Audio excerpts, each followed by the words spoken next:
Day one in Belgium brought the fireworks like we might have expected. We saw over 150 in the first innings of the day, but then we saw the bowlers and the fielders fighting back a little bit. We'll get to see Ostend Cricket Club for the first time. Well, they made the semis last time, and I think this time they want to go all the way. I'm Mr. Maximo. This is the FanCode European Cricket Series Belgium, and it starts right now.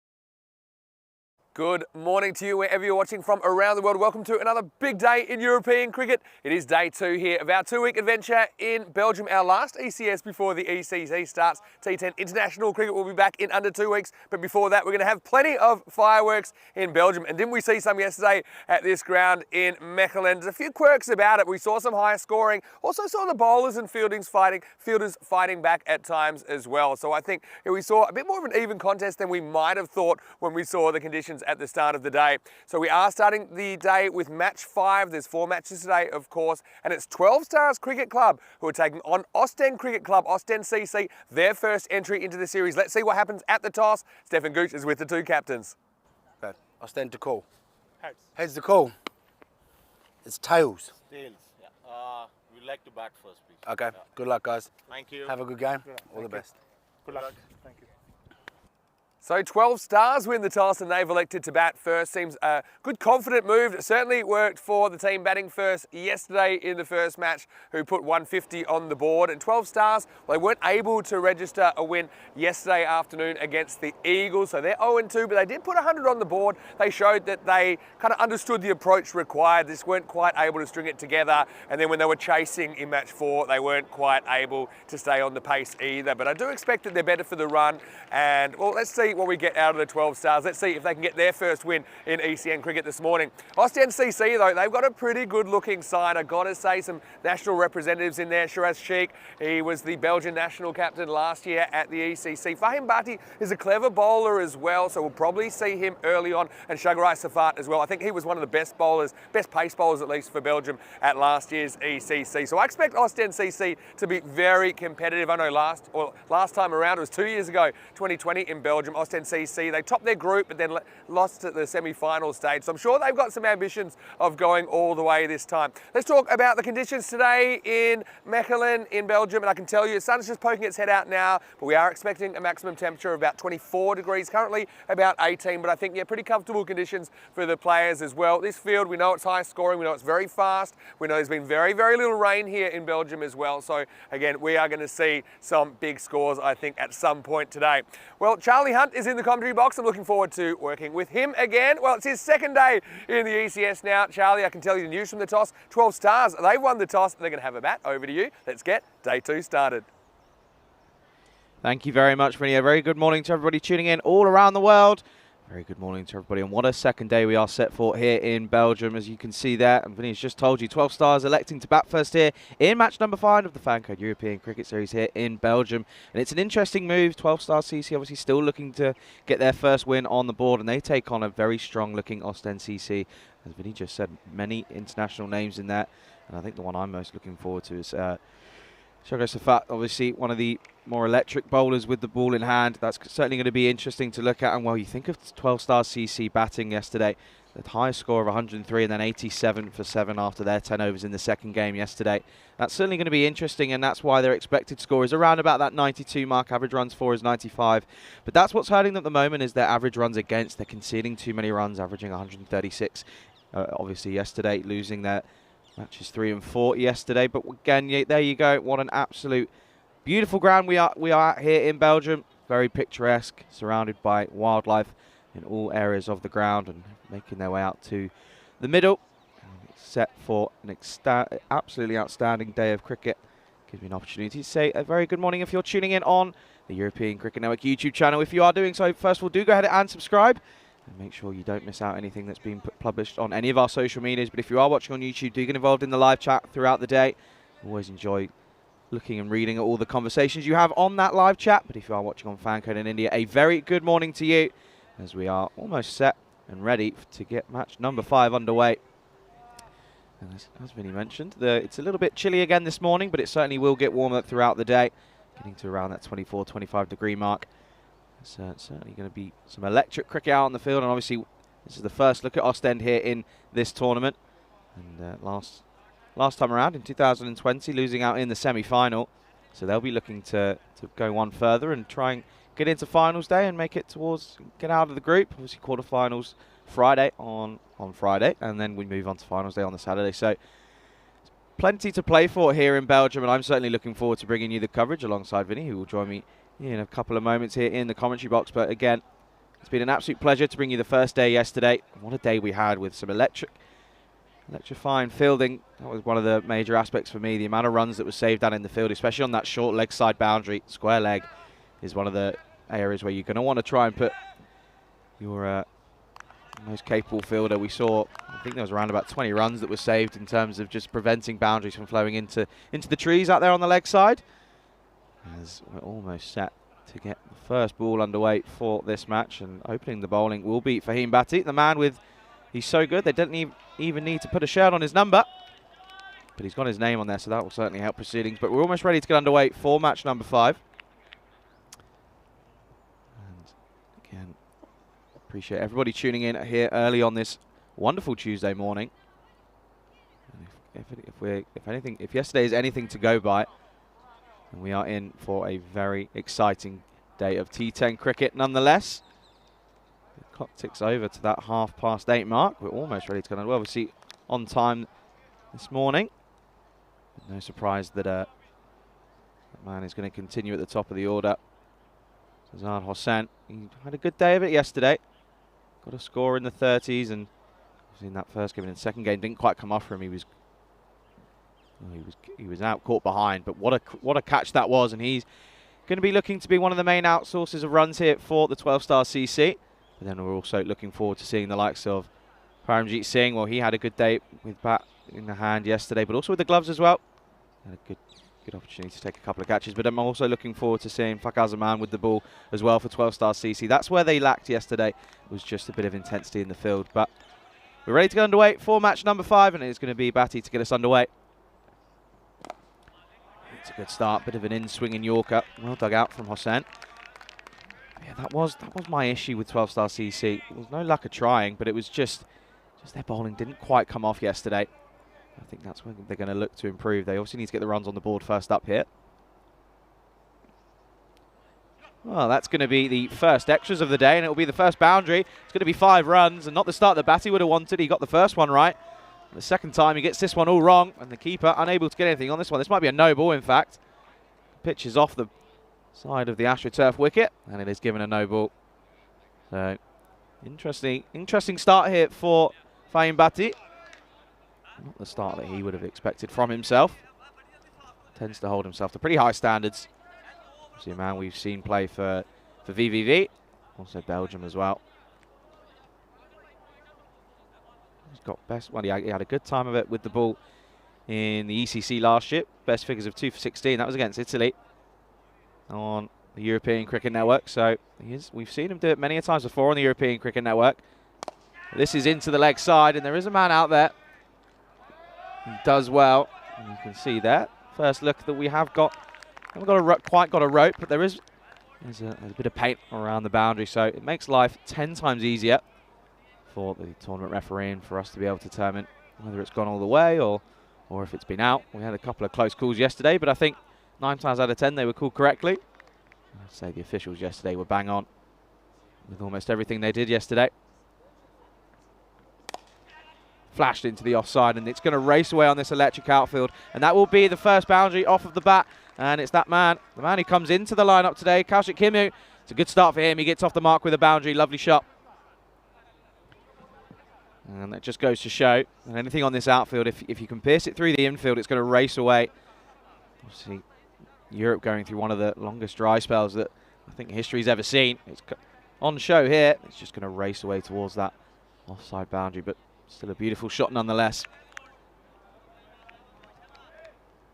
Star CC, we've seen their openers in the past, well, yesterday, get off to a good start, but it's the middle order that's the main worry, as this is a dot ball into the offside. But yeah, they're going to be looking at Sazad Hossain for most of their runs as well, but also the wicket-keeper, Paramjeet Singh. He'll be looking to really get a move on. He had multiple opportunities yesterday, got a few starts, but wasn't able to convert those into anything special. But this is a good first over for 12 Stars. And this one, it's a wild swing, getting that front leg out of the way. I've seen it many a time in all of cricket here in Europe. That one not coming off. You take another look. It's a lot of lateral movement.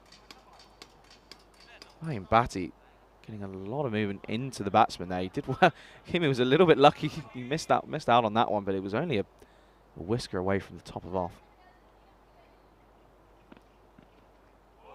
This time, this is just going to run away. And when, well, it's not been the worst of over from Batty. He's only strayed off his line once or twice, but this time he gets a little bit unlucky. It goes through everything, misses everything, and it races away down towards that boundary. And it's another 4 byes. Not the end to the over that Batty would have wanted, but it's a good over if you're a 12-star CC fan. 14 for none after the first. And there you go. You can take a look and stay up to date with the latest news. Follow us on all of our social media channels. We're on everything now. Even Josh out in India. I know that's a big platform out there. But again, also on the usuals of Instagram, Facebook, Twitter, YouTube as well. And also on TikTok as well. And we're also on Telegram. That'll be something we're going to be looking to get a little bit more going out on there. But also a very good morning to those in the YouTube chat. I can see Ivan B's in there. I can also see the likes of Neville was in there this morning. Ian Johns as well. It's also much appreciated to get everyone in there today. What a day we have for you. 4 games of high-intensity T10 cricket. Can't wait to bring you all of the coverage, but we're going to see Faraz Khan taking the second over for Austin CC. Obviously, this is their first outing in this year's tournament. Want to get off to a good start. This is just going to be a single down to mid-on.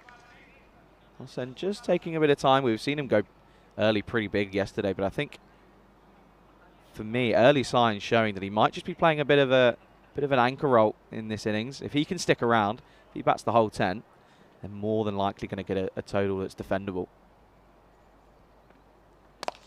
This one down the ground again, but straight to that man, Faraz Khan. He's getting a lot of lateral movement through the air, but it's full, and that's what we spoke about yesterday, is if you're going to go for, you really need to be on that Yorker length, or almost a low full toss, because they are the hardest ones to get away. But anything that's just back of a length or in that slot, it really just goes. Well, that was a bit of a slot delivery, and it seemed to go down the ground, but almost takes a bit of a Tortuga. And they come through for the second, so it's good running. That's also an incredible throw from Harman Guman. Down at long on. Direct hit, but was home very, very comfortably. And they come through for the second.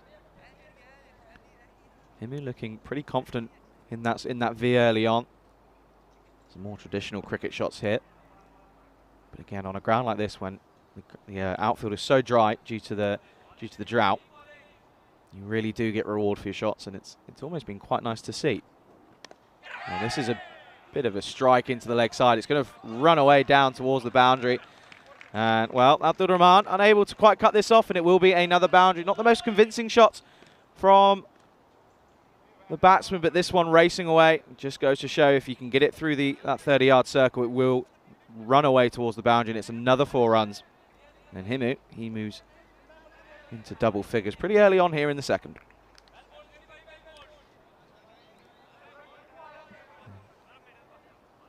Khan just looking to really get that length up there. He's got it right the first couple of deliveries, but that one just a little bit back of a length. This is, again, a good delivery, but probably missed out from him. Well, there's a bit of a misfield. They're going to take on the arm. It could be close here. I think he's going to be gone here. They're going to take another look here, but my initial reaction is I think he's gone by quite a fair distance. This could be a really early breakthrough here. He's not even in frame. It's not looking good for him. He's not even in. Yeah, he's gone by a long way. So the first wicket will go, and it will be Kaushik Himu trying to take the second run. They always say, don't they, never run on a misfield, and it's cost him his wicket. He has to go for 10. First wicket falls here in the second. 12-star CC, 21 for 1. And he makes the long walk back to the shed. And it's a bit of a disappointing go. He got a start. They're always the worst. If you can get into double figures pretty early on and then a little mistake like this. It was a misfield from Haman Guman, who's been stuck out at long on. But it's a good pickup from Zaman Farouk. Made sure he did the basics right, took it cleanly. And the rest is history. So he has to go. And it brings the new man to the crease. His showing the numbers looking a little bit worse for wear, but I think that is going to be Paramjit Singh coming in at number 3. Might have to get the old tape job out again. Obviously, that was Shakarula yesterday, who had a 71 on his back. It was one of the better tape jobs I think I've seen over the last few months. But Paramjit Singh joins Sazan Hossain, and these two, I think this is a crucial partnership for 12-star CC. And I think that one took a little bit of pad. Oh, it's not being signalled, so it'd be interesting to take a look at another look at this one. For me, I heard a sound. It's an interesting one. That angle doesn't really give much away, but it's a wide nonetheless. He's going to have to bowl that one again, but this has been a pretty tidy over from Faraz Khan early up here. Not really given much away. He has gone for 9 off the over. Well, that's a lovely shot. What a way to get off the mark. And Paramjit Singh, he goes big early on, and that's going to be the first maximum here. And it's into the trees, and we're going to need to take a look and find that one again. But that is picked up elegantly off the legs, and it's gone all the way. 6 runs. And what a way to get off the mark, but what a way to end the over. Losing a wicket in the over as well, with a bit of an embarrassing run out after trying to take a run on a misfield. And Paramjit Singh straight into the action. What a lovely shot that was. And that is going to bring us to the end of the second. So 29 for 1 after 2. Obviously losing the opener of Kaushik Himu. It gives us an opportunity to take a look at the standings. So that's after the first day's play. 2 wins for the Mechelen Eagles. They're looking pretty strong at the top of the table at the moment. But Ostend Exiles and Antwerp taking 1 apiece. 12 stars, obviously, as I said earlier, yet to get their first victory, but they'll be looking to do so here in matches 5 and 6. But I do feel that this Group A is going to be a real closely knit contest as we get towards the latter stages of the first week of our mini Belgium adventure. We've had quite a few adventures in Europe this year. Obviously, the 5 weeks summer in Italy, and then a month in Germany as well, with a little escapes here and there. Portugal as well. It's just a pause in play, but it is going to be Fahim Bhatti to continue. He only went for 6 off of his first over. So he's going to be really looking to continue. As I said, he's a man that we've seen plenty of times here on the European Cricket Network. Played in, he represented Belgium in the ECC last year. And obviously had best figures of 2 for 16 up against Italy. And that was a really strong Italian side last year. So he obviously is a very capable bowler. And it just goes to show Belgium plenty of talent on show here in Mechelen. We continue here at the last over of the power play. And he starts with a rank full toss, and it deservedly gets the treatment, and it's going to go all the way. That's going to be Hossain's first boundary, and what a way to do so. It's a full toss, and it goes all the way, and it's 6 runs. And that might be a no ball as well. We have to take another look at that one. But that really got the treatment. We'll take a look here. I think for me, that is above the waist. It has been called a no ball. So things go from bad to worse for Fahim Bhatti. He gets the treatment, but now he's got a free hit to deal with as well. And Hossain, he's getting his eye in, and what a way to do so. And that's going to be a warning for, looks like it might have been a warning for Fahim from the umpire. But it's a free hit. It's a better delivery, slapped down the ground. And he's been a little bit busy as Haman Guman, but he's got to run out for his troubles, and he keeps that for just the single off the free hit. So that first delivery of the over going for 7, or 8 technically, with the run off for the no ball as well. Not the start that Bhatti would have expected from himself. Oh, this time it's a wild flash. It's going to find the outside edge, and look at that run away. It spins towards the boundary, and it keeps on going, and it's another boundary, and this over is proving to be very expensive early on. Only 2 deliveries from it, and 12 off the over. Another boundary, 4 runs to Paramjit Singh. Paramjit Singh is again someone who is really going to be looking to go big here. If he's got an early start, we saw it last time out. Got a score in the 20s and the 17, and just wasn't able to convert the start that he really would have wanted. Wow, and this is elegantly played. This time it's a more deliberate shot down towards third man. And when you're in form, everything goes your way, and this one goes all the way to the boundary. It's another 4 runs. And just waiting on that one. Obviously, Batty isn't the quickest of bowlers. He doesn't push it for pace. And Paramjit Singh, he's looking like he's taken a bit of a liking to Batty at the moment. A bit of a conversation with one of his fellow fielders, that is Shadar Sheikh. Having a conversation with Batty, just interesting what their plan is here. I think that's my only concern, is that they've come out here to the middle. It doesn't look like they've really deployed a plan. It's sort of just been, we'll chuck a few fielders on the leg side, and if he hoiks it out there, he hoiks it out there. But then all of the bowling that Batty's been delivering has mostly been trying to hide it outside the off stump. So it's an interesting approach. But I take a look now, there is obviously in the power play, the 2 men out are a deep mid wicket and a long on. So I think if he can get that lateral movement into the batsman and just try and see if he's going to take it on. Just asking a few questions here. And again outside the off stump, and it's driven, but driven well. Almost too well. Collected by Faraz Khan, and it just keeps it to a dot ball. But again, Paramjit Singh is looking very strong out in the middle early on here. But he's got to start. Now he needs to convert this and really pile on the runs for the 12-star CC here.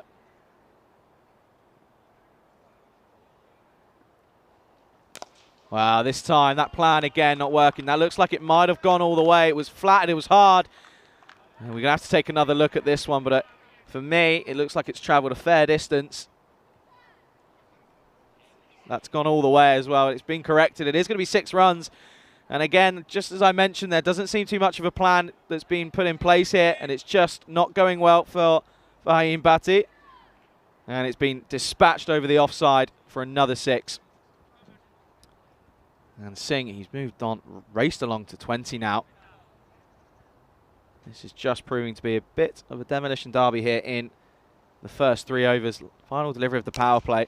And this time it's even more elegantly played through the covers, and that's going to race away, and that's going to be another boundary. So what an over that is for the 12 stars CC with 26 runs coming off it.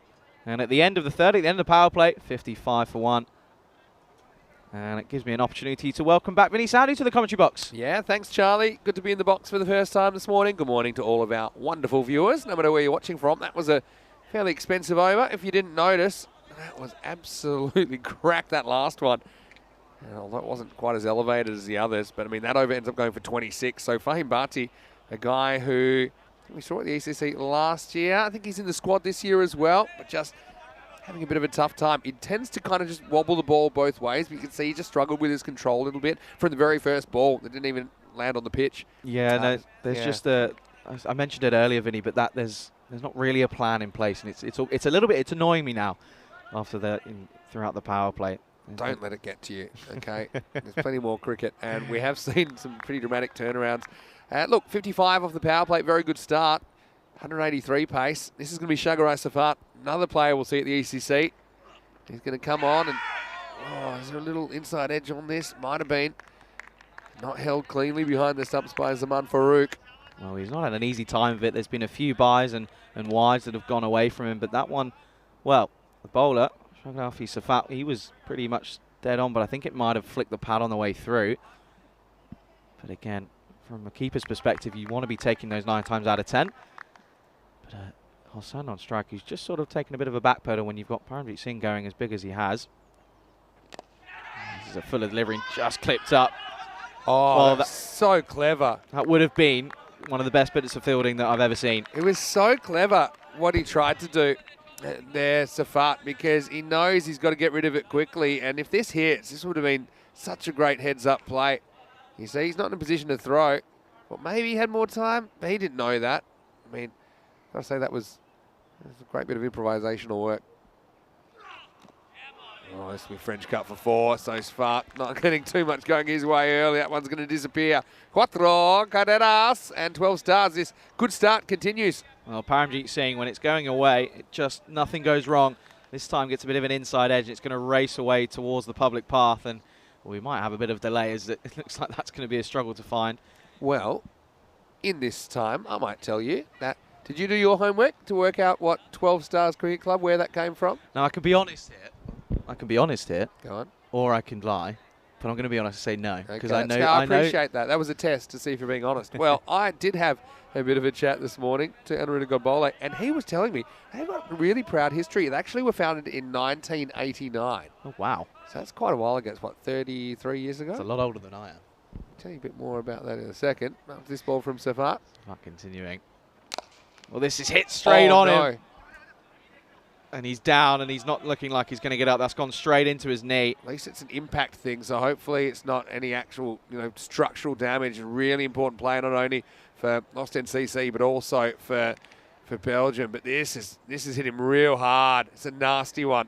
He's in a lot of pain, and that's flesh on the bone. Side of the knee. That's the worst one. You just hope there's nothing structural in that, and he can walk it off. But that would have really hurt, no doubt about it. Well, I don't think that's probably the best way to treat it. I'll have to try to just pull on the knee and see if that makes it any better. Oh, that would,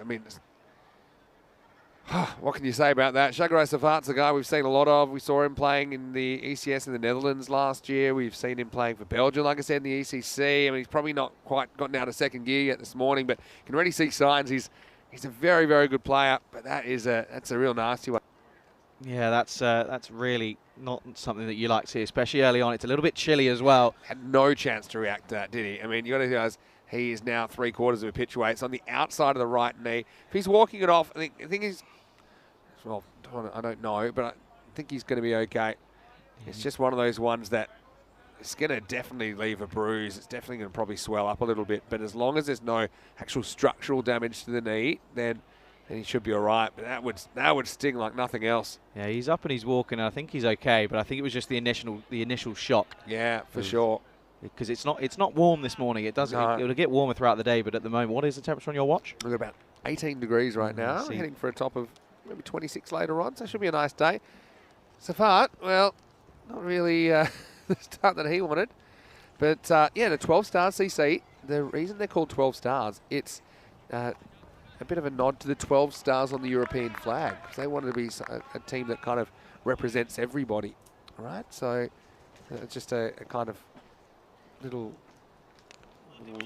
kind of nod to that. This one's a big wide down leg side. Let's see if Safat can get out of this over. Good to see him back and bowling. Yeah, no, he's up again, but you could just see that he was just running it a little bit gingerly. He's still holding it there. These cricketers are pretty tough, aren't they? I love my football. I love all my other sports, but the game's not getting on that quickly. If it's a football match, is it? You take one like that. There's a lot of delays. He's a tough cookie, though, Shagrai Safat.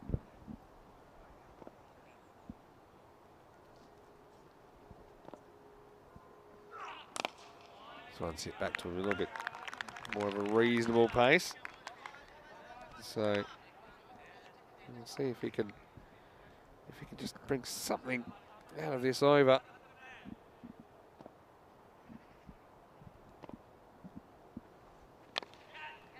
And this one's a chance, and he might get his revenge here, and he will not. Wow. 20 times out of 20, he catches that, Safat, on a normal day, maybe with two good knees, but, well, unfortunately for him, it will be a catch that goes down. So, well, not the entry to the series I would have expected from Safat, but at least he only concedes 8 in the over, and the score at the end of 4 is 63 for 1. Good morning to you, wherever you're watching. How's your morning going? Hopefully better than Shagrai Safat's morning's going. Vinny Sandhu here, Mr. Maximo, Charlie Hunt with me. Well, you're already in 4 overs. We've seen plenty of action, and we've come to expect it here in Belgium already. Yeah, well, it's all happening here, and we've seen injuries. We've seen some incredible shots early on, but we've also seen good spells of bowling. But again, that was just my issue, the lack of a plan early on in the power play. It was just sort of hide it outside off, but chuck your fielders on the leg side. It's not quite the best way to go about things. Yeah, that's a really good point you make. Amar Hussain will start another over, and that's the other thing. Probably just a lack of control coming out. I don't think we'll see this for too long for Ostend CC. A pretty good cricket team, but they've had a bit of a rough start. And look, 12 stars. That's the story behind their name. It goes all the way back to 1989. And if you do check the European Union flags, 12 stars. I think with the 12 initial nations that were involved. Wow, this is another one, and it's going to disappear. This is top of the tree stuff here. Bowler goes down, ball goes up. Maximo, and the Stars Right now, they are shooting this total to the moon. Well, this is something we've seen before. They always like to get a start, but they need to keep this momentum going, and that's certainly going to help proceedings. What a shot that was. That's gone a long, long way into the trees, and that's going to be a new ball, please. And, well, you have to say, not the start that Hussein would have wanted. Not at all, and he kind of lost his balance in the follow-through. I'm wanting to meet his wife in the chat. Nice to see you with us as well. Change of angle. Sijit as well. He just care. Yeah, I don't know what the deal is with the Ostend CC guys this morning, but a lot of them just seem to be a little bit off. I guess it's their Monday morning, right? Because they haven't played yet, so just taking a bit of time to work themselves in. They've got a lot of good players in their team. They might be chasing a lot of runs. They might need them at this stage. He's saying, continuing here, he needs a better start. Well, that's certainly not going to help his confidence. That's gone a long, long way. Again into that deep mid-wicket region, and it's going to go all the way. 6 runs. Yeah, so here's the problem with this angle is that you've pretty much got immunity from LBW unless it's super full. So anything on length, if you fancy yourself, you can pretty much hit it. You could have hit that over cover, could have hit that over mid-wicket. A lot of players do favour that deep mid-wicket region. And the captain, Hassan, looking dangerous. And don't forget, 12 stars, we saw them yesterday, but couldn't pick up a win against the Eagles. They are, I think, better for the run. They're already in the swing of the tournament, though. You can just kind of tell from Ostend CC, they're still a little bit rusty, kind of just trying to get up with the pace of the game. Yeah, and Hussein, he's under a bit of pressure early on, but I certainly agree that the 12-star CC, they look like they're in the swing of things, don't they? Already at 76 for one. There's a lot. 175 paces. Around this time yesterday that you famously said you thought par was 180, so at the moment it's a little bit behind par according to Charlie. Not going to let you forget that one anytime soon. Not getting too excited. Back over the wicket. Well, it's gone again, and this time it's just going from bad to worse, and it's just not going Hussein's way. This time it's another full toss, and he gets another bit of treatment. It goes all the way. It's another maximum on that leg side. Yeah, so this is a slower ball, so even though it's high, I think it's probably coming down. Even though he probably hits it above the waist, but it's good 2 to 3 metres down the wicket, but it sends it out of here. Another Maximo. It's going miles at the moment. Well, it's another full toss, and this is going to race away. It's a short boundary on that leg side, and it's going to go for another boundary. And it's just not going Hussein's way. You almost feel bad for him at this point because he just can't get his length right. His line doesn't seem to be too much of an issue, but his length is just on the fuller side.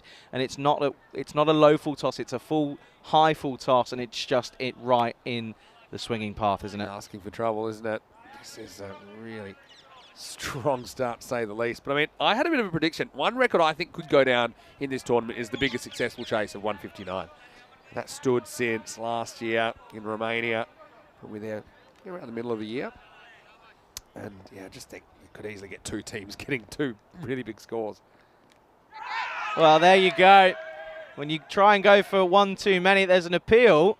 I don't know if it's been given. Well, he looked as if he almost... see if it carries, I think. There's a huge nick on it. And, yeah, that's going to carry. I'm pretty sure this is going to be out. So we'll have a look at it again on the replay. Yeah, that looks fine to me. Yeah, it has been given. So they were just checking on that if it was carrying behind the stumps, but it's certainly a big deviation. There's no question about a nick. Yeah. And for me, his gloves are on the ground, but the ball's inside. It's a little bit of seam back, I think, for Hassan, Hassan, and that's the reason it comes off the inside edge of the bat. So it is going to be a wicket, and, well, badly needed one, wasn't it, as well? Ahmed Hussein, after going 6-6-6-4, it does get some revenge. The over's gone magical, and he's still got a ball to go.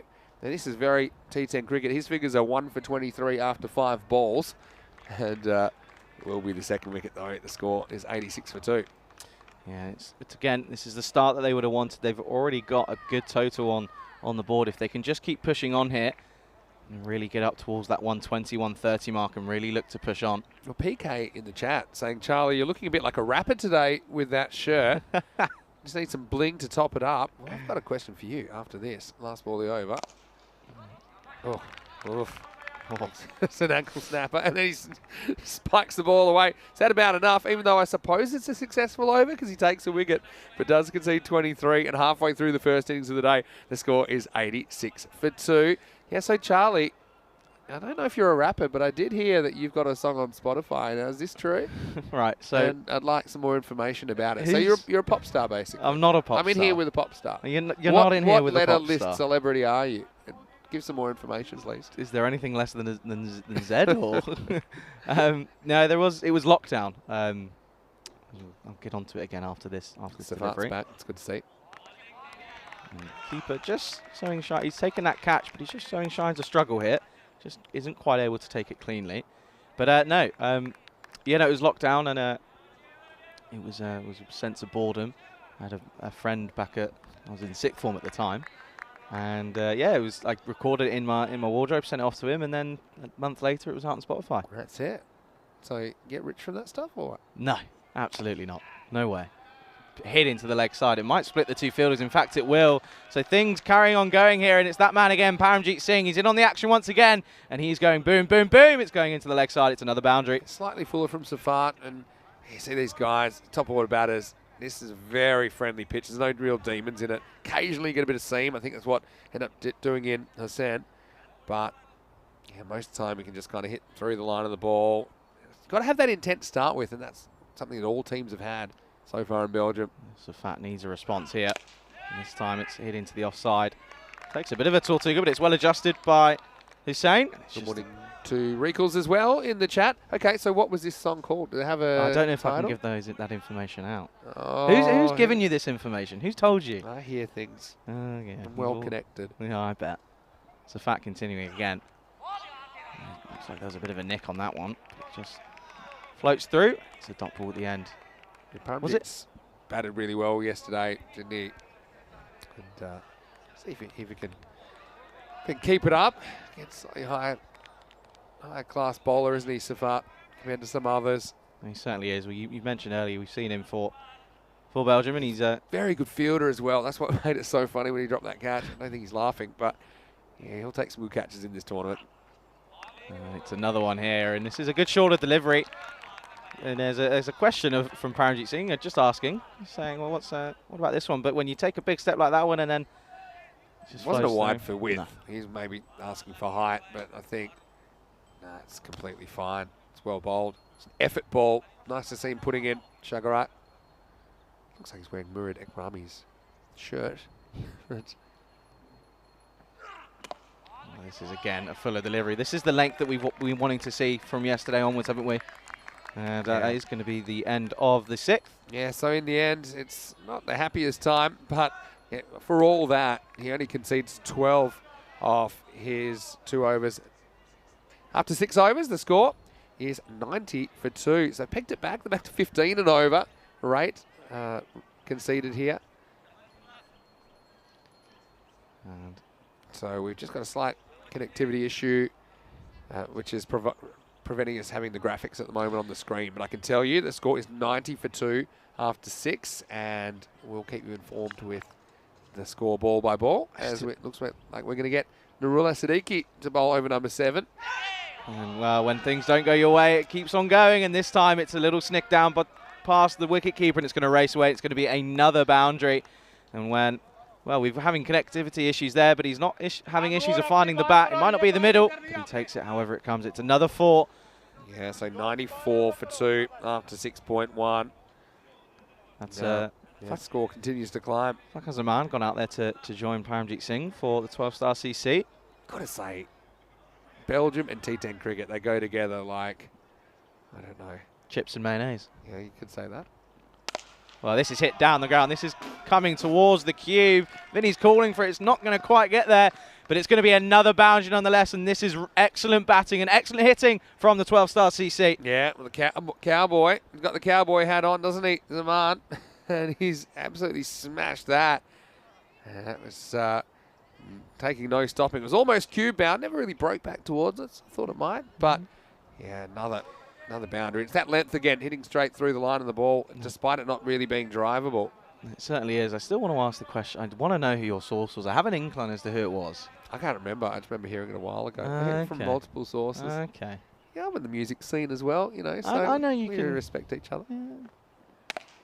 It's a big swipe down the ground. Goes for the flat bat option, but it's well collected by Batty, and it will just be the 1 run. Was it Martins? I don't know, but maybe. Okay. If Martin's listening, very morning to you. Martins was with us last week, actually. Ah, that makes a lot of sense. But I knew that anyway. Heard it at the time. Well, he's asking the question, but I think there's a little bit of wood on that one. Bit of bat, but it's again, it's a better delivery. As for the straighter option, it's a massive inside edge, so no issue there. Again, apologies for the slight lack of graphics on the screen at the moment, but we're working on that. First innings, so we'll just keep you informed with what the score is. 99 at the moment. 2 balls to go in the over. Make that 103. So the 100 does come up, and there's been a few edges flying away. I suppose when you've got bowlers with a bit of pace, you don't have the fielders protecting behind the wicket. There's the Abdul Rahman, very experienced campaigner. He just gives it a slight shrug and then wanders off into the wilderness. I think he was a little bit reluctant to go and collect that one. He's actually been quite busy down on the short third man, but most of it's just been collecting the ball from the other side of the boundary. Yeah, that's true. And that's actually what your job is a lot of the time there. You can't afford to have the third man back too much. So this is proving to be a bit of a big over for the 12-star CC. There's been 13 off it so far, 1 delivery remaining. This has gone down the ground, and this is going to go all the way. It's going to be a big, big shot, and it's going to go all the way. It's another 6 runs, and this time it's in the slot. Doesn't get the length right, and he gets the treatment. We've seen it time and time again. Just a prime example there. Another 6 runs. Yeah, what a shot straight through the line. This is more what we saw yesterday from Paramjeet late on. So it's the end of the 7th over. The score is 109 for 2 after 7, and this is something that we're all very excited about, and that is that the ECC is coming up, the Dream 11 European Cricket Championships, our second one ever, 13 days to go. We'll have T10 International Cricket starting on Monday week. These are the teams that you'll see. Belgium, now I've seen their squad actually, their preliminary squad. They're in with Scotland 11, France, Malta and Luxembourg. So a lot of competition for them, but I think Belgium, their last year's runners-up, they would fancy themselves to maybe get through. They've got some really good players. I mentioned Ekrami earlier today, who we'll see left-arm spinner. Khalid Ahmadi into their side. Saber Zakil, Sherry Butt in their side. Shagarai Safat as well. So, yeah, I think it'll be a fantastic to see them. They've got a couple of newcomers in their group, haven't they? Yeah, they do. They've got France and Malta, who haven't played the ECC before. So, yeah, it should be good to see. Shiraz Sheikh's going to bowl the next over. It's over number 8. That makes it 110 off 7.1. A bit of spin coming into the action now. And I think, again, we mentioned it a few times yesterday. I think that's probably the best way to go is pace off. Just a few variations and then go with your spinners as well.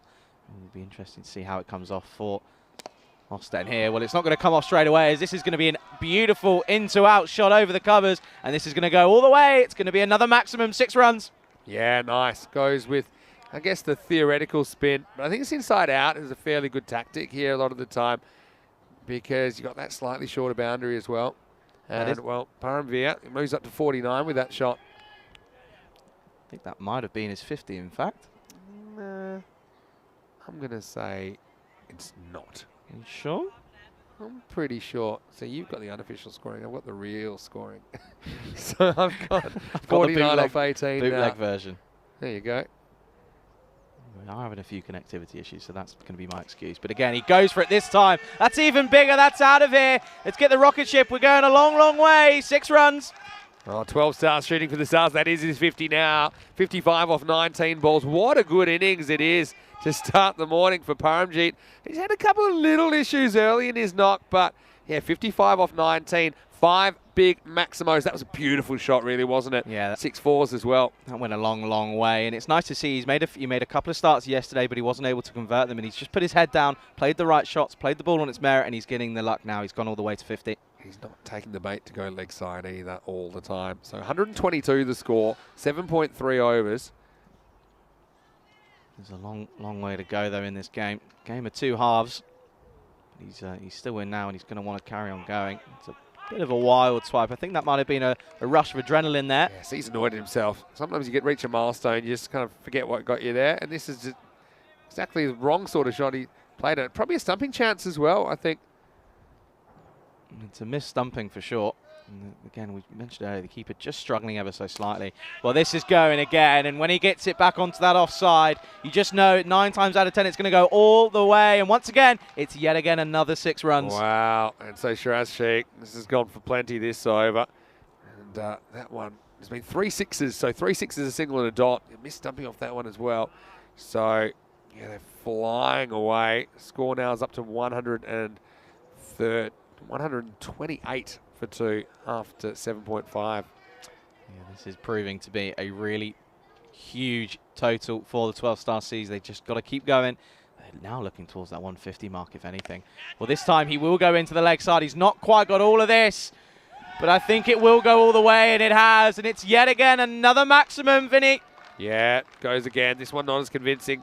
Slightly more error, potentially, if you go across the line. But he gets, like I said, just enough bat to take it over the boundary. So that over goes magical. 4 sixes and a single makes 25. And it's 134 for 2 after 8. Just quickly, again, apologies for lack of on-screen graphics. We'll try and fix that by the second innings. But I can tell you that the score is 134 for 8. And at the moment, they're going at above that, kind of 15 and over. Even kind of 16 and over. So, yeah, they're going to be hard to stop. Here's over number 9. All happens in the 9th. Quick changeover for us. Khan's going to bowl. Starts by going for a single. Yeah, it's a good shot from Fakar. That's all he needs to do, doesn't he? When you've got Paramjit Singh going at striking at what he's striking at the moment, there is no need to take a risk. He's striking at 300, just over 300. So just getting him on strike is the most sensible thing to do at this point. And again, and this time, there's a bit of an appeal. But it's, I think they thought this might flick his boot before he hits it, and that's what the appeal's for. Pretty unlikely, but it's possible. It's being given as runs, so yeah, it definitely is hit it. It was a quick one, so we'll have to move along. Getting through those quick here, Khan. And this has gone up into the offside. It's an opportunity, and it will be taken. So Fakar just looks to try and get involved on the action. But he misses out. He picks out the fielder, and it's another wicket to go. The third wicket goes. The 12 stars 135 for 3. Yeah. So good catch taken there, and it's Adventure Island back there. And so what a good innings that was by Fakar as well. You know, he just did what he had to do. Keep turning it over, but he will have to go for 11. And I think with the last one, it's actually 136 for 2. 136 for 3 with that, so 136 for 3 off 8.3. And we're going to see, it looks like it's Mehta that comes in. Obviously, he opened the batting in their first game yesterday, and he's coming in at number 5 now, so he's just proving to be a bit of a volatile batsman. He can go wherever he needs to be, and just proving he can come in at number 5, and he's got a job to do now. He's got to go from ball 1. We often see it here on the European Cricket Network. Many batsmen have to go from the first ball. And Mehta, he's got a license to go for it. I had a question from PK. What's been the highest individual score this year? We can see these are the 3 centuries we've had this year. Azhar Andani has the highest score this year, 118 off 34 balls. And that was for the Wild Panthers, now known as the Lisbon Capitals. Yes, of course, yeah. Well, I saw Azhar in Portugal. Had a few injury issues, didn't he? That's a bit of a shame. Yeah, good player. Kept him out of the game. But continue here. Mish Mehta, new batter. Whereas Khan, and what a shot that is. What a way to get off the mark. And that's going to race away. And where you can't really put a fielder there directly behind the wicket keeper. But first up, it takes some serious mental strength to be able to pull this off. And he does it, and he does it in style, doesn't he? Yeah, he does. Gets a bit creative. So that makes it 140 for 3 off 8.4. Again, apologies. Trust us, we would like to have the score on the board. We have decided not to stop the game at this stage because it is the first innings of the game, right? So we're just setting a target. I'll keep you informed if you can listen. And we'll tell you the score is 140 for 3, and it's 8.4 overs down. As far as Khan, he's been a little bit unlucky. He's got a bit of treatment here in this second over. Obviously, did get the wicket. 2 to come. That's good. He's gone for it again, and he gets it again. Well, he struggled with this shot yesterday. I think he tried to play it 3 times. He didn't get any of them away, but he's played 2 shots, and they've gone the exact same way, and it's another 4 runs down towards the boundary. Yeah, good shot. Really good shot, this. And yeah, he's come out and tried a couple of times, feeling comfortable, feeling confident. Maybe he's trying to force a field change to put a guy back there. And sometimes if you do that, it means there's an outfielder somewhere else. I think they're just debating it at the moment. He's saying, look, I don't think he's going to keep you able to do this. So instead, the bowler's going to do something different. He's going to go around the wicket for the last ball. Do you reckon he's going to go for a hat-trick here? A hat-trick of scoops for 4? I think it's on. He does go for it, and this time he gets it over the offside. That is outstanding hitting, and when you've got a man who can come in at number 5 and pull off shots like that and just pull absolute skills out of the bag, this time he gets over the wicketkeeper. The change of angle doesn't put him off, and it is a hat-trick of scoops for 4. That's ridiculous batting, really. He's on the reverse ramp that time. Well, Nemo's finding the boundary, isn't he? He's gone 4-4-4, and at the end of 9 overs, the score is 148 for 3. And that's absolutely incredible hitting from Metu. It's not hitting, though, it's touch, isn't it? That's yeah, just it is. pure, It's all pure touch. Especially when it's the first 3 balls and the only 3 balls he's faced yet. That was something quite remarkable.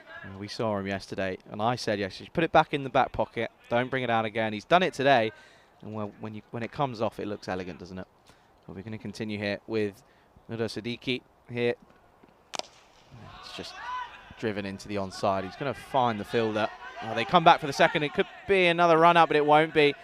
The throw's a little bit wayward. And Nemo.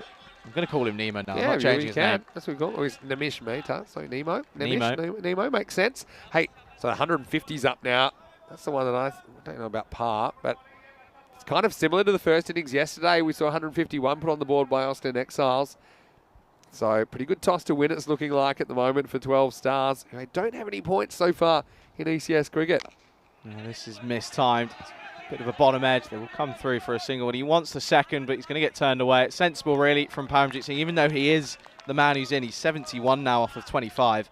Nurullah Siddiqui coming on to bowl. Remember, he actually went for 19 when he bowled the 7th over. So, Got a big job here, hasn't he? yeah, I mean, was he going to do it again? Let's just have a look at the field. If the field's there, he'll probably do it. He probably feels like there's no ball he can't scoop or reverse scoop at the moment. Yeah, the man, that is Abdul Rahman. He has gone back to the boundary, so he'll still probably back himself to take it on. There's no man at third man. They've brought the deep point up. Okay, so that might be an area that he's looking at now.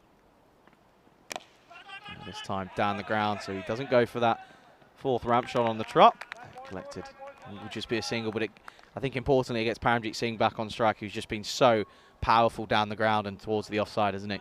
Yeah, sure does. And that's what you do then. You stand up and hit normally when you force the field change. So 152 for 3 off 9.3. 3 to come. This has actually been a really good bit of death bowling from Siddiqui. You mentioned going for 19 in his first over, but he's done really well in this over so far. He's only gone for 5 off of the first 4 deliveries, 2 left, and he's also got the dangerous man back off strike. 153 off 9.4. Kind of want them to get 159 here so we can potentially see the highest chase, because I think the Austin CC guys have a batting lineup that could do it. Well, watch this. This one, he's furious with himself. He got into about 4 different minds. He couldn't make his mind up, and he has to go. He left the straight one. It goes round his legs. You can see here, he's going to play it, then left it.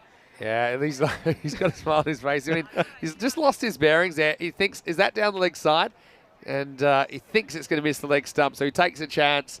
It crashes into middle and leg, to be honest. But Nemo really enjoyed his innings. Mita going for 13. Ran out of luck, though, and the score is 153 for 4. Well, interestingly enough, last delivery, and Paramjit Singh will not be on strike. So that really is crucial for Austin CC. But we know more times than not that batsman can just come in and just go from ball 1, but he's going to have to do it here. Final ball. Oh, he's gone for the sweep. There's been an appeal, but I think impact was certainly outside off stump. And they'll come through for just the leg by, so we won't get the highest chase if the Ostend are successful in their chase, but they will finish on 154 for 4. An excellent innings from Star CC. That's what we more want to see from them, isn't it? What a good last over. It was the only over in the entire innings that didn't contain a boundary. The next best was Shagrai Safat, who only went for 4 in the 6th and had 5 dot balls. So, yeah, really interesting start to the day. I mean, big score on the board, 154. And that'll take some chasing. They certainly didn't have the radar on early. I think they kind of gave 12 Stars a bit of an opportunity to work into their innings, because that kind of indiscipline with the ball and just kind of set up the fact that they had no real wicket pressure. See, that's another one. The keeper doesn't track the ball there. Farouk, that was a 4 buys. And yeah, a few edgy ones, but geez, plenty off the middle as well. And a high-scoring start to the day once again here in Mechelen. Yeah, no, it certainly was, and that's what we really wanted to see from 12-star CC. They had got a big start in most of the previous 2 games, but they were just unable to really push on. But they've done it here, and they've set a really good total. But it's all down to that man, Paramjeet Singh. He finishes with 72 off of just 26 deliveries, 6 4s and 7 6s with some outrageous hits. Most of them like that shot. That one was a little bit less convincing, but most of them are on the offside towards deep cover. That was one of the best shots of the day. Waited on it, really just used his touch there to get it over the man at point. And then this one, that was again flat and hard, and it went all the way. But that was even better. That was directly after it went all the way for another 4. So that was just 2 of his 6 4s. That would have been one of the best bits of fielding I'll ever see. He was unable to pull it off. And then, well, things are just going your way. You can't stop them. Getting a bit of an inside edge. And then this one, well, that was a bit of a concern throughout the innings. Was a big impact on the knee. He was down for some time, but he came back and he finished off his spell, which is always what we want to see here. I don't like to see anyone getting hurt. But then that was almost a few moments after, wasn't he? He put it down, and 9 times out of 10 he'd back himself to take them, but unable to do so. And then we saw an even bigger hit into that leg side, and it was just some insane hitting.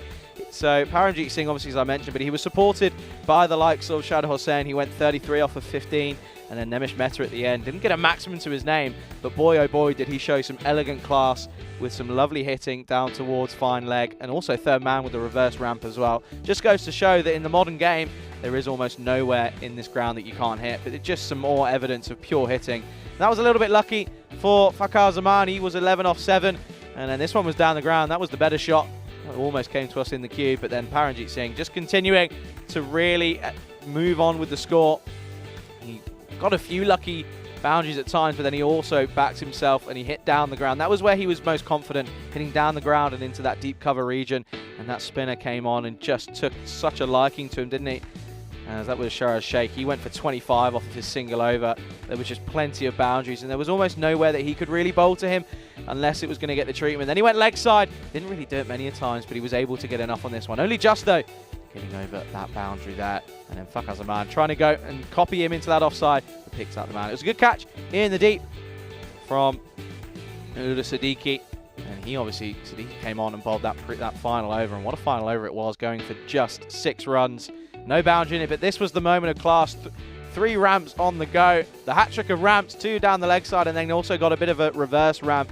And then, well, that was a bit of a moment of a lapse in concentration. He was played about 3 different shots and then decided not to play any of them at all. But they will finish with a very competitive score of 154 for 4 after their 10 overs. So Ostend CC, in their debut here on the FanCode European Cricket Series here in Belgium, they have the target of 155 to get their first points on the board, but don't forget 12-star CC yet to get points on the board either, so they'll really be looking to push themselves on here.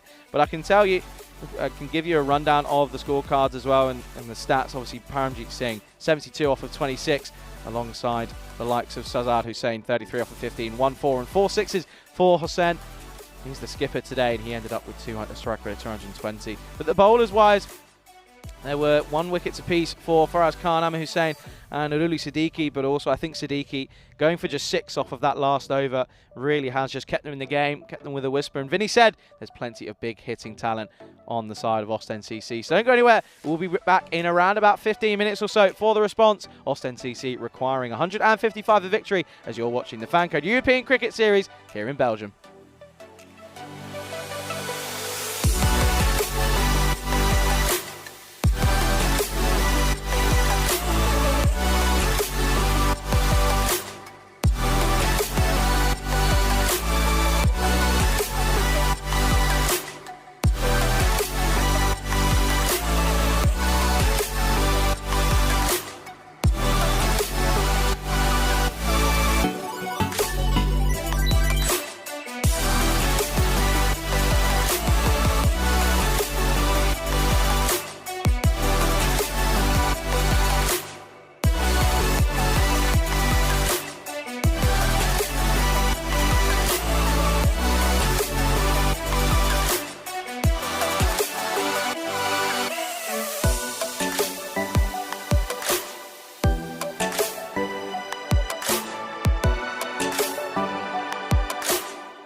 And a very warm welcome back to an overcast Belgium here for the second innings of match number 5 of the FanCode European Cricket Series here in Belgium. You join me, Charlie Hunt, here on the European Cricket Network. And a very good warm welcome to you, whether you're tuning in on the YouTube channel ECN European Cricket Network or on FanCode in India. Good morning to you, and we're set for what could be a cracking chase here. Not quite a record chase, but it's not far away. And as Ostend, they have been set 155 for victory off of their 60 deliveries, their 10 overs that they have to chase this down. 12 stars. What an outing they had with the bat. But we know from their first 2 games yesterday that they're more of a batting side. So this is where it needs to come together now. They really need to pull through and really attempt to keep the chase down as they try and get their first victory on the board. It'll be their first victory in 3 games. But we're going to see Nimo, Nimish Mehta, is going to get us underway for the second innings. And this is just turned round the corner by Mohammed, and they'll get off the mark straight away with a single. But again, a very warm welcome to everybody tuning in. If you are on YouTube, do go ahead, get involved in the live chat. I know that there's a lot of discussions going on. There's a bit of a coffee chat going on at the moment. But again, a good morning to Cricket Mania, to James as well, to ILMF as well, to all those involved. Do get involved. Many conversations going on in there. One of the unique aspects of the European Cricket Network. When we're all in and around Europe, get to chat with all of our viewers. We do appreciate everybody tuning in. I know we're gaining 1,000 subscribers, so that's 1,000 fans a week at the moment. And we're now going to see Ardaman Guman. He was a busy man down at long on throughout the entire innings in the first half of this game. He's got an opportunity with the bat, and boy, does he need to go from the off. 155 for victory now. This is just into the offside. Looks like he's a little bit late on that one. I think he's just giving himself a bit of a sighter. Obviously, this is Ostend CC's first game here in Belgium here in this tournament, so they're just going to, get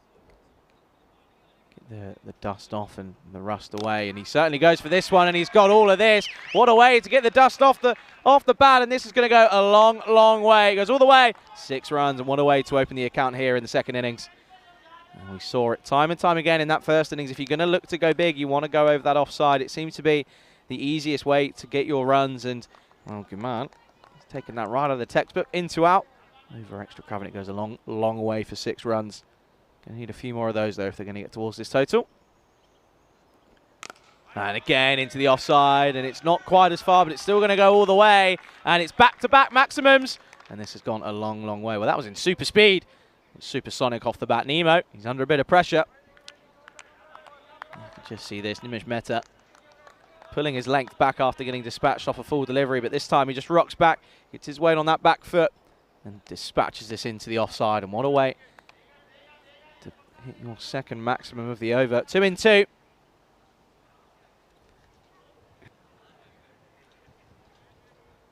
So Nemo, he needs to find the line of length, doesn't he? I wonder how many Finding Nemo references we can get in when he's playing. I reckon there's a few. He's got 2 deliveries left in his first over. It's gone for a few already. I'll add some more onto that. It's not quite timed, but it's a short boundary on that leg side. There's no man out there. And if you drop one short, you're going to get the treatment. And it's another boundary, consecutive boundaries. It's the 3rd one on the trot. And this is just not going the way of Mehta, is it? He had a good hat-trick of ramp shots. And this time it's now his turn to get the treatment as a bowler. They've gone for spin at the top, and it's not paid off here. 17 for none off of 0.5. The final delivery to go in the first over. Oh, and it's a big wild swing, but it misses everything. And, well, when it rains, it pours, and the keeper unable to track this Paramjit Singh, and it's going to race away. It's going to be 4 byes to end the over. Expensive over. And what a start for Ostend CC. And it's going to be 21 for none after the first over. Paramjit Singh just looking like he might be a little bit lackluster there. But there you go, European cricket. We are 20 matches without a golden ball. That counter's going to keep on going. Obviously, I wonder if we'll ever get to 405 ever again, but it gives me an opportunity. Man who knows a lot about golden balls. Vinny Sandy, welcome back to the commentary box. Yeah, thanks, Charlie. Good to be back. Yeah, 405 is a lot. I mean, on average, we see a golden ball every 70 to 80 games. That's an average. Is that the average? It's about every 3 weeks or so.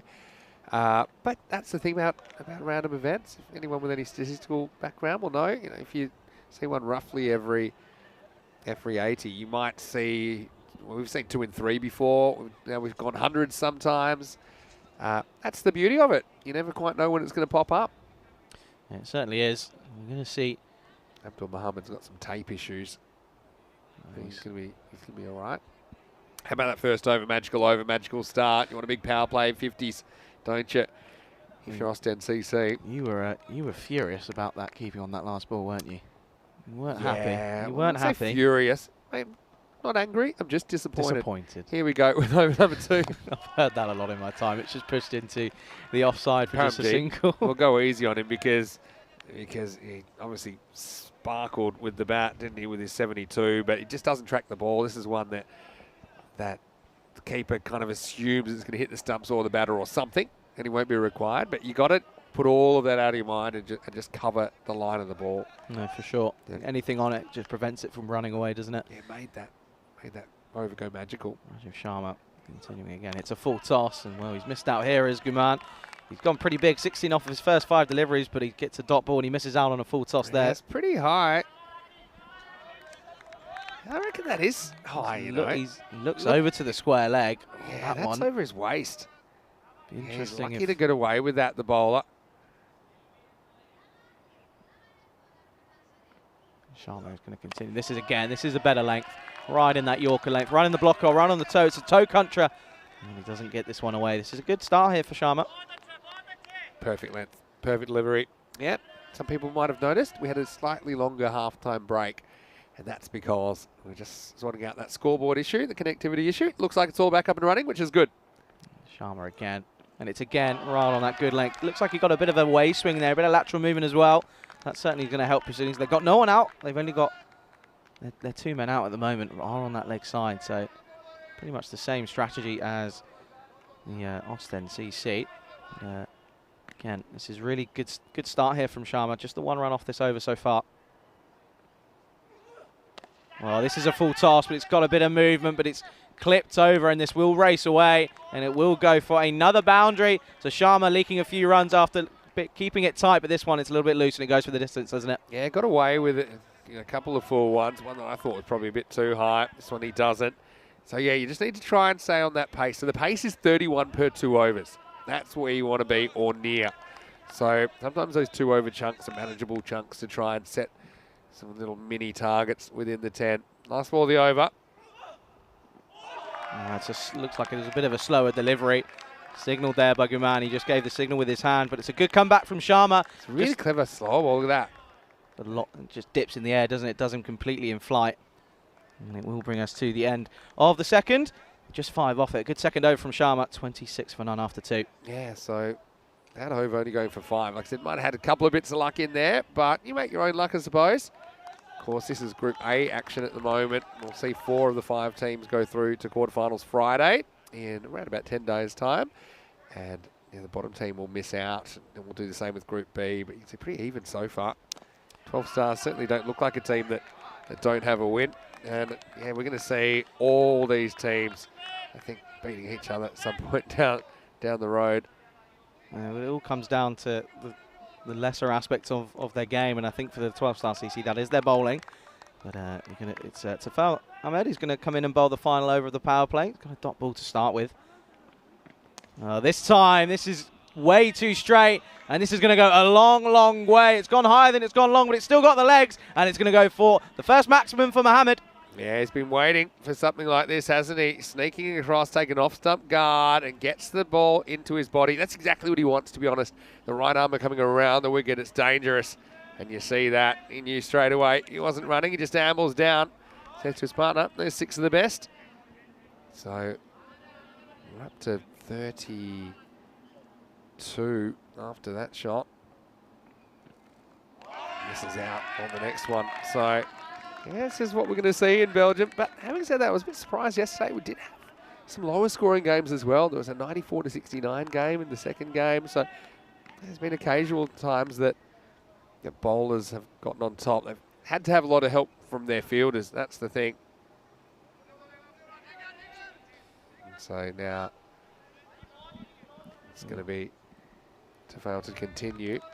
There's still just a bit of an issue with the old tape. Yeah, hanging on there. You know who he is. Yeah, Worked it out by now.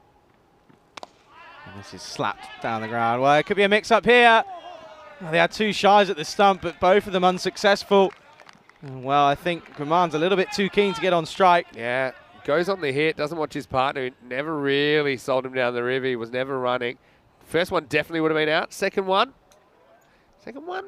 would have been closer.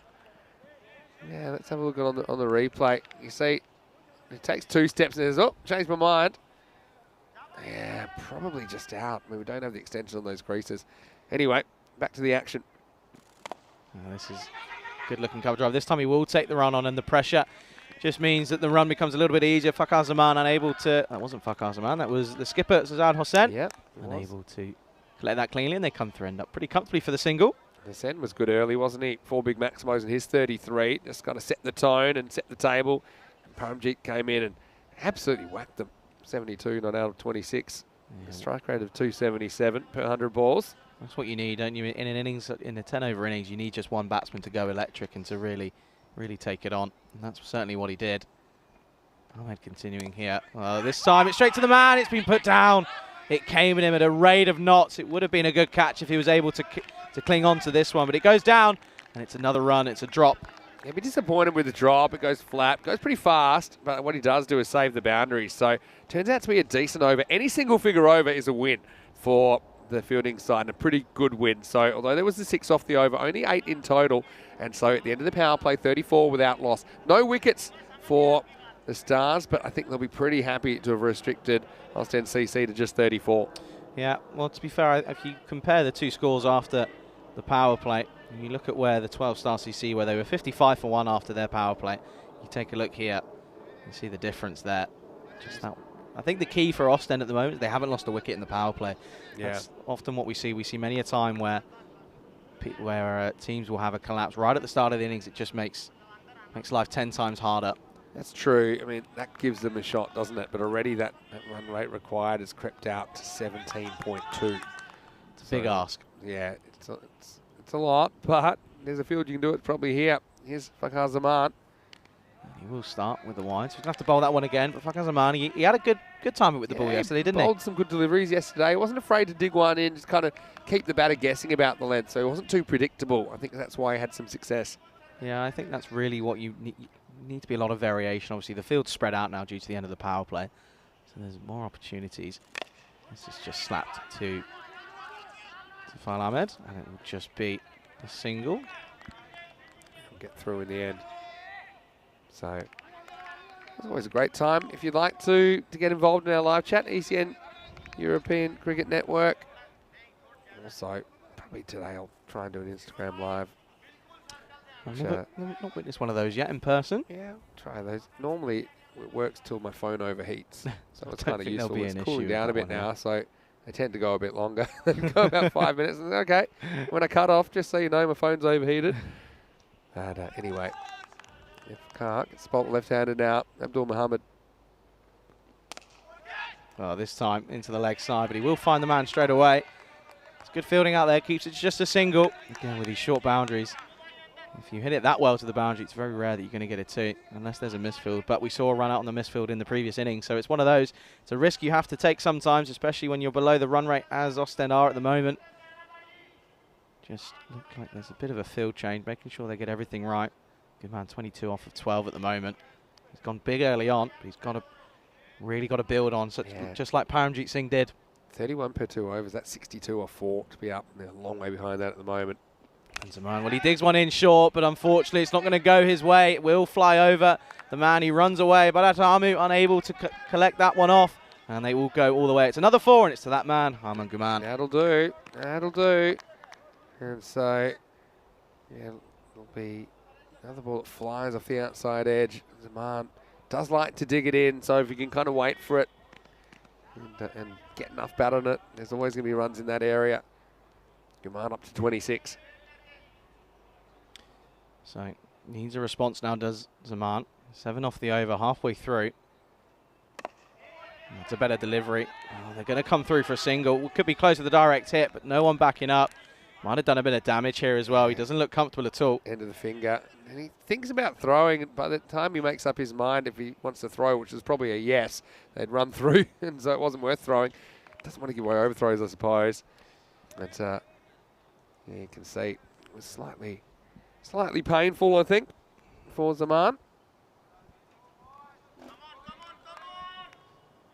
So, a slight delay. Got to look at the batting they've got to come. Lost 10 CC. So, yeah, if these guys, obviously can't go at the rate required. And look, it looks like they might be coming off here.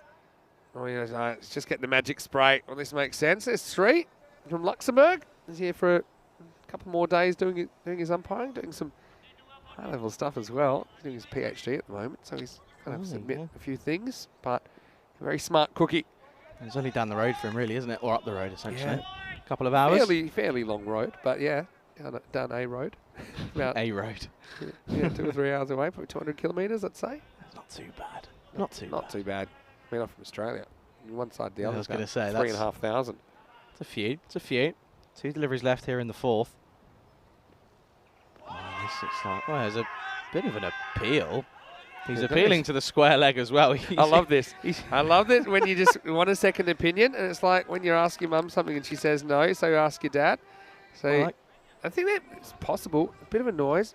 I didn't hear anything. I didn't pick anything up. I think he's literally barking up the wrong tree. There's plenty of trees around. Yeah. PK wants to know what team we think is the strongest, having seen all the teams now. No idea. You look at how strong they all are. Not easy. Well, this time he still digs in again, but he's a little bit early on this one, misses out. And it will be a dot to end the 4th, so just 8 from it. And that will be the end of the 4th over. Yeah, so a little bit behind where they need to be. Still 10 wickets in hand. Vinny Sandhu here, Mr. Maximo, Charlie Hunt with me as well. I think what makes this series so interesting is its unpredictability. You ask me who the favourite is. Any given game, anyone can beat anybody. I think even within a game, if you're a long way behind like this, they're just a couple of magical overs from being back in it. So I think that this is a series kind of like we've never quite seen before, but that's what we love about the European Cricket Network. Just when you think you've seen it all, you'll see something different. Well, it just shows, doesn't it, the absolute talent that here in Belgium that they have. There's just no way of guessing. I mean, there was a question there from PK's like, there's no answer. There is no answer. Everyone is so strong. Everyone on their day could beat everyone. As we go back to live action, and this could be an opportunity, and it will be taken. So the big wicket goes, and it is the inbound batsman. Guman has to go. He got going early on, but unfortunately wasn't able to convert this into a high score. He has to go. First wicket goes, 42 for 1. Yeah, nice catch by Rajiv Sharma. Took a very good one in the shadows of Adventure Island yesterday. This time he's positioned it long on, and yeah, this is just a miss hit, and this will happen. And when you're going for shots all the time, you're probably not going to hit all of them in the middle. And this is the one that Guman just gets wrong. And so the first wicket does fall with a score at 42. And at the moment, 12 Stars looking pretty good for their first victory. But here is a guy that he hit one of the biggest sixes I can remember last year. That was in the Netherlands series. Abdul Rahman. He's the captain of Ostend Cricket Club. He said it was around about 100, 110 metres. He's got 100 on his back. They could do with 100 from him now, couldn't they? Not as bad as like having 100 on their back. Because they say, yeah, that's what I'm shooting for. I'd love to get 100. Won't be easy in this game for him, but what he will do, if he hits it, he'll hit it a long way. Talk about manifesting the world and manifesting your skills.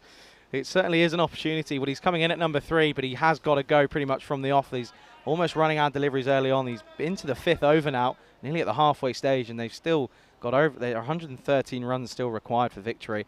There's a long, long way to go. But if there's, well, from what you're telling me and from what I've heard, if there's going to be a man to do it, it is that man, Abdul Rahman. Yeah, well, again, you need to have a bit of luck as well. Because sometimes it's inevitable you'll miss hit balls. Sometimes they go to fielders, sometimes they don't. Sometimes they don't carry to fielders in the outfield, for example. But yeah, they've got a bit of a platform, but they need to lift it.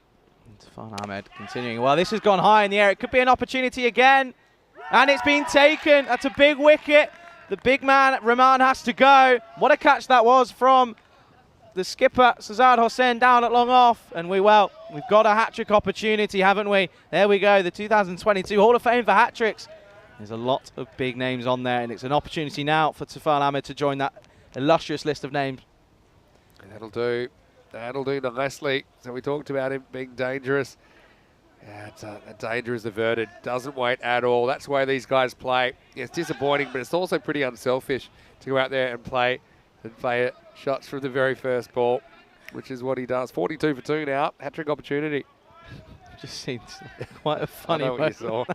I I know what you saw. For the viewers to explain, I don't know if we can get a replay of it, but they went into a nice little huddle. It was nice to watch. There was a couple of players who just lagged behind, and they did it. They hands rose and made a noise. Everyone around them. I think this is it here. So they go up and didn't quite make it. That's Paul Barat.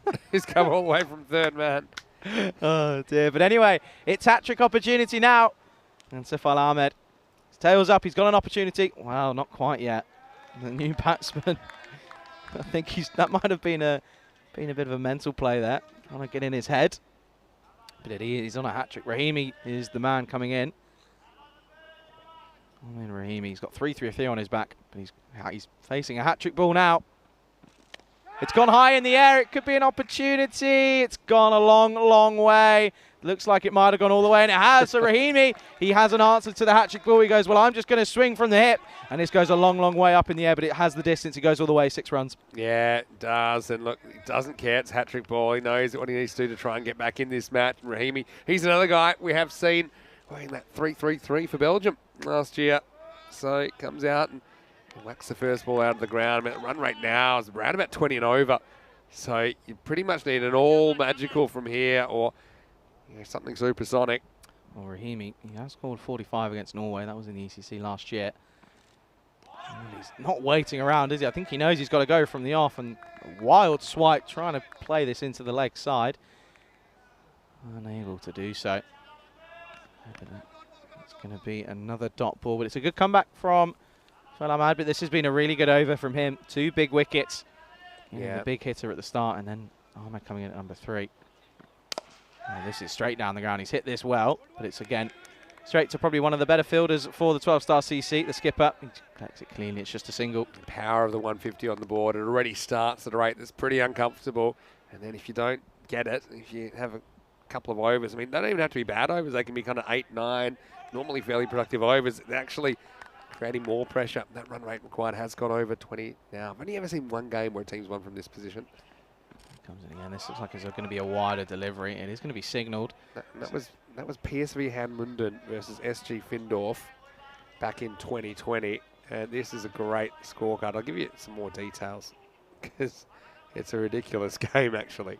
Okay, whilst you're getting that up, we'll come to that after this delivery, I would imagine. Ahmed continuing again. It's on a similar leg, but he's hit this down again. He's hit this well. It'll take some cutting off, and he won't. Going to come through towards the cube. Not going to quite get to us, but it will be another boundary. Swinging from the hip is Rahimi. Correction, it wasn't Rahimi. That was Mohammed this time. And he gets all the way. It's a great boundary. 4 runs. Yeah, that one smacks into the camera, which normally films us, but right now it just copped a bit of a blow from that Kookaburra. But yeah, good effort. Again, like that from Hussein, setting the standard for his team, even though he doesn't get there. So 54 for 2 after 5. Yeah, that game I was talking about, so let me talk you through. This was back on the 29th of June 2020. Okay. It was in the ECS in Germany in Kummerfeld. SG Findorf batted first and made 146. Okay. Now, halfway through the second innings, PSV Hanmunden were 52 without loss. So they still needed, I think, 95 off the last 5 overs. Okay. They ended up doing it with 2 balls to spare. Okay. And that was thanks to 119 of 39 balls by Adil Ahmed. It's insane. We can't continue here. So Sardo saying the skipper, and not the start that he would have wanted. Well, that's certainly going to help proceedings. They're going to need a couple more of those if they're going to have a similar game to that one back in 2020. And this goes a long way, 6 runs. That's high for me. That's waist high. And that's really, there's been a couple of these missed. It's waist high or above. And it's a bit annoying, to be honest, for Ostend CC because they could have had that ball again. But, yeah, Sazad gets away with it. Well, he gets away with it, ball being legal. Doesn't get away with it. And this time it's Fuller. It will just be clogged down to long on for just a single.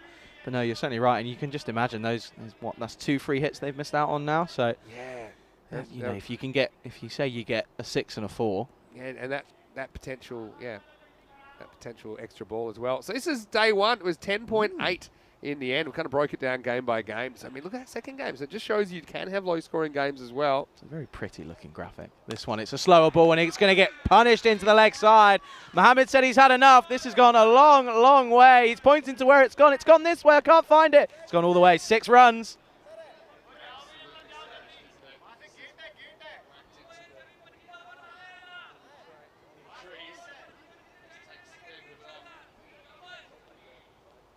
Oh, well, that's been given the absolute treatment, hasn't it? It was a slower delivery, and the skipper, Zazad Hossein, he's come on, and he's been absolutely tonked into the leg side. That is one of the bigger shots we've seen all day. Yeah, so new balls, please. Now, here's what the graph I want to see. This is the actual run rate versus Charlie's guess about what was going to be a par run rate. You think it was an 18 and over. It turned out to be 10.8. Well, a little bit of a gap there. So I think that's fair. Hossein again. This has gone high again, but this is going to go all the way. It's going to be another boundary. And Hossein, he's trying to lead from the front, the skipper, but he's giving Ofsted a chance. He's keeping them in this game. It's another 6 runs. Yeah, well, that's the thing. If you can deal in 6s, almost anything's possible. Even this 20 plus and over they need. That was absolutely smashed. Abdul Muhammad just showing some of his power. And he needs a response now, does Hossein. Oh, it's a better delivery, but Muhammad missing out. And they come through for just the leg by, so no bat involved. But again, this has just been, it's a good comeback, but this has been an expensive over. And it's these sort of overs that Ofsted need, but they need to go at least one more big shot in this over if they're going to have an opportunity here. Yeah, both batters have hit 6s in this over, though. It's gone 6-1, 6-6-1. And there's a final delivery to go. Look at those last 6 balls, couple 6s in there. Well, that's certainly going to help. This has gone a long, long way. That could be in the trees. It's not, is it? No, it's not. It misses. Quite. Just missed the trees, but he did miss the mark, did he really? And Rahimi, magical start. His innings 20 off 6. Well, that is the rate. I mean, that's the rate they need to go. They need 20 and over. He's got 20 off the over he's faced. And that one, there were 4 6s in it. Goes for 26 in total. Magical stuff. Hassan dished a few out, and he's copped a few back. And there's 80 on the board. 80 for 2 after 6. And this is just keeping them in the game here is Rahimi alongside Abdul Muhammad. Muhammad took a little bit of time to get going right at the start. However, he's now just pummeling away. He's going at a strike rate of just under 200, but he's going to need to keep going. These two are really crucial for Ostend CC if they're going to get anywhere near this total. Still 75 required off of just 24 deliveries, so 4 overs remaining. This could be, if these two keep going, it could be a close finish. Need here 18.75, so actually brought it back with that over from the brink. This is kind of the max I think you can get consistently. Here comes Rajiv Sharma. It's 3 big shots and over, isn't it? Half the over's got to go for the distance. And well, that's certainly going to help proceedings, and especially when it takes a bit of a bump off the keeper's head. Yeah, that's been a nasty one, hey?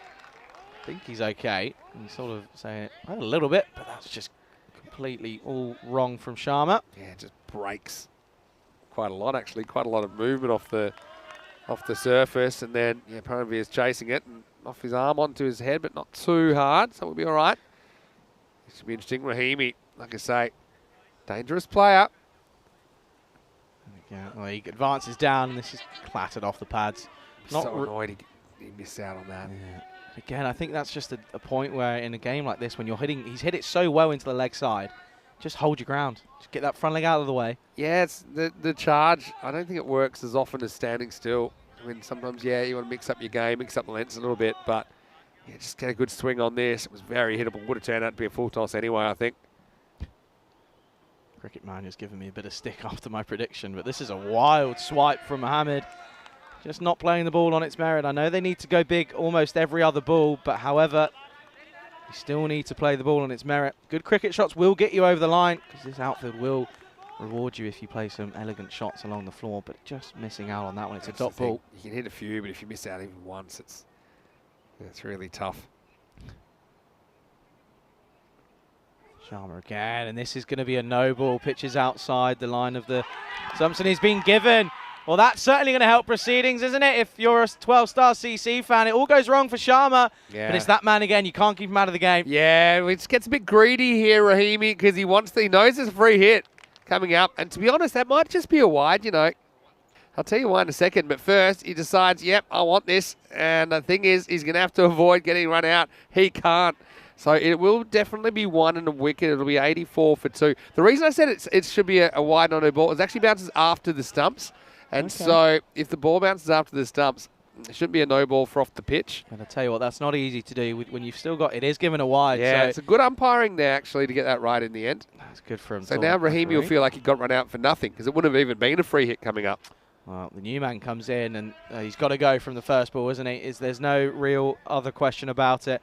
But again, that's not easy to do for Paramjit Singh with the glove still on. Didn't really have an opportunity to take it off and make things easier for him. But the new man coming in, well, it's the man who had an opportunity with the bat earlier, but he's got to go from the off now. It's a big ask for him to come in now and chase down, 71 off of 22 now. That run rate now up to almost 19 and a half and over. But it's that man. He's got a blow to the knee, but he's got to go from the off. It's Safat. He's facing up for his first delivery. And it's into the leg side. He's still on that left-handed line is Sharman. It's just a single into the onside. Keeps Mohammed on strike. You need to give Mohammed most of the strike now. He's got to go from the off. And I tell you what, if he does get them close to this target, it will be a good effort from here, from this position. It sure will. And I think really the big factor that's kept Ofsted in this game is the fact they didn't lose wickets after their power play. It allowed them to go big in this. Another one. Moment. But this could be a no ball for height, though. You know. This is given a wide. We'll have to have another look, but it's just a little bit lazy from Paramjit Singh. There's not a lot you can do, but we look here.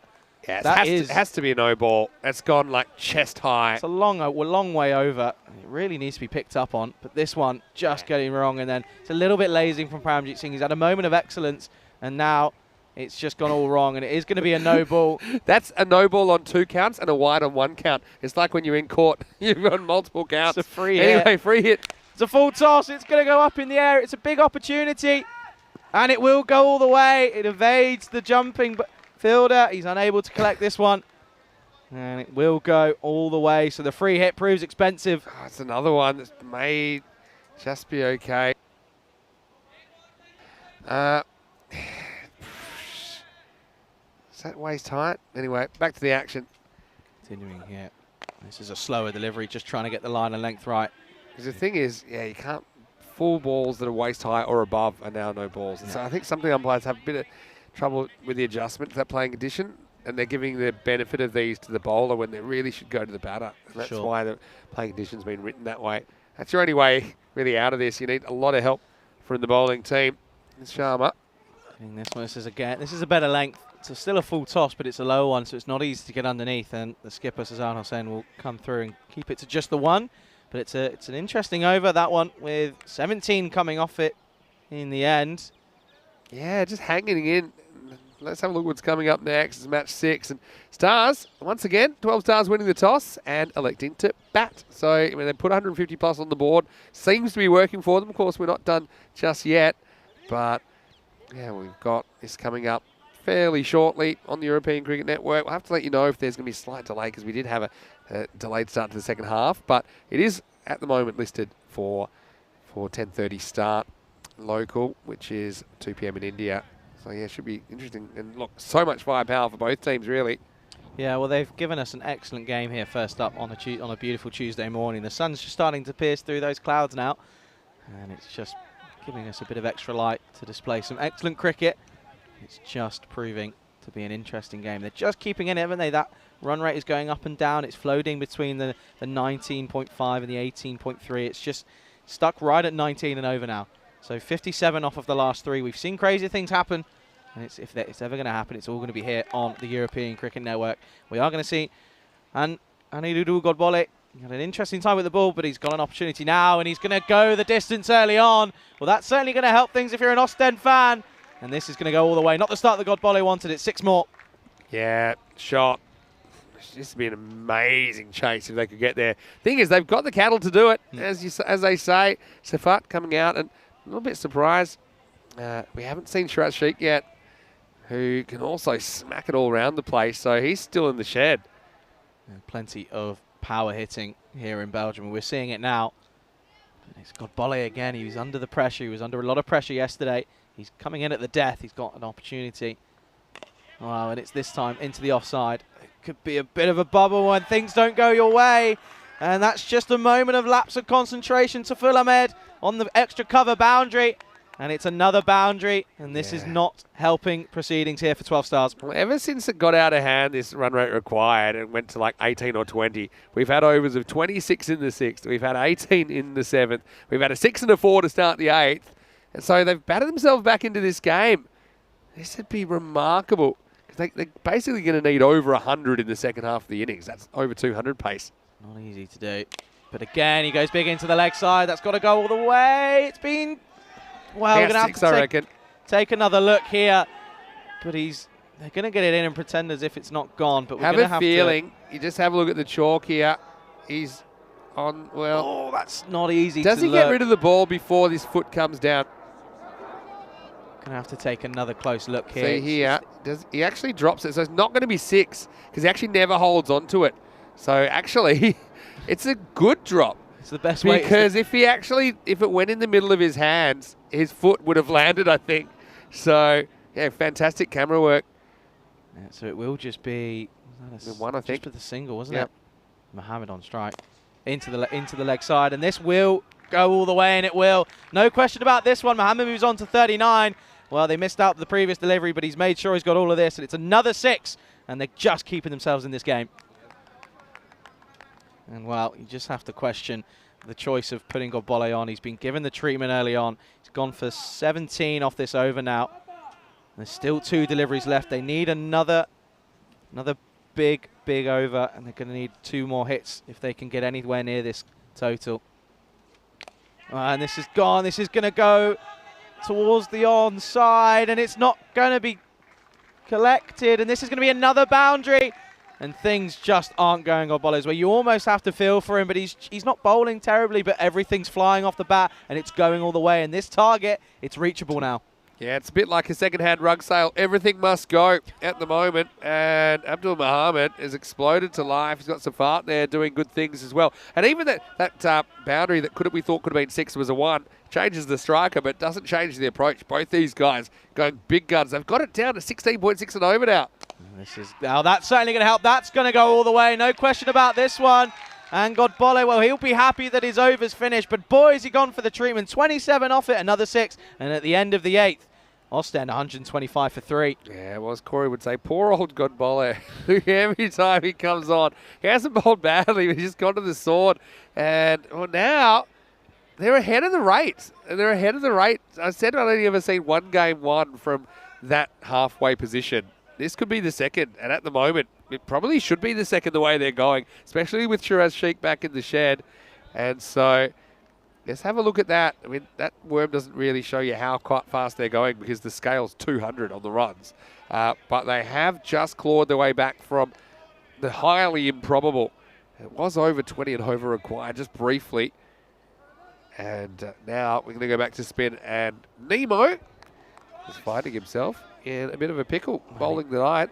He went for 21 off of his first over. Yeah, 31 to play with. But I mean, you got to bowl. Can't just bowl nobody again that got whacked because then there's nobody to bowl.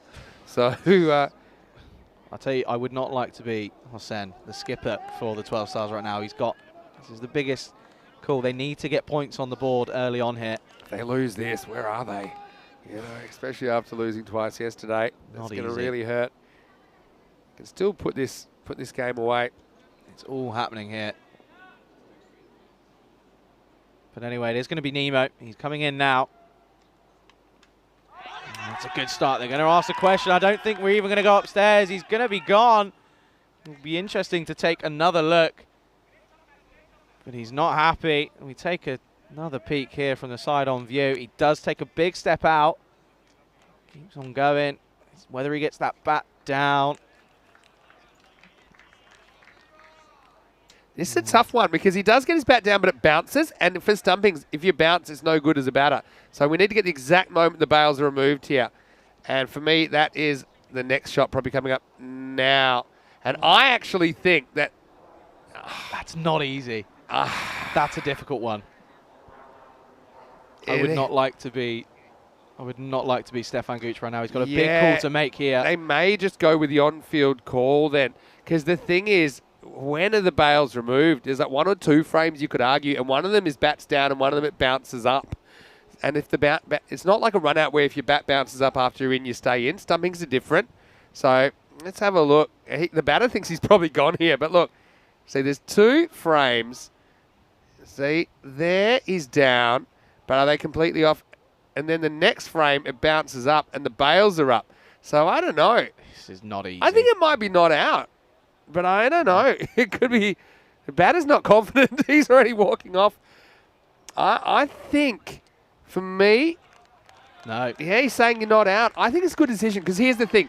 If the bat's bouncing up as the bails are bouncing up, that means it happened at the same time. Yeah. Right? Okay. So, I mean, it's one that could have gone either way, but the keeper, well, basically he's too quick there. If he was a little bit slower, He would have got it. he would have been stumped. So I think Safat's back from the dead. I think it's a very good decision, I've got to say, based on that evidence. I think that technically there's enough doubt there to give that not out. For sure. But again, great work, great credit to the crew at Spring Productions for being able to provide us those. But it's a dot ball nonetheless. Too good keeping. It's a dot ball, but this time it's up in the air. It's a big opportunity. Has it got the legs? Well, it's not been taken, but I think they've done well to keep this inside the boundary ropes. And this one, we're going to have to take another look. It's all happening here. Boy, the crew got their work cut out for them here. Yeah, they sure do. I mean, he keeps this inside. And look, they're not even bothered about catching this. They just want to keep it inside the field. That's what they're thinking. They're saying, don't let it go behind me. So even though it's technically a drop catch, they'll be happy. Fine there. But my only concern is, did they touch bodies when... Well, I think it's a bit of a long shot. The thing is, if you touch bodies accidentally, that's okay. Oh, is it? It's only if you're deliberately trying to help someone field the ball. I don't think that was the case. Okay. Anyway, Nemo, 10 balls to come in this game. Into the leg side. It's hit well. It's hit it well enough, and it will evade over. So, away from this game, Mohamed has brought up his 50, but he won't be worrying about this one. It's a lovely shot into the leg side. He manages to evade the field. It's a bit of a Tortuga, if anything. Yeah, a little bit. It came pretty fast. These are the ones that matter, don't they? And what an exciting game we've seen. Could we have a golden ball in 150s? Oh, maybe. dear. You called it. You've given it a shout. Finding Meta is on. This is off the pad. It could be close. For me, my early shout, I'm going to say that looks like he might be gone. Yeah, I think he's gone. No doubt about it for me. There's a good little back flick here. What's this from Paramjeet? And, yep. And, oh. That's got to be slowed down once again. Tell you what, we're giving the Spring Production guys overtime today. We need to get the exact frame here. And for me, it's out. This next one will be out, I reckon. I think he might be in. Oh, dear. I think he's in. I gave him no hope. This is incredible. It's literally a matter of a frame, isn't it? Both times. Well, hey, look what over it is. It's the 9th. It all happens here in the 9th, and boy, is it happening now. Yes, I've got to say. And again, everyone is looking over towards the third umpire in the tent. They're going to have a look. Yeah, a couple of technical issues coming up, but I think he's going to be not out. I think for me, I think I have to agree. That one frame afterwards, which shows when the bails are dislodged. He has his bat upside down, which doesn't help him, but actually, yeah, even though I would have sworn that was out. Back from that. I would have sworn that was out, but there you go. The replay tells the story. I think he's safe. He is. He continues.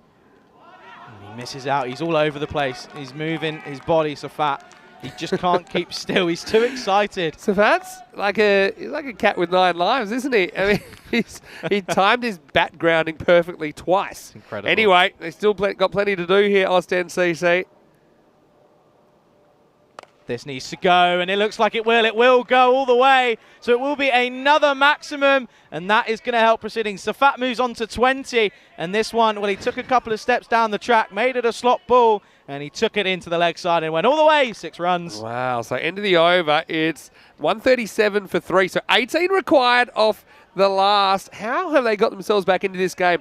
Because after 5 overs, they were 54. The overs since then have gone 26, 18, 27, and 12. And so, really, you'd have to say it's anybody's game here in the last. This is just incredible to watch. Incredible viewing. I hope you're all enjoying this, whether you're tuning in on YouTube, on the ECN European Cricket Network YouTube channel, or on FanCode in India. What a game we have on our hands. It's all come down to this 6 final deliveries. It's still early on in the morning. We've still got 3 games to come after this, but don't go anywhere. This is incredible, incredible viewing here. And this is only going to be an incredible bit of history on the European Cricket Network. And it is going to be Fakhar Zaman. It's that man. Yeah. We've seen him time and time again in the death for 12 stars. Oh, 13. Oh, you even put extra star in there. Star-spangled banner. Anyway, here we go. 18 off the last. Let's roll. hit down the ground. He's not middled this, but I don't think he minds it. He gets Safat on strike. He's 20 off of 9. What I will say, Charlie, just quickly, is that I know people are very quick to give umpire stick and all this kind of thing. There were some really high-pressure decisions there, and I think they got them spot on. Yeah, under 100%. immense pressure. 100%. So, well done to the officials, both on and off the field. Yeah, They're getting it right. The communication between the on-field and off-field umpires has been spot on. They've not made any hash decisions. They've really worked it out. But, hey, also the spring production crew. Yeah. Incredible work. Yeah, well, it takes a full kind of team effort. Yeah, Andrus, spot on there. Spot on with the replays. Anyway, 17 off 5. Safat in the hot seat. Oh, it's a big, big wicket. It's a great call and bold. It didn't really come at him quickly, but he had to adjust. And, well, Safat has to go, but he's made a big indent on this total. This game's still not over, but it's a big wicket. It's the 4th to go, 138 for 4 in the final over. Yeah, the cat's out of lives. The thing about Safat, and, well, you take a look here, just right off the splice of the bat, just unable to really get it going. And it's a big wicket. You can see what it means to Zaman. He knows in the context of this game how big that is. well, there's been so many fireworks. I think it's cutting out my microphone at times, but don't worry about that. I was going to say about Safat that it started with him getting his... And yet, I think, Vinny, we're losing you, coming back and going.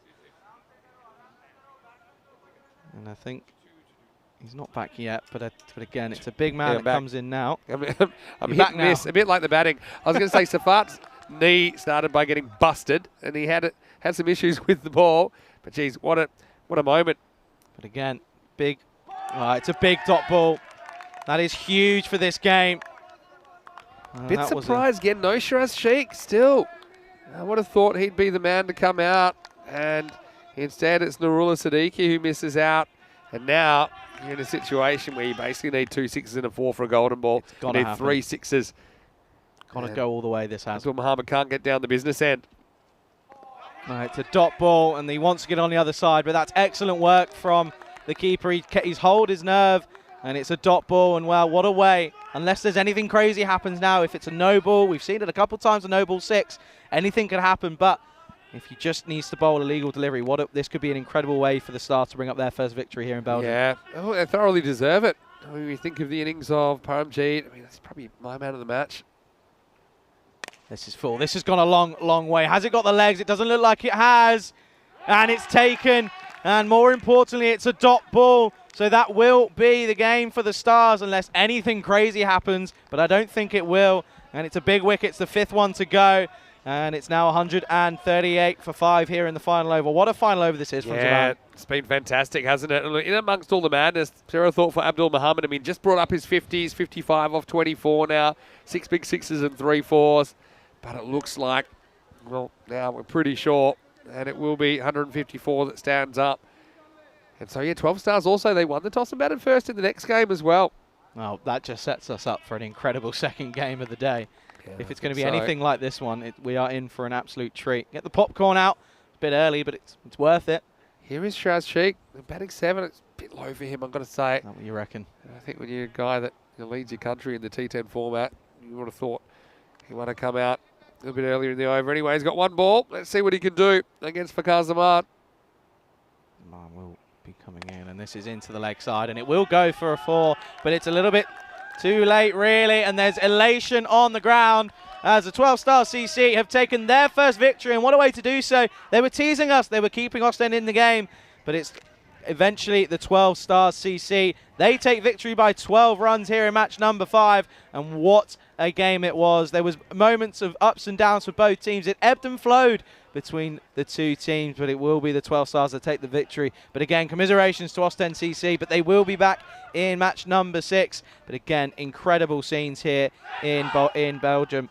Yeah, it was a fantastic game, and again, kind of gravitated towards that 15 and over, which is quite a high par. But I mean, maybe that's where we'll be heading here And these two teams, you mentioned that they will meet again. So now 12 Stars are 2 points, and Ostend CC yet to open their account. They can draw square if they can beat them in match 6. There is a 10-minute delay to match 6 just because of some of the technical issues this morning, but it will be starting around 10 minutes from now right here on the European Cricket Network. Let's have a look at some of the highlights of a very high-scoring and very entertaining cricket match to start the day on day 2. Yeah, no, it really was incredible to see, and there was just excellent bit of hitting early on, and it was that man at the top of the innings for Ostend CC, Herman Guman, 27 off of 15, 3 4s and 2 6s for him. There were some beautiful shots all around the ground, and there was also a bit of luck.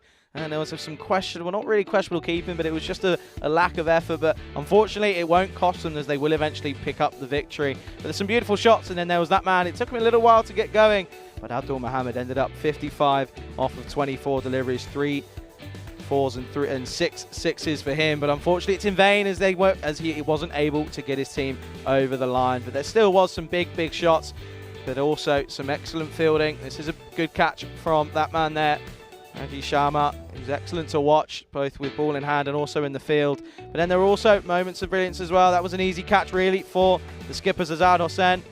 And then that man came in, didn't he? Amin Rahimi, he came in 20 off of 7. That was the rate they needed to go at. He was able to keep them in the... There was moments where it ebbed and flowed between 18.3 and 19.5, and they were able to keep going at that rate, and they got it down to 15 at one point. And, well, they just weren't able to get over the mark. But incredible hitting throughout both innings. To have 2 scores in that 140, 150 mark, it just goes to show that I think that's probably around par, probably not 180, but it's still enough in the end. And we come through to the rest of the highlights package, just even towards moment. Well, that was an interesting one, wasn't it? It was firstly given as a no ball, but it was a wide, and then Rahimi had to go. A bit of excellence from Paramjeet Singh, and boy, did he have a good day out there, even though there was a few issues with the gloves, but he managed to get the moments that really mattered in the context of this game. But there was also a few moments of pure just questions being asked every time. There was so many replays that were needed. There were also some beautiful shots, both leg side and offside. That was an interesting moment. You thought, in my head, I was like, when that misfield happened on that offside, you just had to ask the question if that was the turning point. But that was excellent. It was a drop that didn't cost them anything because it prevented a 6. Next ball, it went all the distance. But again, it just proved that there were moments where you just had to do the right thing. Even though the catches weren't taken, you just had to make sure that it wasn't going to go all the way. And, well, this was the over, wasn't it? It was the 9th over. It was Nemo. He was able to find a bit of drama. There was moments. It was a really good stumping. If anything, he was too quick. However, then there was a moment on the boundary, whether or not it was going to go all the way. But it was, again, great work. Made sure that it didn't go the distance. Doesn't worry about the catch. It was only the 1 run, and it was just 1 too many. This was a boundary. Just kept them in it, and he got them down into the teens for the final over. And, well, then there was, again, an excellent bit of work. But it's a fact he eventually survived after a couple of minutes of deliberation. But, again, we come towards the end, we know the result. 12 Star CC beating Ostend by 12 runs. A huge thank you to everyone for tuning in, getting involved on the live chat early morning here on Tuesday. But do remember, we have got plenty of cricket. 3 more games coming up here in Belgium. Plenty of action here on the European Cricket Network. And that was Pakazaman. It was a good final over in the end. There was only 5 runs off it, 2 wickets as well. Just the 1 boundary. That was key, keeping the boundaries down to a minimum, and it was the final delivery. And Vinny saying that he reckons that man came in right towards the end. It was a little bit too late, was Shiraz Sheikh. But it's the last moments of the first game here on day number 2. Match number 5 going to 12 Star CC. But do remember, we will be back in around about 10 minutes time as we take a look here. Abdul Mohammed at the top of the innings. It's a half century. It's a very beautiful half century, but it's in vain. Only going to get the fantasy points for that. No points on the board yet for Ostend CC. But again, supported well in the middle order by Amin Rahimi and Safad as well. But again, that man, Shiraz Sheikh, coming in a little bit too late at number 7 in the context of this game. Just wonder if he came in before Siddiqui. That's an extra 3 balls that he would have faced. And you take a look here at some of the bowling figures. It was real questionable to get Aniruddha Godbole into the attack here, and you can just see 1 over 27. Also, Azad Hossain 1 over for 25. It's really interesting to see how the 12 Star CC go around their bowling, but we'll see them again. They'll be batting first in match number 6. Don't go anywhere. We'll be back in around about 10 minutes time as you're watching the FanCode European Cricket Series here in Belgium.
Hello and welcome back to Mechelen, and this Vrijburg cricket ground is a very picturesque part of the country, somewhere between Brussels and Antwerp, and there's been a lot of kookaburras have been flying around this place. These guys love to hit big. We saw plenty of that in the first match of the day. I think we'll see plenty more in match 6, and it's a rematch coming up between 12 Stars Cricket Club and Ostend Cricket Club. Let's go to the toss. Stefan Gooch is with the two captains. Let's see who wins it.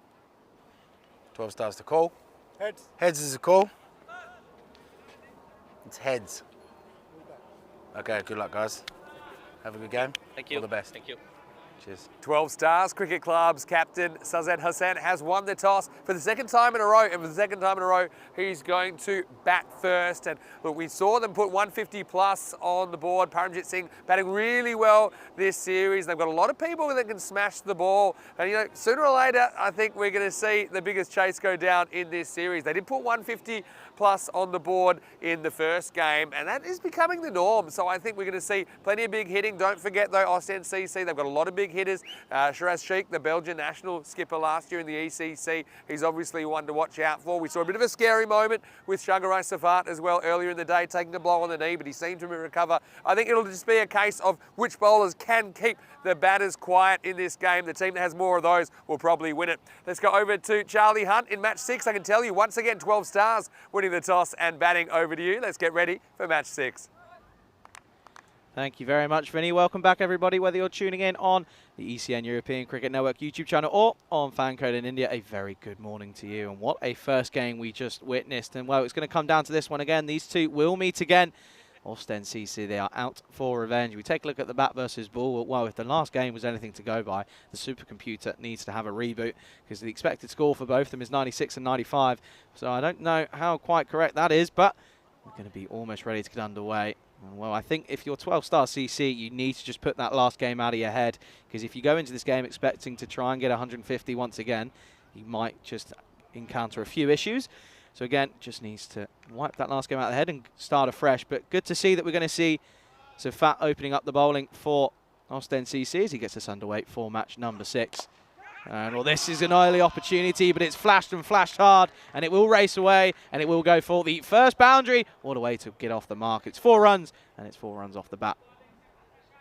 So Hossain sticking with the same opening partnership of himself and Kaushik Himu at the top of the order. And again, it's what a start that is. Well, if they carry on at this rate, they'll be at 400, which will be a pretty good record. And that ball looks like it's gone a long, long way into the trees. But again, a huge welcome back to everybody tuning in. It's been an excellent first half of the morning here. Obviously, 4 games in total each day here from Monday to Saturday. And it's just brilliant to bring you the coverage here in Belgium. Obviously, the last bit of European Cricket Series for a while, as we eventually go to the European Cricket Championship, the ECC, in a couple of weeks' time. Oh, this is a big appeal, but I don't think it's clipped the bat. There's a big sound, but I think it's more so off the thigh of Hossain. We take a look here. Yeah, it's certainly off the thigh by just clipping the trouser leg there. He was pretty certain that he knew that he hadn't hit it. If anything, he didn't really get anywhere near it. But it's good early signs for Safat. He's clearly pushing him for pace, which is always good to see after he took a bit of a blow on the knee. That really looked like a sore one, but he was up pretty quickly. Bit of the use of the magic spray, I would imagine. But again, a huge thank you to everyone for tuning in on YouTube. If you are doing so, get involved in the live chat. Nice to see and hear from everyone. And Vinny likes a bit of a lurker's call. That'll be coming up at some point during the day.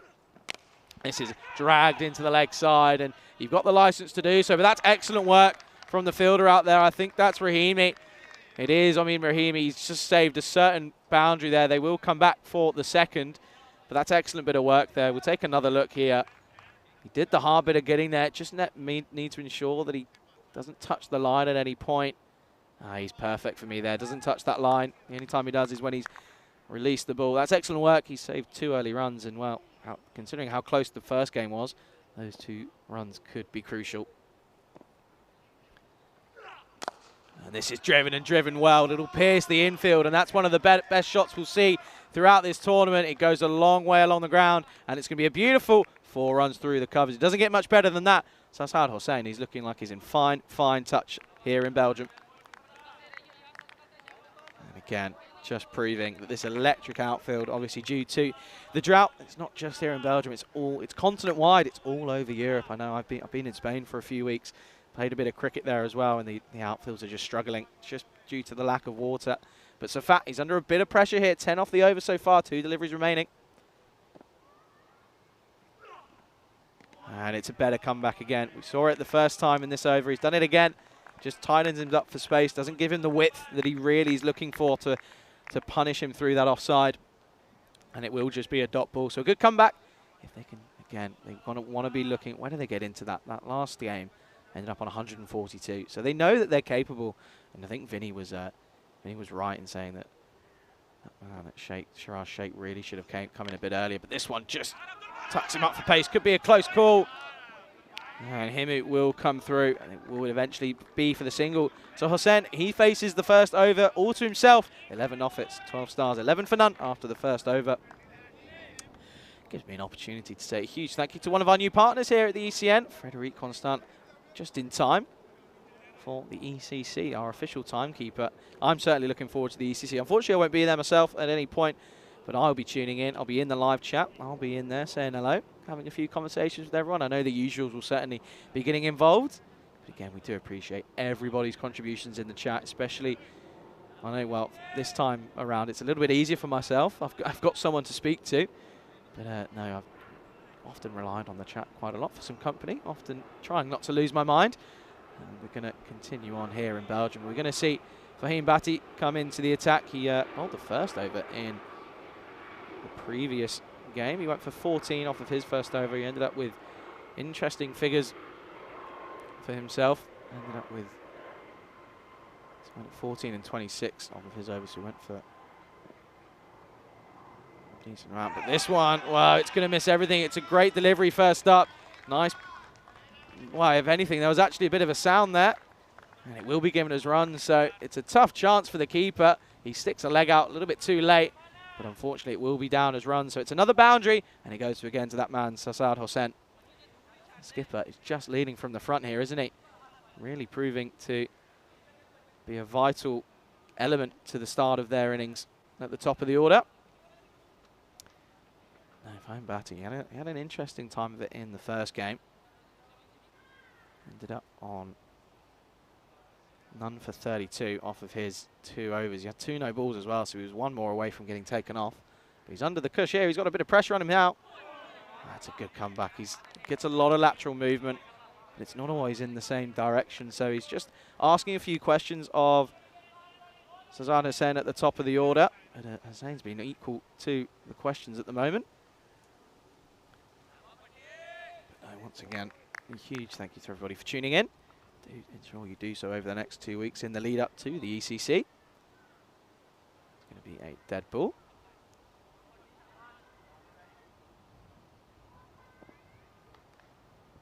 Again, Bhatti comes in, and again, well, that swing helps out, and well, Rahimi's there, but he's not going to be able to get anything on this one. It's going to sail over his head, and it's going to go all the way for a maximum. It's 6 runs here, and again, that man is off his bat. He's faced all the deliveries. It's Sassad Hossein. It goes all the way. 6 runs. And what a way to start the innings here for Sassad Hossein. I think he's done what I mentioned earlier. He just needs to get that first game out of the head, even though it went really well for his team. Just needs to realise that not every game is going to be the same. Just got to play the ball on its merit. In a sense, 21 off of 9. Well, I'll make that 25 off of 10, because that's gone. Well, I thought it was a 4, but it's going to go all the way. And it will be another 6 runs. This time, just tucking it around the corner. You take another look here. It just clears the boundary, doesn't it? And it will be another 6 runs. And Hossein, well, he's just keeping it to himself. He's being greedy. He's being selfish. And that's what you got to do as a batsman. Bat for yourself in moments like these. He's 27 correction off of 10. It's incredible batting here in the power play, making the most of the restrictions in his favour. It really is proving to be an interesting battle, this at the top of the order between the openers. And he goes again, and he's got all of this, and this will go a long, long way. And he's favouring that leg side at the moment. Well, that's 3 on the bounce. It's a hat-trick of 6s. It's another maximum. And that man, Hossein, he's looking in fine, fine form here in Belgium.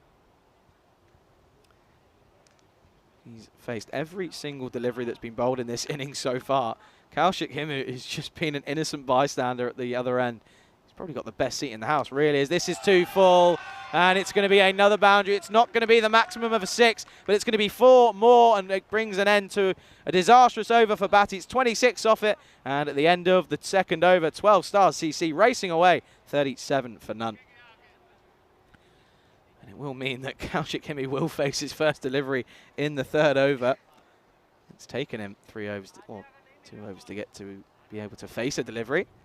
But he won't be complaining when your skipper at the other end is going at a strike rate of 300. But it gives us an opportunity to take a look at the standings after that first game. 12 stars getting their first bit of points on the board. Obviously, they'll be 4 games down after this match here, match number 6. Ostend, they're looking for revenge. But what an interesting table it'll be if Ostend can get a victory here in match number 6.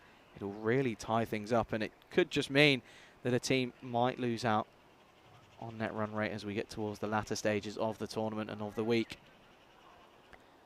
And we're going to see Safat continue here. He had an interesting first over. Didn't get no wickets for him, but just the 11 off it. And in the context of this game, compared to Batty, it's a pretty tidy over. But he's up against Himu now, who's yet to face a delivery. And this is a shorter delivery, and it will be a dot ball. That dot ball is gold dust here. It's only the 3rd dot ball we've had, but there were 5 boundaries in that second over. 4.6664, 26 off it. It's again proving to be that this outfield is just electric, but often, well, 3 times in that over, it didn't even touch the outfield. And again, it's a good delivery. Himu just unable to read this. He's getting a bit of away movement, might have been a bit of sieve movement as well. But Himu at this point, you see here, yeah, there's a lot of swing, a lot of seam movement, more of a leg cutter if anything. Safat just showing and showcasing his skills here. Just needs to get Hossein on strike, does this one. This is hit well, but it's an excellent stop from Faraz Khan mid-off, and there could be an opportunity for a run out here. A direct hit would have been close. I think it would have been safe, but he saved a certain boundary there. He saved 2 runs. That's excellent work. Diving to his left. It's not easy on this outfield, but just goes to show the commitment from the players here. And Faraz Khan, an excellent bit of work there.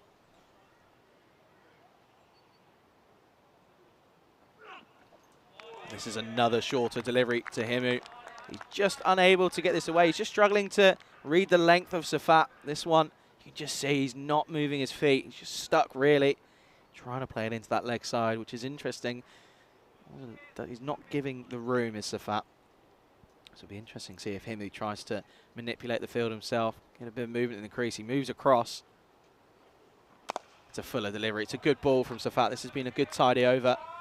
It'll just be the 1 run. And they won't mind that. They won't mind if it's just the single delivery to Sasad Hossein. If they can ensure that this isn't a single, they'll take this. They want to keep Himu on strike at the moment. But again, Safat, this has been a tidier over so far. Just 3 off it. Single delivery remaining, but he's up against Hossein. Oh, and Hossein has just tried to turn this round the corner, and it will be a dot ball. So it's a good end to the power play. After that first 2 overs, you can see they're just trying to turn it around, but he's getting a bit of seam movement away. And it is a dot ball to end. So that will bring us to the close of the 3rd. And 12 star CC, 40 for none after 3. And in the context of this game, it could be an interesting stat. But they've got a lot of runs on the board after the power play, but also they've not lost a single wicket yet. So that is proving to be crucial here, as we can take a look at the lineups here. And again, it'll be interesting to see. I think my question is for 12 star CC, we know they can bat, but it's their bowling that's really been an issue. They did defend 154, obviously, in the previous game, but it's just asking a few questions of leaking a few runs too many. But we're going to see Siddiqui is going to be taking the 4th over, coming out of the power play. That's the first over we've had without a boundary, just 3 off it. And Safat's spell of none for 14 off of 2. But again, I think they won't mind if they can keep Himu on strike, or even keep him in, if anything, because they know Paramjit Singh, he's off the back of an incredible 70 odd innings, 72 I think it was. It's incredible hitting off of not many deliveries, but Siddiqui's in now. He's got Himu in his sights. It's again another good delivery. They only had 3 dot balls before the the two and a half over mark. They've now gained another 5 dot balls since then. Just keeping the boundary count down after the first 2 overs. 7 boundaries in the first 12 deliveries. And this will just be a single into the offside. And Himmy won't mind that. He knows that at the moment he's not quite middling it, and he just needs to get Hossein on strike, the skipper. He's 37 off of just 13 deliveries. He's abused that leg side like it's nothing. Obviously the fielders have all been spread now. There's 3 back on the leg side. It's an inside edge onto the pad and will just be another single, but this has been tidy so far from Siddiqui. Just backing Safat up. This is the key. If you can bowl in partnerships, you only get 2 overs per bowler, of course, in the T10 innings. Just need to ensure that you bowl in partnerships and support each other. Don't release the pressure. Safat's gone boundaryless in his over. Siddiqui needs to keep that pressure on 12 stars now. It's a low full toss. Doesn't quite get underneath it. And it'll be collected by Shagarai Safat. And it will just be, again, another single. But this is excellent work from Siddiqui. And the temperature just rising now as we get towards that 11 o'clock local time. Starting to get a bit warmer. Probably around about 20 degrees, I'm going to guess. And this is a lovely shot down the ground. Has he split the 2 fielders? He has. They almost meet in the middle, but they were a little bit concerned of making contact with each other. But there's no contact with the ball, only off the middle of the bat, and it will go for a boundary. And that certainly releases a bit of pressure. It's another 4. And no surprise, it's off the bat of Sazad Hossein. It's now moved into the 40s off of just 15 deliveries.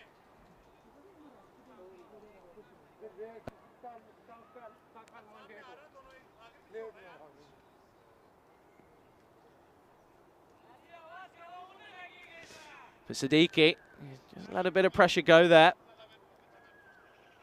Needs a good comeback now to finish the over. It's only 7 off the over. It's still a tidy over thus far. And, well, that's not going to help. That's going to be 1 bounce, 4 runs.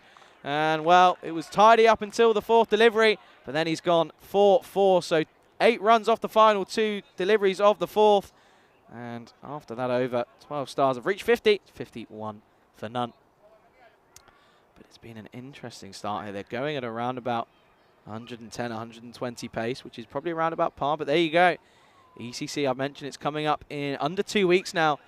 So it will begin on the 12th of September with Group A, and obviously it will be under lights in 2022 in Khartoum.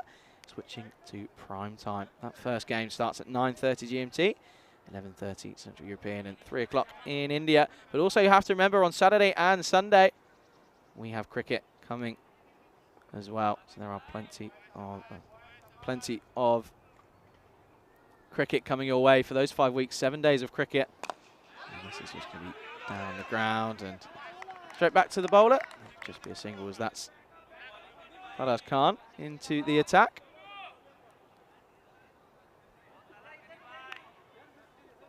Again, it's been a good start for 12 star CC. It's going at 12 point, just under 13 and over. Again, just showing they're still without a loss of a wicket, so they can really go big. Plenty of wickets in hand. And he corrects himself and he just chips this one. Bit of a 9-iron over Faraz Khan. It's just the 1 run. No, but this has been really good from 12 star CC. Such an improvement after yesterday. They know they have to come out and try and make it 2 from 2, and they're certainly on par to do so. This is a lovely shot. That's going to release a bit of pressure for Himu. He hasn't been able to get the account open, but he does so with a lovely uppercut onto the offside. And this is going to race away for a couple of bounces, and it trickles over the boundary. It's another 4 runs.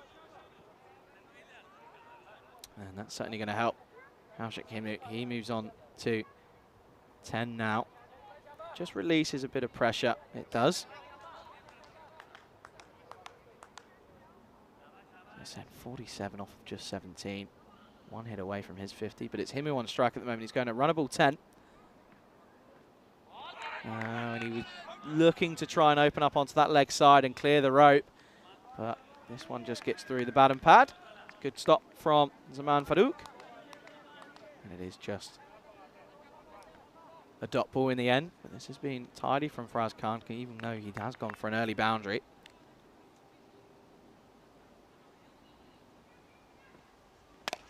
And this is cloth into the leg side. It won't go all the way.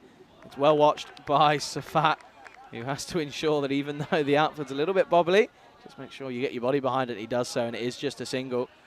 It's, again, excellent work from Khan here to keep it down to a minute. It's just 7 off of his first 5 deliveries. He's 1 delivery left, but he's got a man looking for his half century. Hossein on strike. And this is down the ground. It might be an opportunity. He goes for it. Well, he could be run out here. Oh dear, it's all happening. As there was an opportunity of a catch. He did go for it, which I like the intent. He's well backed up by Safat, and then the throw was a little bit wayward. It evaded the bowler, and they did come through for the second. So it will be 2 runs to end the 5th, and at the halfway stage, the 12 Stars are 60 for no loss. And at the halfway stage, I can welcome back Vinny Sandu. Yeah, thanks. Been enjoying this so far. 60 for no loss. It looks a bit pedestrian by the standards of what we've seen so far in this series. But how about Hussain? 49 off 18. And remember, he started with a bang this morning as well. Batting for 12 Stars opening up. He was pretty keen to bat first. You can see why. He cracked 33 off 15 this morning. Right now, 49 off 18. And we are going to start the 6th over now. Going to see Siddiqui, who will be bowling. Him on strike. Sometimes has had a bit of trouble getting out the way. But this time he doesn't. So we'll just make the 1. And so over to Hussain, who's within reach of this half century. What an innings it's been. It's powerful, but I mean, just the shape of his shots are really beautiful, I think, Hussain. Yeah, it's really nice to see. He was able to get a couple starts. The same as Paramjit Singh, he got a couple starts yesterday but wasn't able to convert, and I think that's what's been crucial in the innings for both of these two. Backs away, and it's not his most convincing shot, but it will bring up his half century off just 19 balls. And the captain, well, he led them to their first victory in ECS cricket earlier today. And right now, he wants to go back-to-back, and that's an innings which contained 3 sixes and 7 fours. And what a start to match 6 for the captain. Incredible strike rate, it has to be said, striking at just under 300.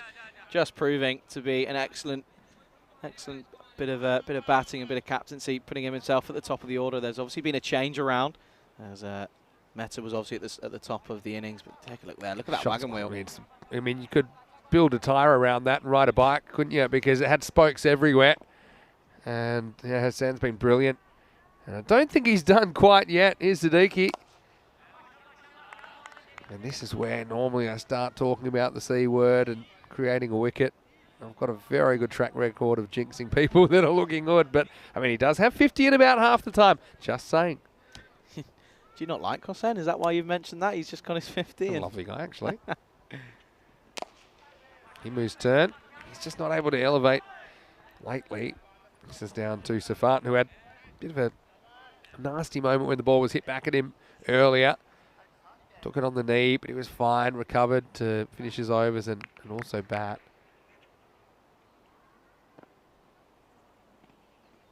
Tries to get funky this time. I don't know about that option. Again, looks great. You look like a millionaire when it comes off. As it is, he just kind of clunks it out for 1. Well, he must be good friends with Mehta. He's watched him in the first game take it on. Just doesn't get in the right position. You know, he tried to take it on against Safat, but Safat was getting a lot of seam moving away. Gets credited, yeah, gets credited with the run for that, I was going to say. I thought maybe it was just off the thigh pad, but over to Himu. This is a better looking shot. Finds the fielder, does well. Get this in front of him. I don't think you need to risk it too and risk running out Hussain here. But Himu will retain the strike with that one. And after 6, the score 69 for no loss. And pretty decent over, single-digit over. Just 9 coming off the 6th. Yeah, there's a good over from Siddiqui. Just the 1 boundary as well. They've only had 1 boundary in the last 2, or 2 boundaries in the last 2 overs, 1 boundary per over, which is a little bit different to the first 2 overs. In 12 deliveries, they had 7 boundaries. Tell you who I'm feeling for, a guy that we'll see for Belgium in the ECC is Fahim Bhatti. His overs today have gone for 14, which really was 18 because it was the 4 byes. It was his fault. So I'm going to go. But anyway, then 26 and 26 in his last 2 overs he's bowled. Ouch. Time for over number 7. And Faraz Khan come on. First ball just knocked down to long on for 1. There's a good question here from Thanem Struck. Hello, Sarab. who's in the Netherlands. And he wants to know, is Sherry Butt playing for one of the teams? Very good question. I know you'd be interested about that. The Kampong connection. And I can tell you, yeah, he's leading Antwerp. And Antwerp's a side that we saw yesterday get their first win. They split their series with Ostend Exiles. But Antwerp have a day off today. Sorry, but you'll see them for tomorrow morning against the Mechelen Eagles. And then against Ostend CC the next day. And then against 12 Stars. So, yeah, keep an eye out. And nice to have you in the chat, as always. Yeah, the chat's been pretty lively. There's a lot of chat going on. It's always good to see there's a few regulars in there as well, as always. Shrugs in there as well, nice to see. Funny kind of an innings here, isn't it? Yeah, it's when you consider. Yeah, I'll tell you my thoughts in a second. First, I'll watch Hassan come and smack one off the outside edge, and this will probably run away for 4. And it will. So, yeah, a bit lucky with that one. Swings hard, gets a fair bit of willow on it. You can see bowler wide to the crease there, Faraz Khan. So another boundary. Yeah, so for me, Himu, I wouldn't still have him out there with Paramjeet in the shed. I just think that, okay, he's done his job. He's not that he's not incapable. He is very capable of hitting big shots, but it just hasn't happened for him this innings. And I think he shouldn't have got past the halfway mark. I think you got Paramveer, who whacked that 70 this morning, ready to come in at number 3. And he's getting itchy pads right now. He wants to be out there. Down the leg side. And, well, this would have been out of it hit. Instead, I think they'll probably take an overthrow. No, they decide against it. I think it'll just be the one leg bite. Yeah, so that's a bit of a tactical misstep, if you like. He would have been gone by a long, long way. Are you asking for... I would have retired him out. Yeah, is that what you're saying? Oh, yeah. Tactical retirement. I mean, yeah, should have been gone probably 4th or 5th over. Have we seen that on the ECN yet? Yeah, a few times. Yeah. A few times. It's just smart play. Big swing and a miss. And to see him, he's almost trying to run himself out because he knows as well. It's the end of the 7th over, 75 for no loss. So, yeah, just 6 off that over. So people, yeah, I mean, there's nothing. We'll talk about it in a second. But first, let's talk about what's coming up towards the end of the year. And we've got 5 weeks coming up in Khartoum on the European Cricket Network. We've got 7 days a week, Monday to Friday, in the ECC, the T10 Internationals. And then Saturday and Sunday, we'll have T10 domestic cricket.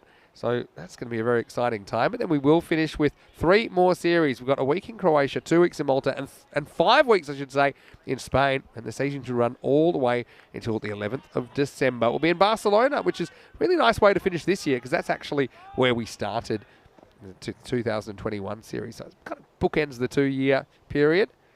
Amir Hussain having a few problems with his run out.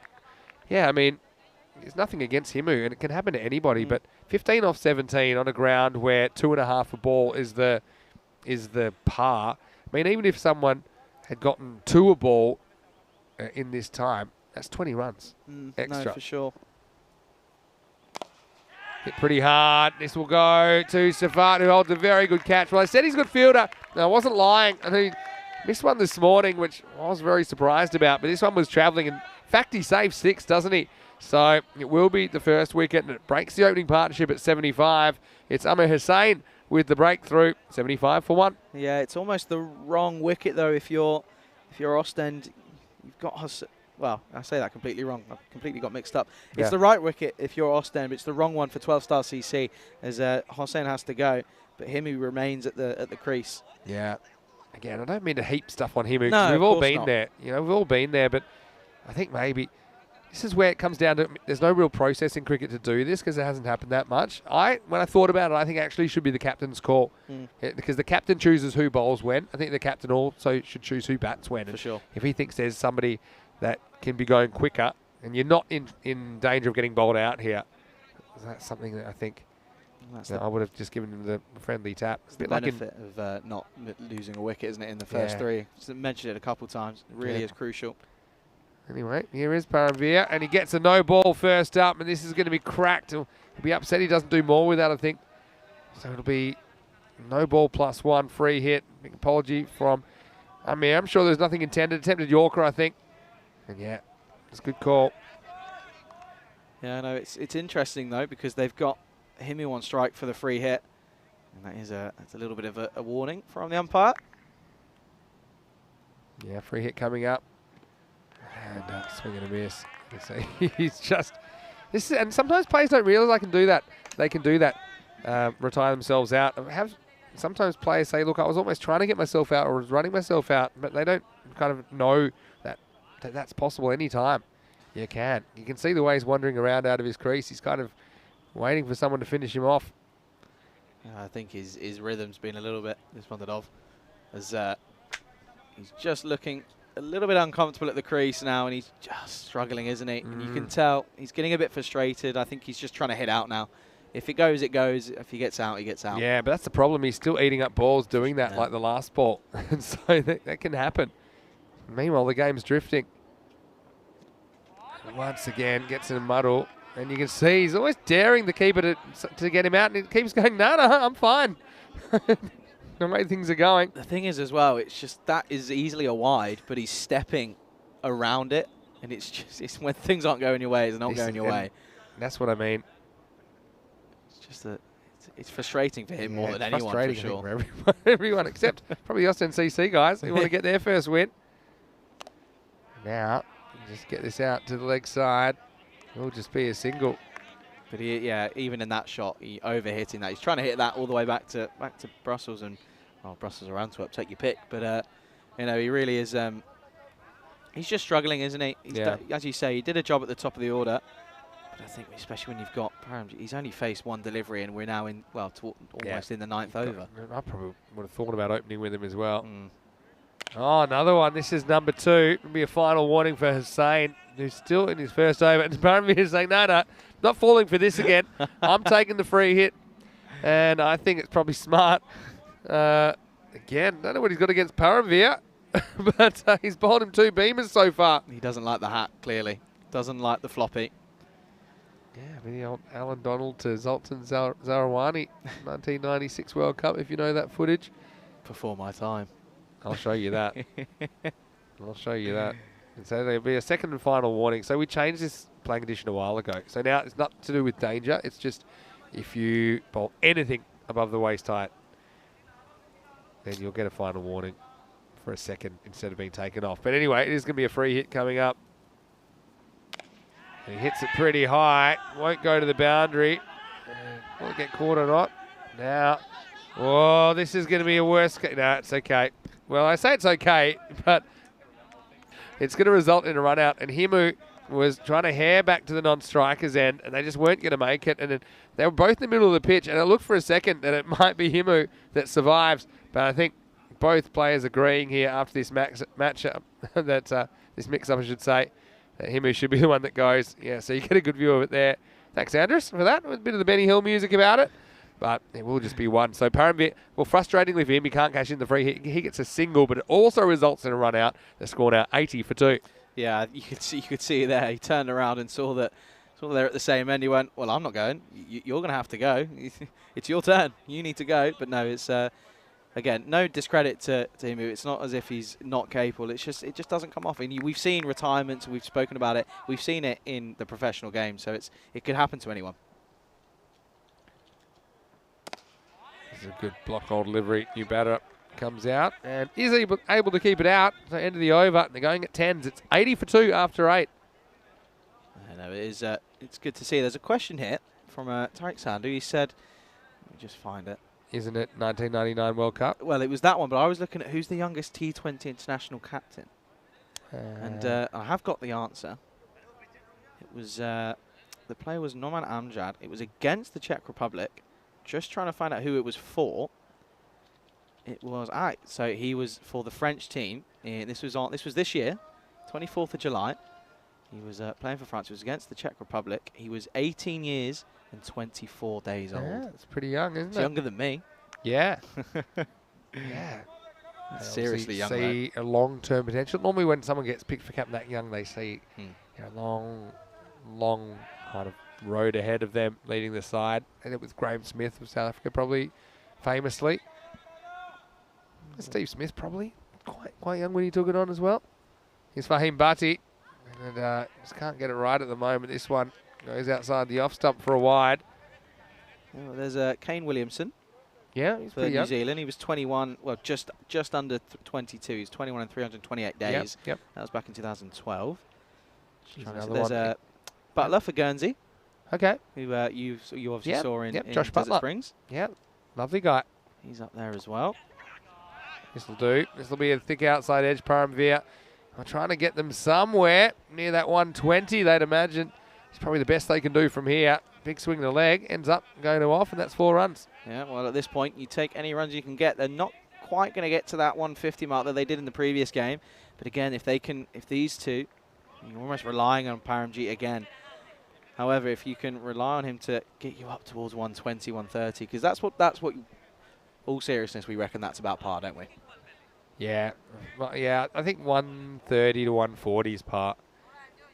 Kind of lifted a little bit. I think I started saying 120 to 130, but yeah, probably 130 to 140. We saw some lower scoring games as well. I mean, I might be way off. I mean, yesterday the average run rate was 108, so that tells you it's 108. There you go. You know, you can have different sorts of innings as well, can't you? Here's Barty. And full toss. Gets enough on this. Maximo! Now, Paramveer. He might have a career in baseball because he certainly had plenty of practice against the full tosses so far in his short innings in match 6. He sends this one out of the ground, gets enough bat to get it over the fielder. Yeah, they're really not the easiest ones to get away, but it is incredible hitting. Just continuing where he left off, isn't he? 12 off of 5, and that's a beautiful shot onto the offside. And Sultan Diwan Ali is spot on. I've been calling Paramveer. He's Paramjeet, of course. I've not even been picking that up. Yeah, well, there's Paramveer who plays for MSC Frankfurt, who actually played against the Exiles. So you'll have to excuse me, Paramjeet, but it's only early in your innings, so I've got plenty of time to save it. But he's got to do his bit and try and get them to a decent score. There's a bit of chat. Someone's just asked, where are all the moderators? And ILMF has just gone, we're lurking. We're just Spanners having a day off. Yeah. It's all right. They're allowed to every now and then. Watch a lot of cricket. Well, maybe we're going to cut the moderators' pay in half then today. Oh, you might upset a hear few that, people. Guys? No, we love the work of the Spanners. They do a great job. Anyway, 10 balls to go. Matty's back over the wicket. Another full toss. Another boundary again. This time Paramjeet Singh. He will step across and kind of reaches for it. And, well, that third man position, you know you're in for it. Well, he was a lot of walking. Yeah, the third man was busy last innings, but that was because it was some really elegant shots, some ramp shots. This time it's just sneaky little outside edges, and it's just it's Singh. You know, he's in good form. He's just getting a lot of luck, and when it goes your way, it goes your way. You have to make the most of it because you know he's having a good time now. He could go over the next 2 years and not get a single score above double digits. So you've got to make the most of it and cash in whilst you can. Yeah, that's true. Yeah, I suppose you see a bit of everything, don't you? Yeah, it really is. But it just goes to show we're very early on in our mini Belgium adventure before the ECC, but it's been incredible, isn't it? It'll raise your pulse. That's what I'll say. Pound for pound, you're seeing a lot of action. And Barty is being on the wrong end of most of it. 41 off his 1.5 overs. This is another one, and he gets wrong. And this time it's going to be a wicket. So another full toss. Well, it's not like he didn't have enough practice. He tries to turn it to the leg side. Big leading edge. And that's Sonu Khan who comes into the lineup, who takes the catch. So Barty, well, he has something to show for his work at least. Now he removes Paramjeet for 16. The score is 95 for 3. Yeah, well, he's had a lot of practice of collecting the ball from the bushes, but off the boundary rope. But this time, doesn't quite get all of it. It's another outside edge, but yeah, it does just fly to him. And it's a good catch, to be fair. Had a bit of airtime, but no, it was a really, really good catch. But it does bring in the new man, Nimesh Mehta. Nemo. And, well, the scoopologist. And a bit like me, when I was in Bologna in the home of gelato, I would always go triple scoop. And that's exactly what Nemo did last time. He went scoop, scoop, reverse scoop. And that didn't end up as messy as I did. Did have a kind of funny finish to his innings, though, where he thought a ball might be going down the leg side, but it crashed into his stumps behind his legs. They put the fine leg back straight away, so they're not going to fall for that one this time. He won't be watching that highlight back, will he? He will not be putting that on the old social media, but he's got an opportunity now. Here we go. 2 to come in the over. Pretty good fun first up from Fahim, who, like I said, he performed really well for Belgium last year. Kind of swung it around. Maybe the conditions in Khartoum suited him as well, where he just kind of move it both ways. But I suppose if you're going to do that, you've got to have the control there. And the control hasn't quite been there with him today. Last ball of the ninth. Be wide. We'll bowl that one again. Up to 97 now. Talked about maybe getting up to that 120. Seemed a long way off a while ago. Yeah, he's just got a bit unlucky there. It was on the line. So if you're gonna, as long as they're consistent, but yeah, gone for 41 already in his spell. Driven away, and this will be 4. Nice shot. I mean, it's just a cricket shot, really. This outfield is so fast. Again, I haven't seen rain for quite a while here in Belgium. And so that will be 4 to finish the over. It takes them up over the 100 as well. 101 for 3 after 9 overs. Yep, so they'll be looking after, towards the end of this innings. They've got an over left, 6 deliveries to go. If they can get 15 or 20 runs, just sneak a few, gets them up to that 120, 125, and they'll be happy with that. They are facing someone who's on his last warning, isn't he? Otherwise, he's off to the naughty corner. Yeah, that's true. He's got. You don't see it too often with this 3-step rule now, but it has happened once or twice. Barty goes for 47.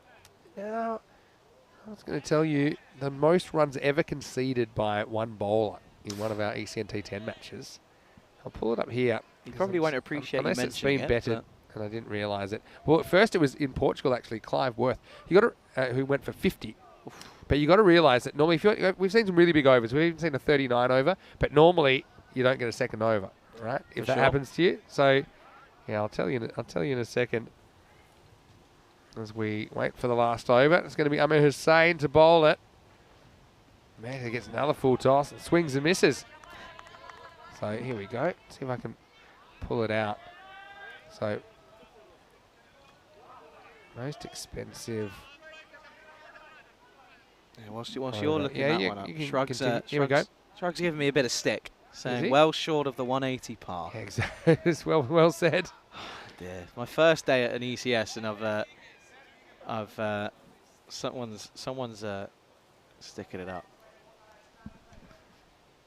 So yeah, the most expensive bowling was 57 off 2 overs. 57. Oh, there's a little reverse straight to the fielder. It's a pretty good shot for 1. Yeah, Shrug. Glad you brought that up. No, because let's have a look at this. Was the run rate on day 1? It was 10.8. Charlie's guess. Well, he's only a little bit off. I just got the digits the wrong way round. Yeah, you dyslexic. That's what it was. Is that what you're going to say? It runs in the family. It was going to be 18 and over par. You were so blinded by the first 3 overs. I was so excited to be here. That's all it was. That was going to be normal. Beware of small sample sizes. Anyway. Oh, that'll be curtains, and it's going to be 4 as well. Well, 1, 2, 3 strikes, you're out, and Hussain, he won't be able to bowl anymore after this. It was Hussain, and it's just struggled with his control, and particularly his length.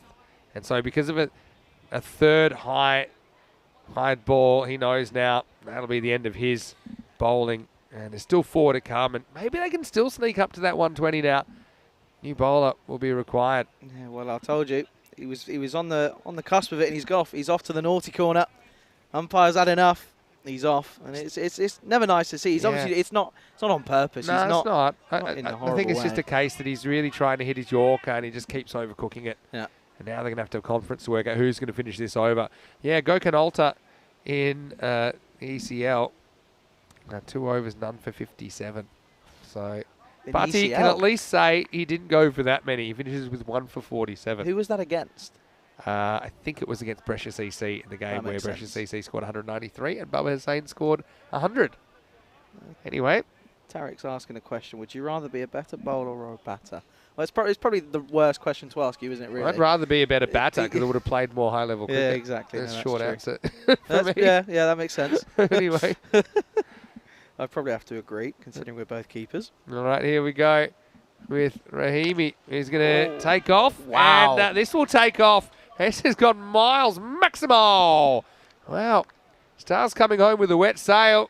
And this one, this is just about as big as it gets. Over mid-wicket, launched for 6. You were talking about gelato. That's just like taking sweets from a baby. That's sat up like an absolute peach, and it's going a long, long way.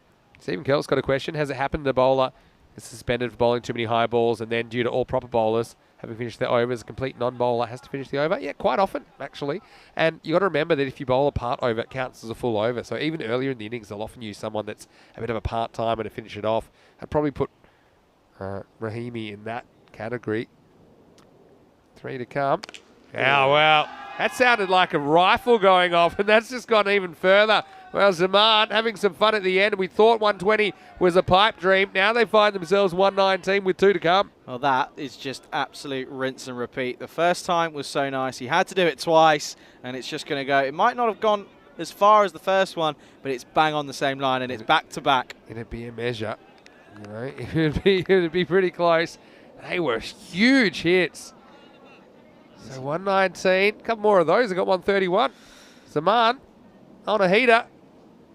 Well, he goes again. He's going to get the same result, I think, and it's not quite as good, but it's good enough. Maximo, and Rahimi is gone 6-6-6. This over combined has gone for 24 already, and there's still a ball to go. Yeah, well, he's gone boom, boom, boom, baby, and this has gone 3 times back to back to back, and he's really putting the 12-star CC back up to the top of this inning so far. Here we go with the last ball. He doesn't quite get it in the air, but sets the fielder a bit of a task. They'll probably come back for 2, and the throw's gone nowhere. Well, they might try 3. It should be out now, and it will be. So good running, good unselfish stuff. So it'll be 2 and a run out off the last ball. 127 for 4 will be the final. And well, from nowhere, they've kind of got it almost to that 130 chase. And look, ordinarily in ECS cricket, we don't see a lot of 120 plus chases. Look, this might be the exception, but we did see scores defended yesterday, 94, 107, these kind of scores if you bowl and field well. But I think Ostend CC, they'll be out to prove a point because they still don't have any points as we enter the second half of their second match, and they'll want to make a statement that they're here and they're a force in this competition. No, for sure. And well, you have to remember that in the previous game, Ostend CC, they were able to get up to 142. So they know that they've got it within themselves, that they can certainly get up to that total and really try and attack this and get their first points on the table as we take a look at the highlights of the first innings. And well, there was some incredible hitting, wasn't there, throughout this first innings. Right at the top of the order already, Sazzad Hossain really getting them off to an absolute flyer, but he was a little bit sort of dug down by his opening partner, Kaushik Himu. Again, no disrespect to him, he's a more than talented batsman,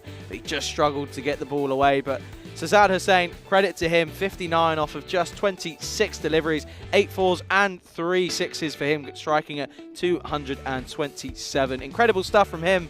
And well, Vinny was calling for it, he was asking for him, he said, why? Well, I reckon if I'm the skipper, retire him out, and I think it might have been a good idea. They could have reached 150 again, possibly, but unfortunately they don't. But Himu again, 16 off of 20. He was eventually run out. It's a good bit of work, but I think he was almost asking to be run out by the end of that. But again, Sazzad Hossain at the top of the order, leading from the front, the skipper for the 12-star CC, and he's really put his team in an incredible position towards the second half of this game. And well, this was a big chance here, but it just got away from him, pitching just off the AstroTurf wicket there. Got away from him. But this one, again, there was a few streaky shots towards that third man region. And, well, there was just an incredible bit of luck.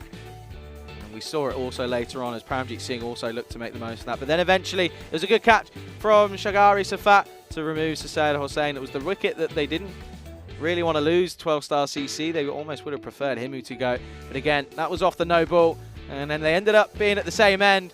And Singh was like, well, I don't want to go. I think it's got to be you. And I think Himu knew, and he went off with no arguments. And then Paramjit Singh was getting plenty of full tosses to hit. That one was dispatched over the offside.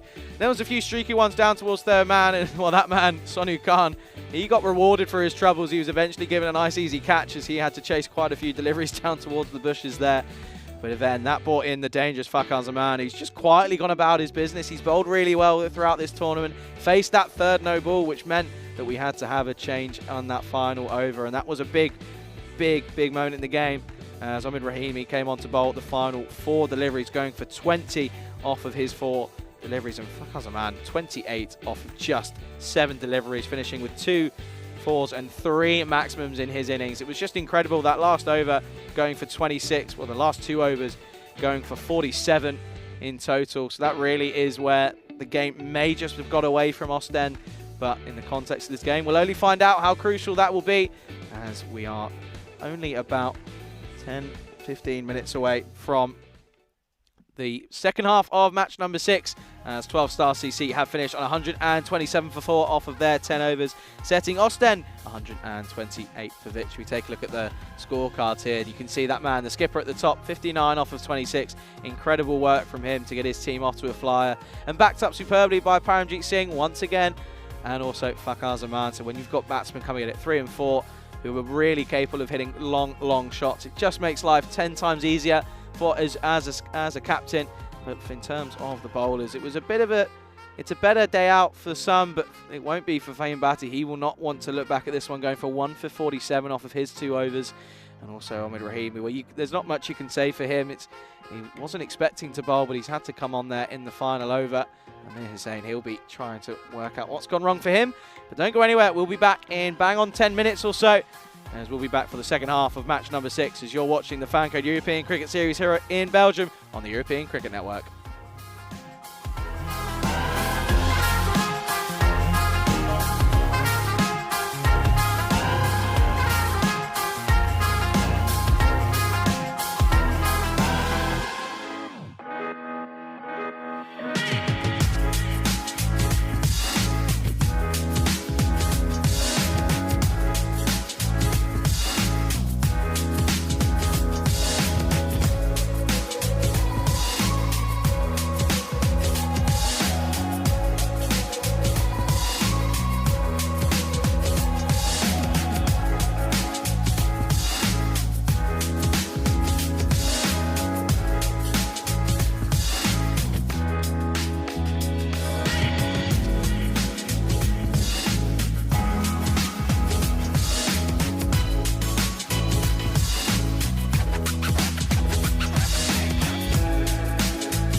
Good morning and welcome back to a bit of a sunnier Belgium now. The sun's shining through and it's setting us up for what could be a very interesting chase. 12 Star CC, they're back out to field after making 127 for 4 here in match number 6 of the FanCode European Cricket Series here in Belgium. Ostend CC, they require 128 in 60 deliveries. So they're already going at above 2 a ball, and that's going to only creep if they start off with a bit of a slow start. But a huge welcome to everybody tuning in around the world, whether you're watching on the ECN European Cricket Network YouTube channel or on FanCode in India. I hope you're all well, and I think we're set up for what could be a serious nail-biter. I know that both of these teams got a lot of people watching, a lot of fans, a lot of people paying attention. And I know that everyone's going to be paying close attention here. But a very warm welcome to those returning in the YouTube live chat. I know you're all excited, but we're ready to get underway, and it is going to be Rajiv Sharma to get us underway for the second innings. This is just going to be dragged into the leg side, and we will get away with a dot ball to start.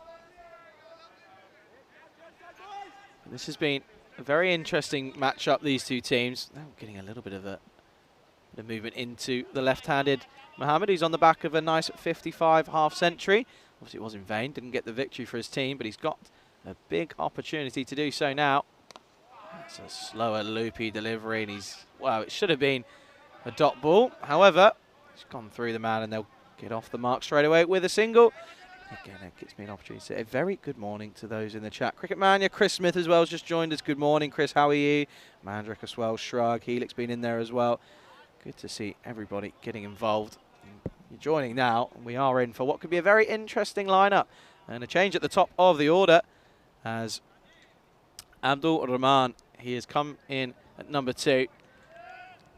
Then they're going to want to be seeing him going from the off. Well, he's not going to be able to do so. I think that might be a golden pair, as this time he gets all done up, and this is going to be the first wicket to go. And he was just playing down the wrong line. He's missed out once again, and it's going to sail into his off stump, and he has to go. First wicket goes with just 1 on the board. 1 for 1 for Ostend CC. Just playing down the wrong line. He's really early on it. He just is obviously out of touch, isn't he? And if I'm not mistaken, I believe that is a golden pair for Abdul Rahman. I'm just checking now. And I think it was indeed.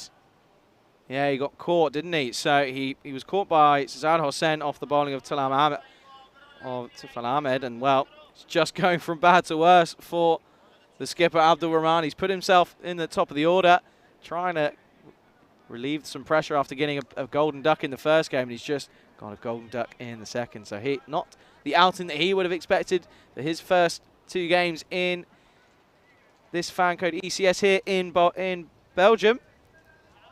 But what a start for Sharma. He gets an early breakthrough. And that's a very different start to the previous game for Ostend with the bat. They didn't lose a wicket after the first three overs, but they've lost one on the 3rd delivery here. That's an excellent delivery from Rajiv Sharma. Swinging away, starting this outside leg. And, well, Shara Sheikh, he's coming in at number 3, so a big change up in the lineup for Ostend CC. So no Hanuman Guman, who, interestingly, is being held back here. In fact, correction, Hanuman Guman is not in the lineup. And this will be a wide delivery, so we'll have to pull that one again. So interestingly, he's obviously unavailable. Obviously, this is the issue that we always tend to come across here on the ECN, is obviously these players are amateurs, and they, during the week they have got work to deal with and other commitments. So good that we were able to see him with the bat in the first game, but unfortunately he's obviously had to make way. So hence the change, and wow, what a change that could be. Shara Sheikh, Vinny was upset he didn't come in early enough in the previous game, but he's coming in at number 3, and he's going to open the account pretty early with a lovely dispatch 6 into the leg side. And that one is going to certainly relax the nerves. He wasn't really given an opportunity. He was coming in at 7, which was too late in the last game. He's coming in at 3. And just like he did in the previous game, he's got a boundary early on. And he really is going to be crucial, you feel, is Shara Sheikh coming in at number 3 for Ostend. It's a full toss. It's up in the air. It could be an opportunity. Wow, that's almost incredible work from the skipper, Hossein. He really realized that it was already over the boundary, hadn't made contact with the ground. So if he was able to jump over and flick it back onto the field of play, he would have saved the boundary. But it's a miss hit from Sheraz Sheikh, but it goes the distance. It's another boundary. It's 4 runs. You see here what I mean. If he manages to flick that back, it's incredible work. You can't blame the man for trying, but it's going to be the end of the first over. It's an eventful one. Score at the end of the first, Ostend 12 for 1, and there you go. 21 matches now without a golden ball. So I think Vinny was saying earlier it's about 70 is an average between golden balls. So that's anything to go by. We've still got a bit of a wait, and if anything, that's going to come on that first week of the ECC. But hopefully, we're going to get one here. I wouldn't say no to one, but a good over for both teams. An early breakthrough for 12 stars, but Sheraz Sheikh going early, 10 off 3 for him. And we're going to see Tufan Ahmed in the attack, taking the second over for the 12-star CC. But no, a very warm welcome to everybody tuning in. It's always good to get everybody's inputs on the live chat. Oh, it's a big, big swipe across the line. And Mohamed trying to replicate what went for him last time round. Gets this one all wrong. And Ahmed makes the early breakthrough with his first delivery. It's the second wicket to fall. And Ostend struggling 12 for 2. There's a lot of swing that really comes in. There's probably a bit of seam movement as well that helps it on its way. But it's a delivery that you just can't be trying to hoik onto that leg side. You've got to play it on its merit. You get reward for good shots. And it's just a complete wrong choice of shot. So it's another wicket to go. And one of the main run scorers in that first game is gone. And Ostend 12 for 2 in the second. This is just proving to be almost building up too much now. That run rate's creeping up to over 13 already, but you can just see there an excellent delivery from Tufan Ahmed first up. You often say the first one's always a loosener, but he's straight on the money from the off. No easy chances for Mohamed. He has to go, but it brings the dangerous Ahmed Rahimi. He went well in that previous game, didn't he? He finished with 20 off of just 7. He was eventually run out. But he's just got to stay in here. They've got to dig in and really build an innings with Sheraz Sheikh here. If he doesn't, then they're really going to struggle to get their first points on the board here.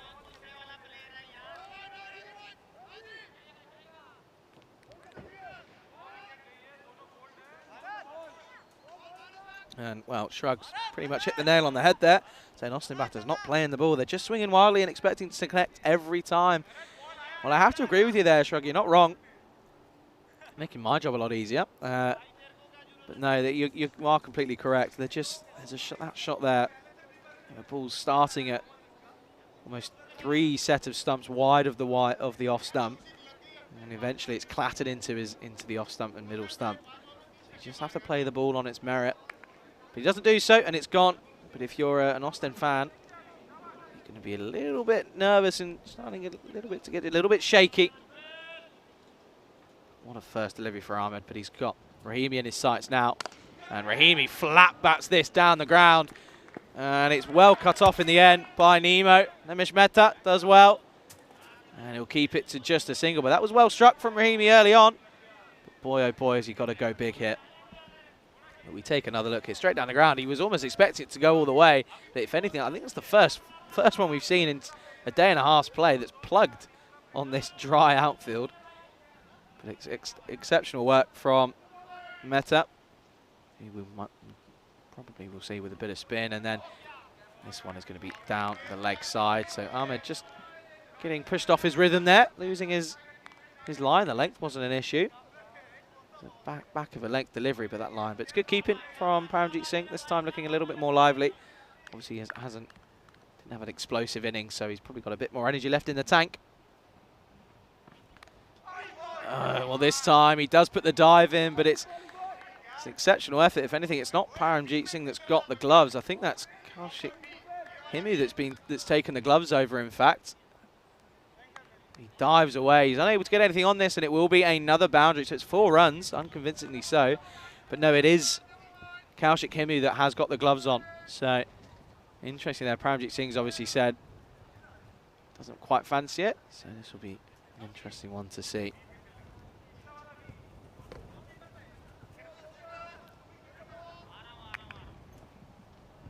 So Ahmed just getting pushed off of his rhythm here. Needs to get back onto it. And he almost does so. It's a good delivery. Shadar Sheikh trying to go into that leg side once again. No surprise there, but just missing out here. It's a dot ball. Mandrake, that's a good comment saying gone from 12 falling stars to 12 shooting stars. It's a good one there. I quite enjoyed that one. It's good from you, Mandrake.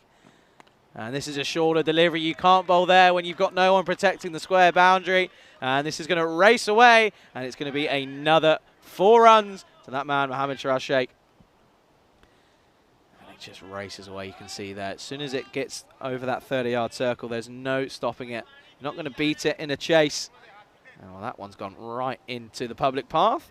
It's going to take a bit of a break to try and connect that one off there. This has just been an interesting start for both teams. Getting away from this 12 stars in terms of runs, but they've taken 2 big wickets early on. So this is the partnership for me, really, for Ostend. It's Sharaf Sheikh and Rahimi. As it looks like we're going to get another new ball thrown on. Plenty of kookaburras being lost into those trees. But no, this is the partnership.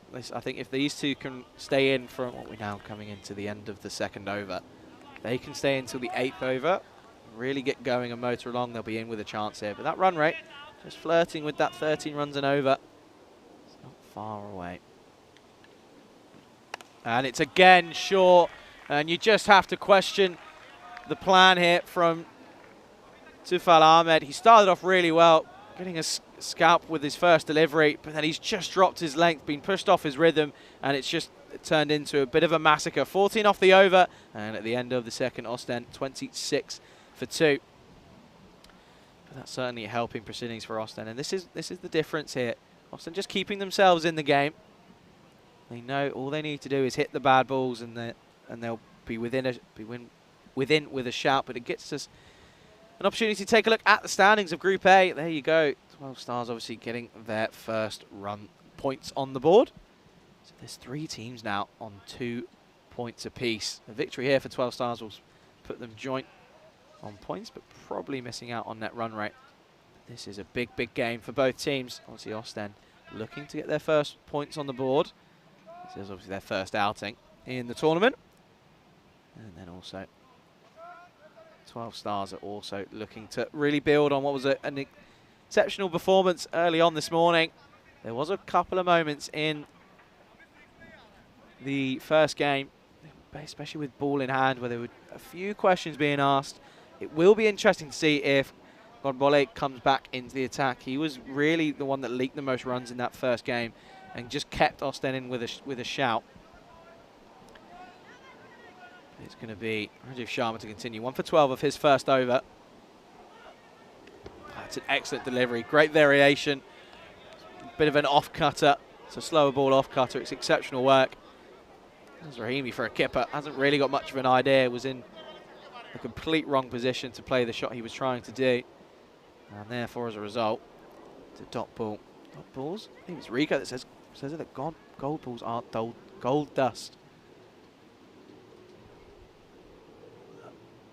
Well, that was a big wind-up from Rahimi, as he was looking to really wind up big into that leg side. Look at that front leg. Big raise off the pitch.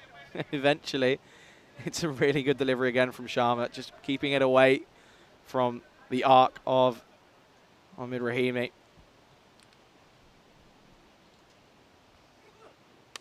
Wow, and he swings and slashes hard. And this is going to race away towards that 3rd man boundary. We've seen so many runs in that area. And in the vicinity of the vacant 3rd man region, it's another boundary. 4 runs this time. Rahimi getting his account open. So it is interesting here. Rahimi and Sharaf Sheikh are men with plenty of T10 experience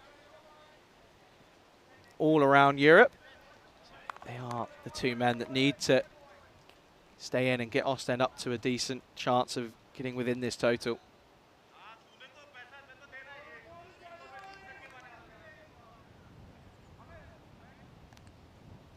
Sharma needs a response here.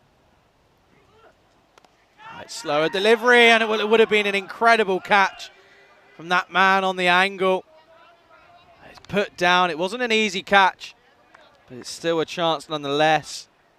And it just goes a banger. I think that was Andy Godbole. He did well. He certainly prevent a certain boundary.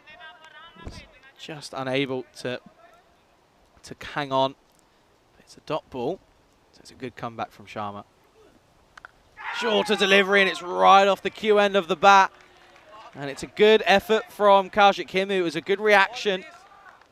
Put the dive in, but unfortunately, just flew too quick. It was a good effort, but he was going towards that leg side, which obviously Vinny was mentioning yesterday. There was a few instances such as that it would fly. But that will be an interesting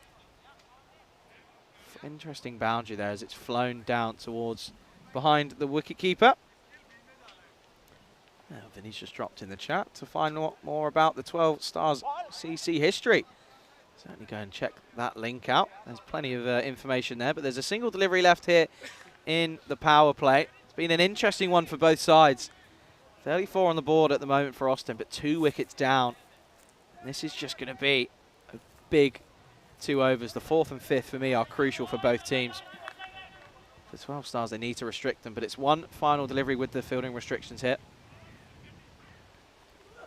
Comes down the track and dispatches this into the leg side.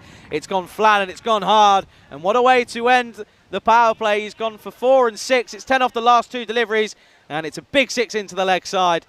And that will bring us to the end of the power play. And after 3, Ostend, they are 40 for 2. And, well, at the end of the 3rd, I can welcome Vinny Sandhu back to the commentary box into the Ice Cube. Vinny, how are you? I'm very well, thank you. And I see Shiraz Sheikh getting more than 1 ball this time. He's too good to stay on the bench too long. You've seen already what he can do, 22 off 7. Omid Rahimi, well, he can dish him out. He also copped a few when he was asked to substitute bowling the last over. And so, yeah, 40 for 2. They're right on pace. It's exactly the kind of power play you'd want.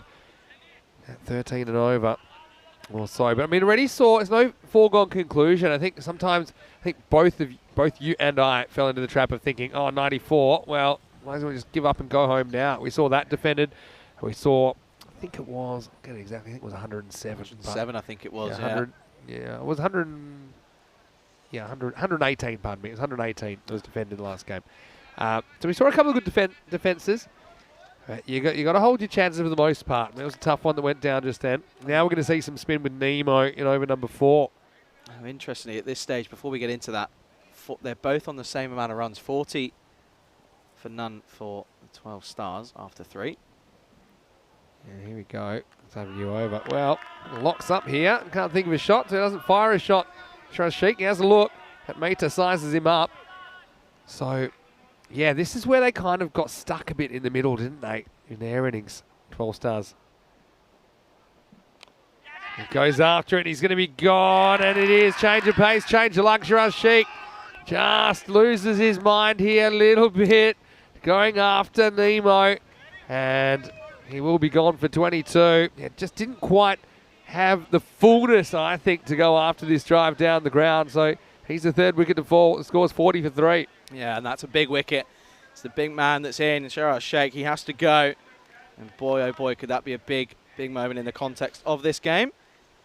As the new man makes his way out, he's got a lot of pressure on his shoulders. Take another look at this one. It was a wild swing. Yeah, I mean, I suppose it's on. If he hits in the middle of the bat, it's going miles. But I think it's clever bowler by Mehta. It just tossed it up a little bit and kind of lured him into that shot. And it wasn't a half volley by any means.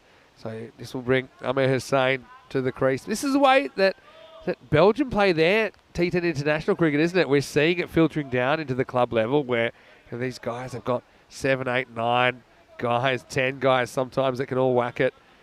And they'll go down swinging. Well, what was it you told me about the Belgian national coach? Was it counting? So he basically said his strategy was he just tell them to hit 26s in the innings. And then we had this piece of paper, and all he was ticking them off. Every time it was a 6, everyone goes crazy. He just put a little tick. Well, it obviously worked. But they came second, didn't they, in the ECC? I think, if anything, even if you're not literally doing that all the time. It sends a real message about intent, and it's okay to go cheaply as long as you're going attacking, and that's what they want. So here's Hussein facing up, and he gets the ball that he punches towards deep cover. A bit of pressure on the fielder, but he does well to skate around the boundary line, keep it to 1. No, but we saw that mentality yesterday, didn't we? Antwerp with in that, if they were struggling, they were still swinging from the hip, weren't they? They were going for it. They weren't going to go down without a fight. Hit your way out of trouble. That's the thing. You also got to have the players for that strategy to pay off. Over to Rahimi. He gets clever bowling. She's in that kind of middle zone where they can't work out exactly what shot they want to play. They could probably play about 3 shots to this, but yeah, Meta's been very good putting the brakes on here in the 4th. Yeah, that one was really giving a bit of air. Just asking a bit of a question of Rahimi.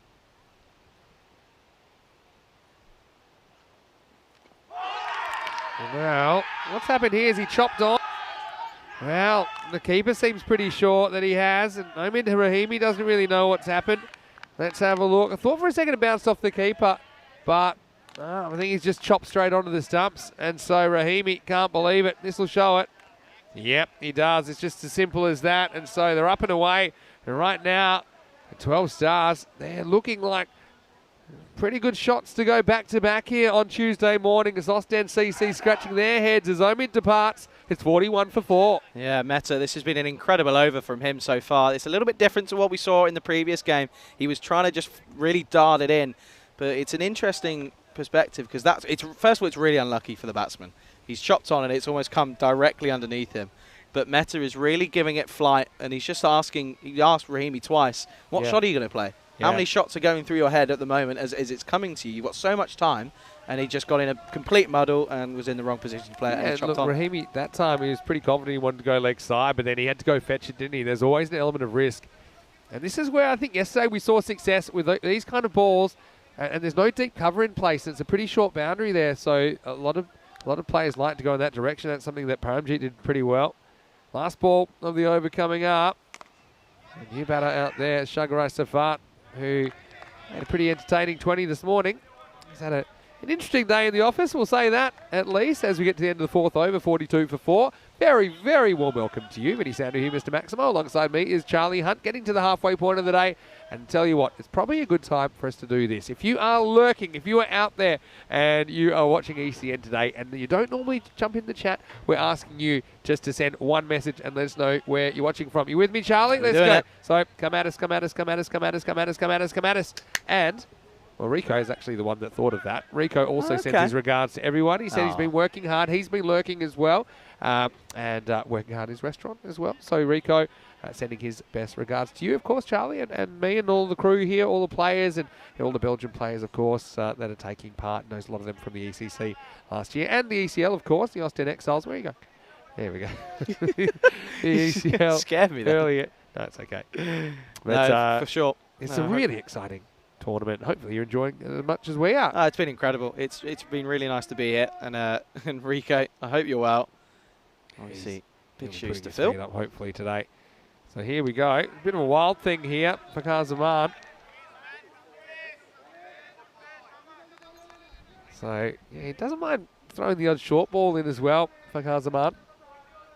Yeah, no, he really has impressed me over the last 2 days. He just sort of quietly goes about his business.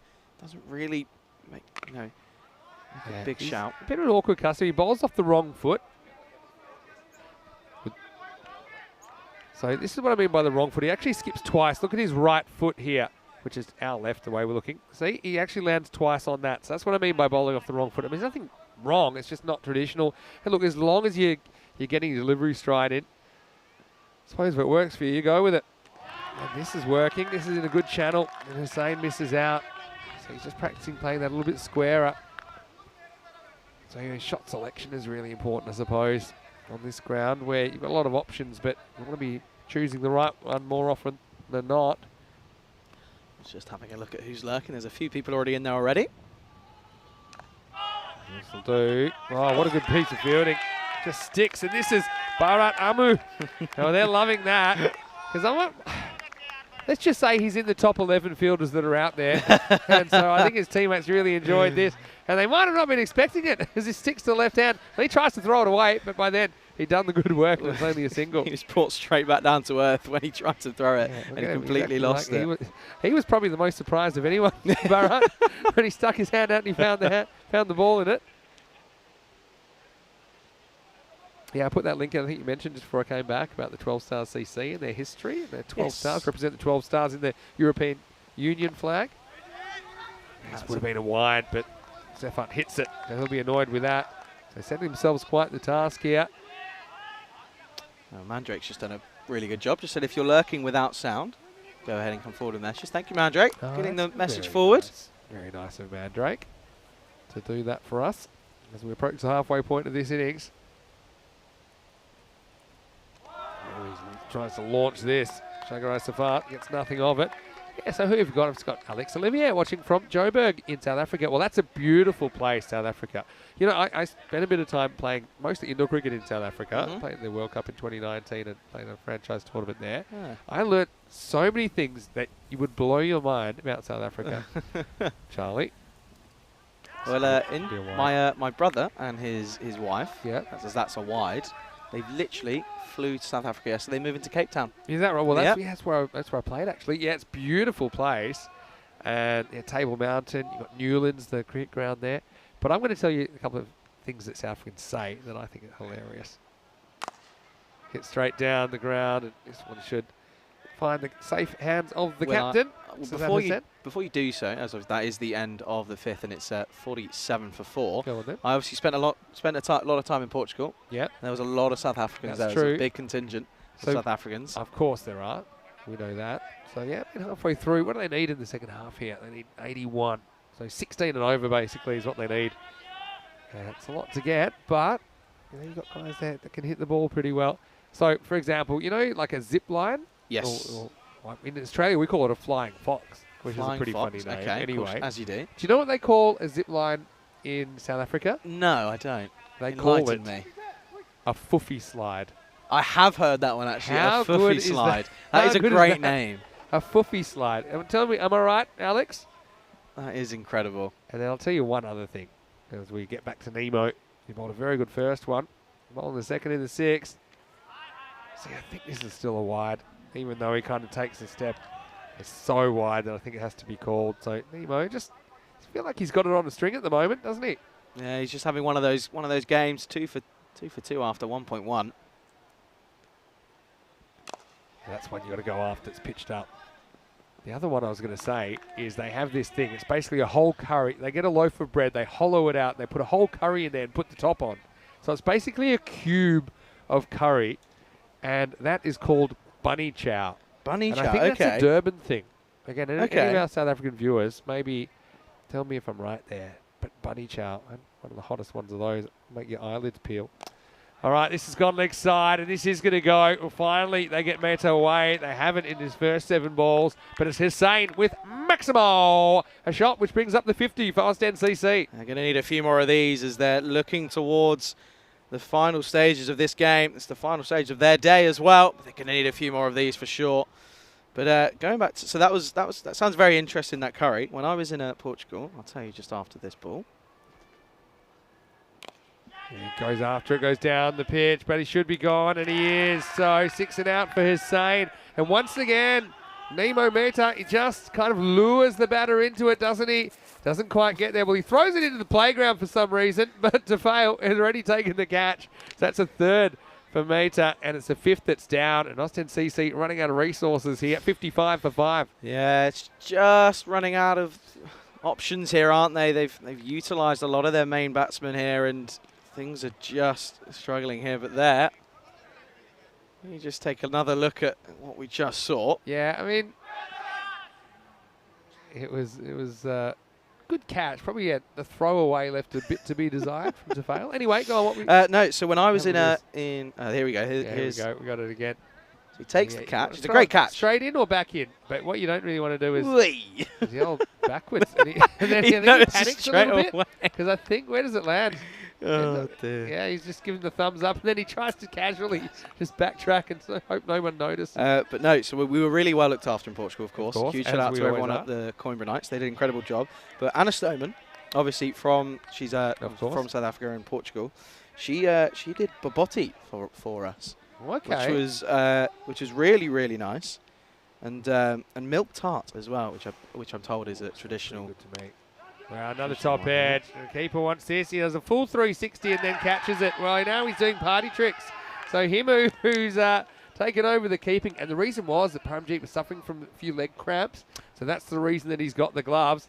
Well, let's just say this isn't in the coaching manual anywhere, as he just does a bit of the whole spin around. I mean, try this 3am on the dance floor. It won't end well, but it does end well for Himu, and that's another one.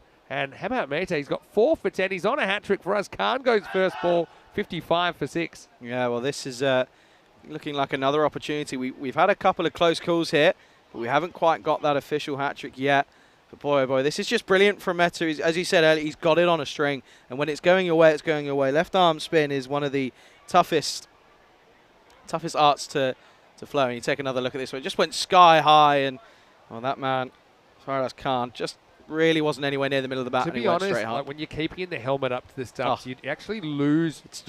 Everyone else can see it but you, right? Because it goes up above your field of vision really quickly. You've got no point of reference. So it was actually a harder catch than you think. Once you see it, of course, you should catch it. But it's not easy. Judging that arc is a bit more difficult than, I tell you what, say if you're in the outfield and the ball comes to you that height.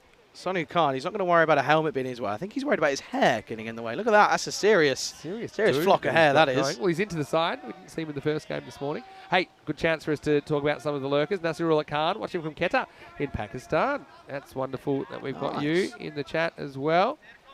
And Chris Schinkel saying that I'm right. And Chris is lurking in the Netherlands. Bunny Chow is from Durban, but I think they serve it all over South Africa. It's a beautiful country. And Nasad Nahid saying it's from Queenstown, South Africa. So, yeah, they've all spoken now, haven't they, in the lurker call-out. But anyway, hat-trick opportunity. Hat-trick ball here. Let's go. And Nemo's done everything else. If he gets it, it's his fiver as well. You're exactly right. And I think they're probably going to have to go for it. Sonu coming out at number 8. Hat-trick delivery. Yeah, but it won't carry to the field. That will just be one. Plus 10cc. You got to say I'm a little bit surprised. It looks like they'll be walking away without any points from this morning's games when I saw their team on paper. But on paper is one thing. Doing it out there in the middle is another thing. And I think 12 Stars helped by the fact they got those 2 games yesterday, even though they didn't come up with any points themselves. Yeah, no, for sure. This is just going to be a single into the offside. But no, you're 100% right. That is going to be the end of the 6th over. We'll stand at 57 for 6. But no, 100%. It's easy talking about it, but if you're going to talk the talk, you've got to be able to walk the walk. Yeah. But things just aren't going their way today, are they? Yeah, it's just the way it's gone, I suppose. But a lot of people loving the Bunny Chow chat. And I think that right now, Meta's loving life. And he was a triple scoop ice cream type innings earlier, wasn't it? And now he's come up with 4 of the best, 4 for 12, and he's wrecked this innings basically from the inside out. Only going 1 a ball as well. So Madrick says he's shirking. What's shirking? Well, maybe you can tell us. Maybe it's combining what is lurking. Shirking? Lurking He's twerking. Helix is twerking. Well, I'm concerned. Helix is twerking. I know there's lurking while working as well. That's where I got it from, actually. People were lurking while working. Lurking while twerking. Sounds difficult. Anyway, here comes Fakar Zaman. No, he's a pretty good player.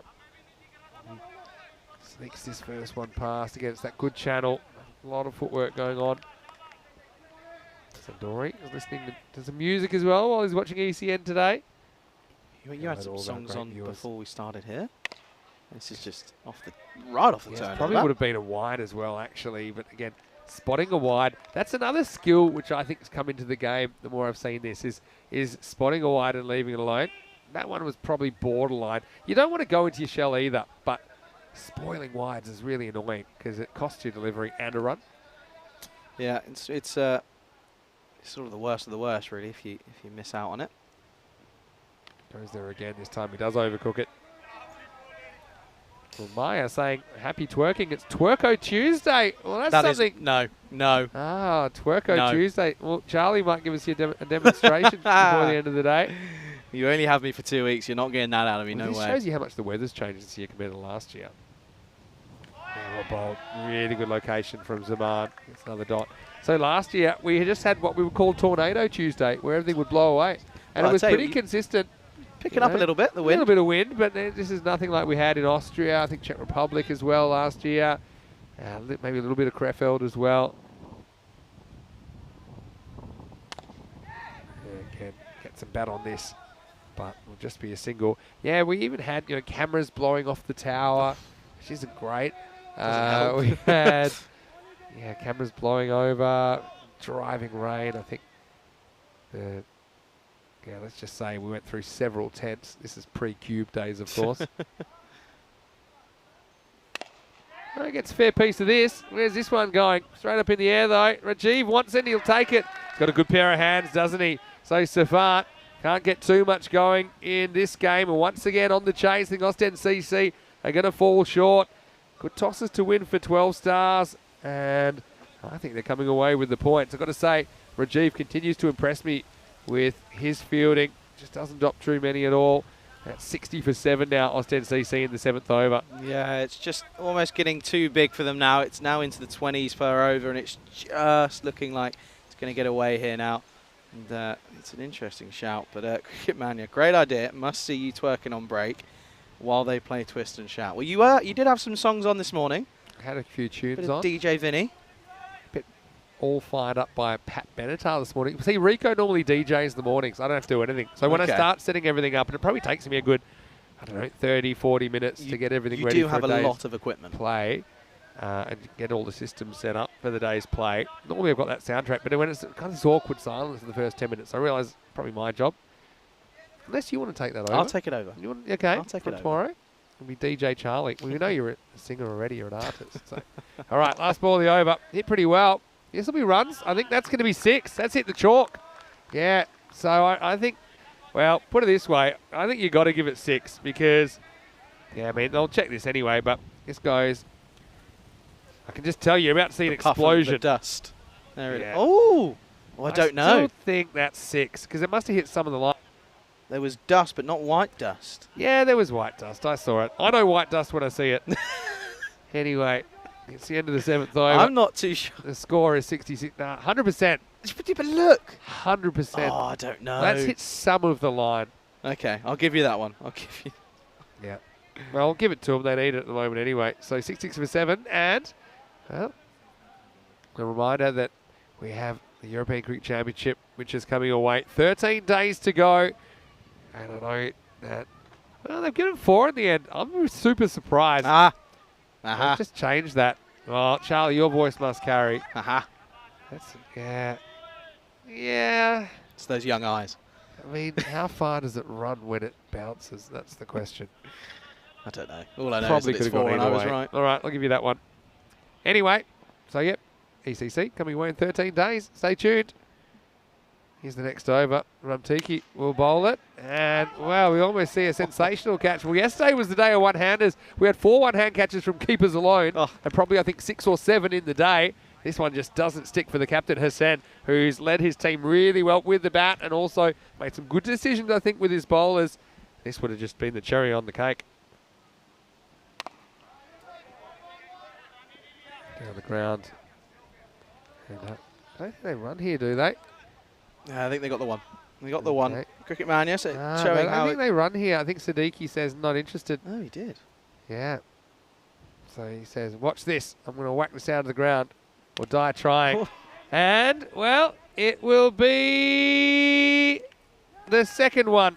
He tries. And, yeah, so he took on that responsibility. But he couldn't quite get over that mid-wicket boundary, which is one of those slightly longer ones on this ground, I suppose. So Ramtiki gets a wicket, and Ostend CC, well, they're falling like 9 pins now. That's the 8th wicket down at 65 for 8. Yeah, no, 100%. It's an interesting one, but it's this mentality that's been bred all around Belgium, isn't it? They're going down fighting. They're not just sort of blocking out and batting out the 10 overs, not thinking, oh, well, we're cameras are on. Let's just get in front of the cameras for as long as possible, which is always good to see. It's nice to see that they're going down and swinging, which is the best way to do so. But yeah, no, it's 100%. Well, Mandrake saying that ECC was what got them onto the ECN. There you go. One of the one of the old, the two major competitions here on the European Cricket Network, it also just shows how much cricket has grown over the last couple of years. I mean, I've certainly seen it being in and around sort of the Spanish setup, and seeing how much it's gone from strength to strength it's really good to see. It's just also good to see that it's now, you know, being given a platform to shine in and around all over the world. That's really well said, Charlie. As this next one is going to be 4, I think, this time. Yeah, all around the world. There's been some shots, I think, were heard all around the world in this series so far. This is a pretty good start. Again, you see a guy coming out in the number 10 position that can play a shot like that. And this is Zaman Farouk, who's doing the keeping for Austin CC. And Drake was saying ECC. That's what got him onto the ECN in the first place. Yeah. Oh, there we go. It's quite inventive. Farouk starts to believe his own hype, but this does look like the reverse ramp played by number 10, doesn't it? I think that boundary might have just gone to his head a little bit. Just a little bit. Worth a try, though. Worth a try. If there's ever a moment to try, it's now. This has gone leg side. Just dragged, just for a single. Yeah, into the over. 72 for 8. So once again, you know, can't take these scores for granted. I mean, I said at the start of the innings that 120 scores normally hold up. We don't see many chases in the 120s. But, yeah, at the moment, we're seeing this one hold up. And Austin CC look to not even be making the 100 here. It's 72 for 8 after 8.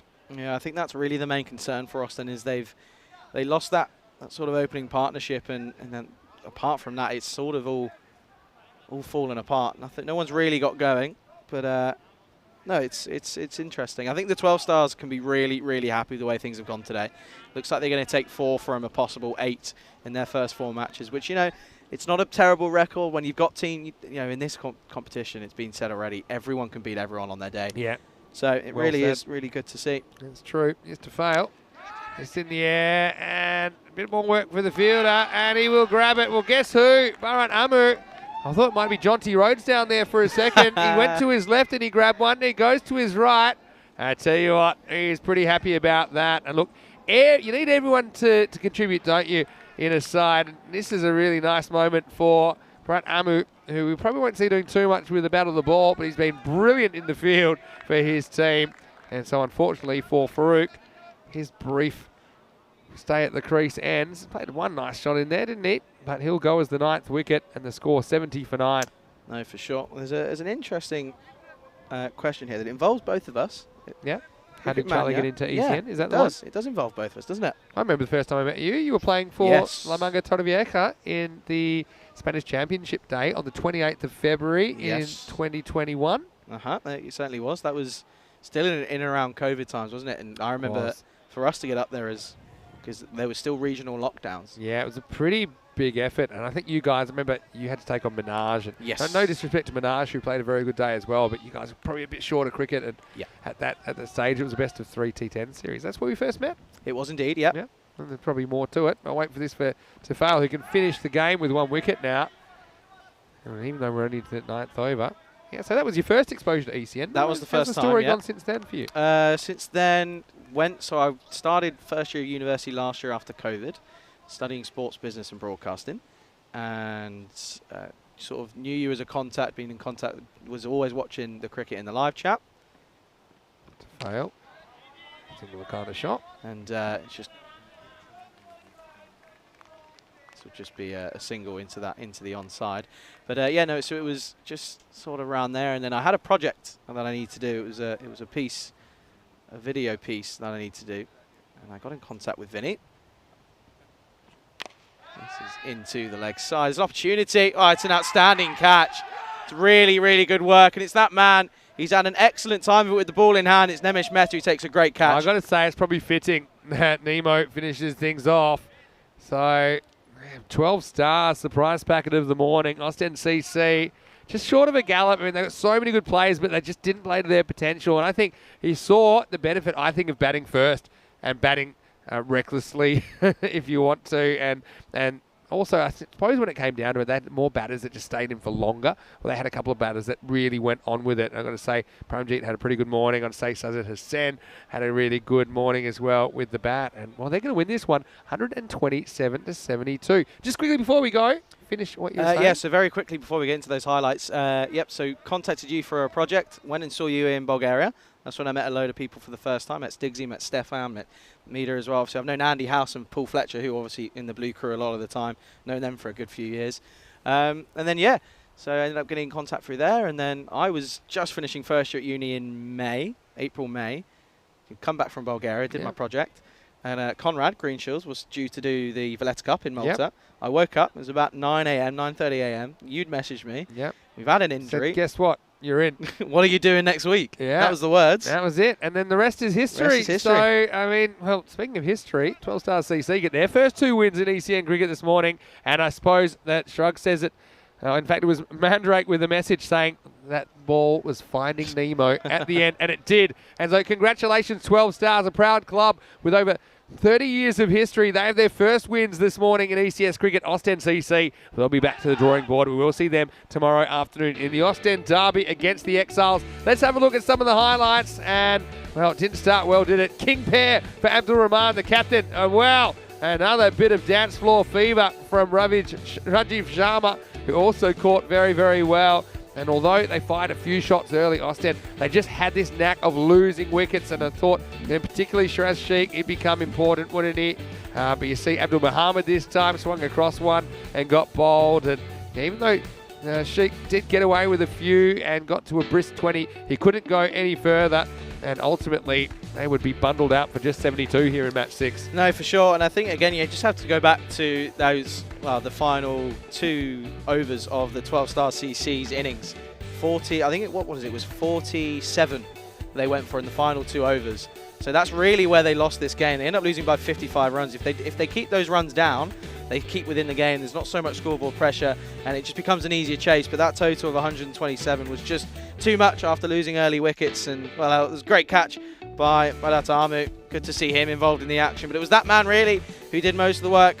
It was Nemish Mehta, 4 for 12 off of his 2 overs and taken some exceptional bit of work in the field and some catches. Also took the last catch to win the game. But no, there was also elements of greatness from Ostend. There were some big shots, but there just wasn't enough, really. And they eventually go down without a win. But it's a tough day for them, isn't it? They've come away with no wins, but they'll go again tomorrow. Yeah, I mean, look, I just think you can't say enough good things about the way that Nemish Mehta bowled in that innings with his 4 wickets, and then again holding your chances. And when it came down to it, everyone tried. I think you mentioned they had their approach of attacking at all costs, and I mean that would have been an absolute blinder. That would have been like the icing on the cake, like I said, for Captain Hassan. So yeah, ultimately we saw another good catch taken there in the outfield, and then when it came down to it, Ramtiki got in on the axe with that wicket. I mean, like I said, they went down swinging all guns blazing, but again, this game, I think it's more or less 10 and over was the average run rate. So maybe we're not seeing the kind of crazy scores that we were predicting in the very first innings of the tournament. But still plenty of time to go.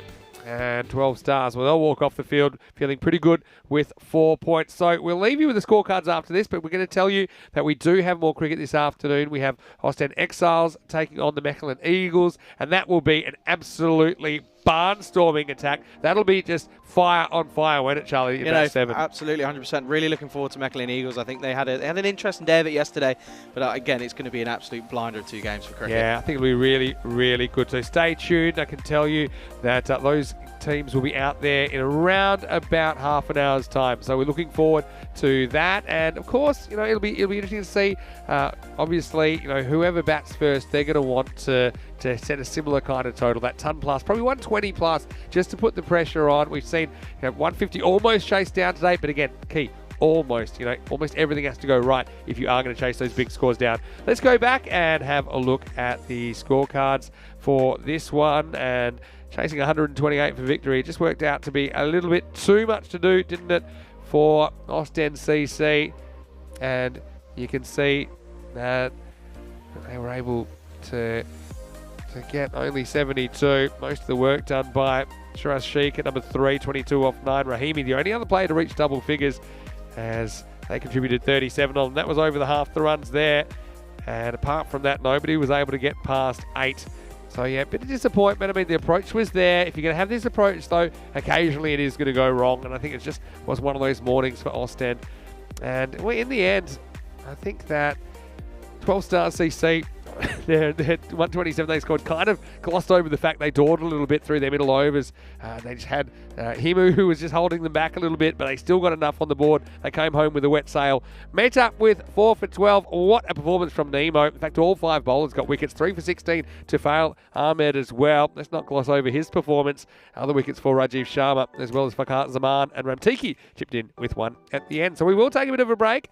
We will be back in around about half an hour, and when we do, it will be match 7, and it will be the Ostend Exiles taking on the Mechelen Eagles. So get ready for some fireworks.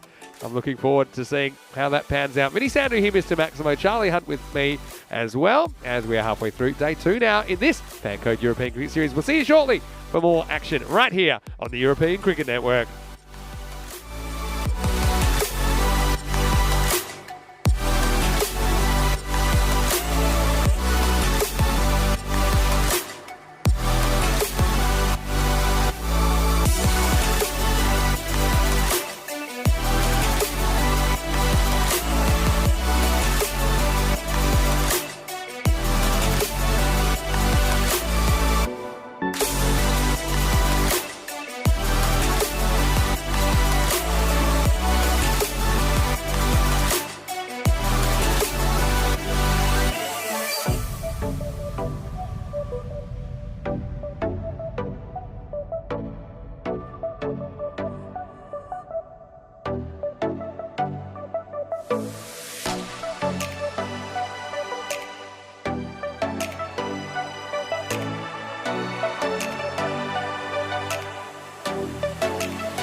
Hello and welcome back to Mechelen in Belgium. We're halfway through day 2 here in this FanCode European Cricket Series. We've seen a lot of thrills and spills, a lot of high scores, a lot of great catches as well. And I think it's going to be a very entertaining afternoon. Match 7 is coming up and I can tell you that it is Ostend Exiles taking on the Mechelen Eagles. And I've got some toss news for you. A little bit earlier on it was Mechelen Eagles that have won the toss and no surprises, they've elected to bat. It has worked so far today with teams getting big runs on the board and being able to defend them, and so the Eagles have decided that they do want to bat first. They were 2-0 yesterday and we saw them beat the 12 Stars twice, and that was on the back of some really hyper-attacking batting from their top 3. And I think that Nasiri, for me, he's a player to watch, but really all of their top 3 can bang it, and we'll see them out here before too long. Ostend Exiles, don't forget, they did represent Belgium in the ECL earlier this year. They've got a lot of good players, no doubt about that, but they'll be disappointed that they weren't able to chase down a target of 95 in match 2 yesterday morning against Antwerp, and so they split their first 2 matches 1-1. So Mechelen Eagles had a slightly better first day. Who will have the better of today? We're about to find out as we go back to Charlie Hunt in the commentary. Ice Cube, the news from the toss in match 7 is that the Eagles, they've won the toss and they're going to have a hit. Thank you very much, Vinny. Welcome back, ladies and gentlemen, to the Ice Cube. You join me, Charlie Hunt, here on the European Cricket Network for match number 7 of the FanCode European Cricket Series here in Belgium. And there you go. Confirmation, the Mechelen Eagles have elected to bat first. And just echoing what Vinny said, it's going to be an interesting competition, this one, between these two. Obviously, a double-header for matches 7 and 8, and it really is set up to be an exciting matchup. You can see there are some familiar names, the likes of Marcus Ali and Manpreet Sandhu. They had a good day out yesterday for the Ostend Exiles, obviously taking one victory from their 2 games, but then also looking at the Mechelen Eagles. I think they're going to be a real force to be reckoned with here today, and it's going to be interesting to see. In the bat versus ball, we take a look there, and the expected score of 90 for the Ostend Exiles and 99 for the Eagles there. But I think the issue for the Eagles is the average runs for could be coming back to bite them here, but only time will tell. We are set for 2 games here in the afternoon. And what a morning of cricket we had here on the European Cricket Network. A huge welcome to everybody tuning in all around the world, whether it's on the ECN European Cricket Network YouTube channel or out on FanCode in India. A very good afternoon to you, and I hope you're ready for some more exciting T10 cricket. And as I mentioned, what a morning of cricket we had here. We saw some big hitting from the 12 Star CC, didn't we, with scores of 154 and 127 in their 10 overs. So no surprise that the Mechelen Eagles, after watching on, they've decided they're going to go ahead and bat first here. And we can see there, Kunal Chima off the back of a half-century in yesterday's games. Obviously scoring 104 and 118 in their matches against the 12 Stars yesterday. But no, obviously no surprise that we're going to see Kunal Chima opening 52 off of 26 for him. There was plenty of runs out there, just 10 fours and 1 6 for him. Just goes to show how dry this outfield is here in Mechelen. As we're almost set to get underway. Yeah, joining Chima out there is obviously Tajinder Sardan, the wicketkeeper for today for the Eagles. But there's a bit of a conversation in the chat about the Ostend Exiles just missing a couple of players today. So it'll be interesting to see how that impacts them on their journey here in this competition. Again, thank you ever so much for choosing to join us here this lovely Tuesday afternoon. Temperature around 22, 23 degrees at the moment. But ready to get underway, and it will be Raja for the Ostend Exiles. Well, he starts with a good shout. This could be close, and it's given. The finger goes, and Chima, well, that's just the joy of the game we love to play called cricket.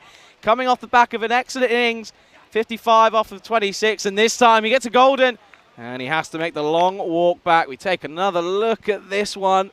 Well, it's not an easy one, but it's a close one here. Well, that's not going to give us much. Unfortunately blocked by that man. I mean, Malik Zai, but we take this one here. It gets a little bit of nip away. It's a good call from the umpire there. I think that's pretty much as plumb as it gets.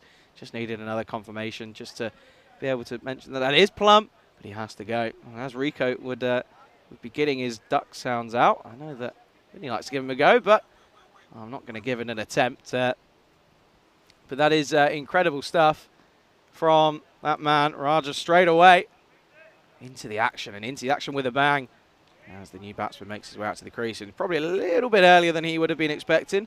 That's Ikram Nasir who I'm sure will also be getting an opportunity to have a look at him with the ball in the second half of this game. Now an early breakthrough. None for one off the first delivery. Doesn't get much better than that for the Exiles. It's a real promising start here. LMF just pointing out that they reckon it was plump. Well, there you go. I have to agree with you. It was a really good start for Wakas Raja. The amount of times we see it, a bit of a loosener. But he was right on the money straight away. And there we go. Back to usual fashion here. We get a leg side wide. Unable to adjust for the left hand in the sit. That'll be the first runs on the board for the Mechelen Eagles. But unfortunately, it's not the start that Eagles really would have been expecting. They would have been banking on Chima to really get them off to a good start. Just wasn't able to come off here. Wow. Now it's their turn for a bit of luck as Nasir takes a wild swing at this, and it finds the outside edge, and this one is going to race away. It's the first runs off the bat, and it's a squeaky 4 runs down to third man.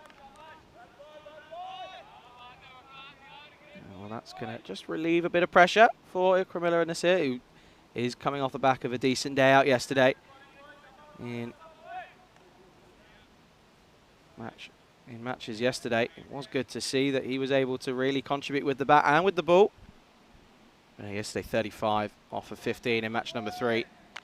Some big hits in that innings with 5 4s and 2 6s to his name in that one where they ended up beating the Mechelen Stars by 6, or the 12 Stars by 6 wickets.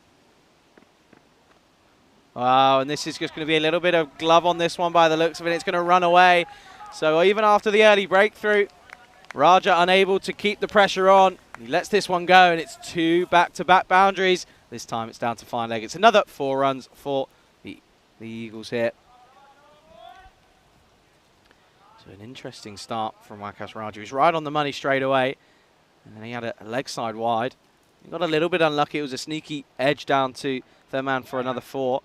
And this time getting it all wrong again. If it was left, it would have been a wide, but unfortunately, it goes down as a boundary. So Nasir moves on to 8 off of just 2 deliveries. He wants another one, but that will be signalled as a wide. He had the license to go for it. It was there to be driven. There's no protection out on the offside, so anything through the infield, it's going to race away. This one, unfortunately, doesn't get a nick, and it will be a wide. So we'll have to do this one all over again. I think this is going to be interesting for the Austin Exiles. To employ a plan and really stick to it here in this early power play. That's sensible cricket from Nasir. Just blocks us into the onside for just the single. This will be an interesting matchup. I've said it before and I'll say it again. I think these two teams, especially the Mechelen Eagles, is that will bring us to the end of the first over. Score, I believe, is 11 for 1. Again, apologies for the lack. There we go. It's a 12 for 1 is what it's going to be, I reckon. We're slowly catching up. Do apologise for the delay. This will be an interesting matchup for sure.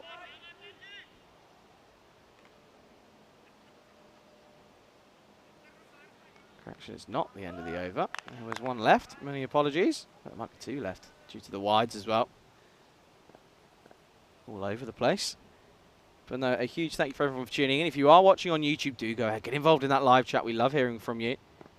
Well, this is flat back down the ground. It will be cut off by Zadran Fahad. We'll keep it to just the single. But no, once again, if you are on YouTube, do go ahead and get involved in that live chat. But it's interesting to see here. We haven't seen much of it, but that left-hand, right-hand combination just proving to be a bit of an issue. Just getting the field right and ensuring that no one's out of place and everyone's in where the skipper and the bowler wants them to be. Every ball is crucial in T10 cricket. And there's an appeal, but umpire doesn't want to take another look at this one. But that will bring us to the close of the first over. An interesting over, 12 off it. 12 for 1. This one, impact outside by my eyes there. Also looks as if there might have been a bit of glove on this one, considering he was waving his hand in the air. But to be fair, he also could just be trying to persuade the umpire. But no, good, interesting over. We take a look at the stats gun here. Just proving that well for the Exiles. When they come to bat, Raja is going to be key for them. But Again, no surprise that Manpreet Sandhu is up there for the top bowlers, but then for the batsmen, for the Eagles, Chima, he's already gone. He's back in the shed. So this is going to be interesting, and Nasir's up there as well, striking at 191. But look at that strike rate for Saran. Jinder Saran at the moment. He's 1 off 1. It'll be interesting here, but there's a bit of a meeting. I think there might be a bit of an injury. It genuinely might have actually come off his hand. He looks like he's in a bit of pain. Maybe just a bit of the magic spray just to sort him out. Magic spray works wonders. And it's infamous on the ECN here. What a setting this is here in Belgium. It's beautiful. There's a bit of a breeze around. The sun's out. Squinting a little bit. Shades are coming on and off. Can't really make my mind up. It certainly is really good to see. Not only is the cricket on show incredible and high in talent, it's just nice on the eyes as well. Very picturesque ground, all the surrounding trees.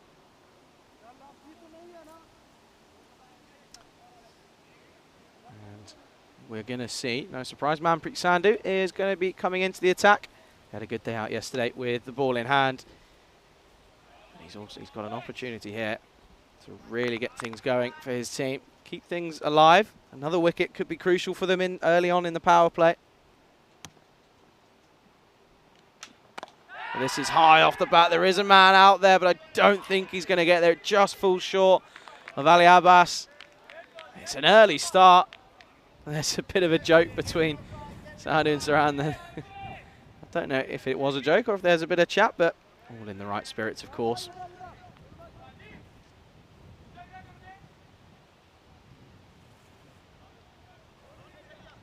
So he'll bring Nasir back on strike. 9 off 4 for him. Saran going at 2 off 2 when he faced those 2 deliveries.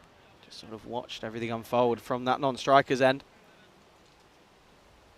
Sandhu, early chance for him. Big step across, and he probably would have had a little bit more room if he would have just stuck to his ground, but he had a big trigger all the way outside the off stump. Just meant that he cramped himself up and he wasn't able to get his arms at it.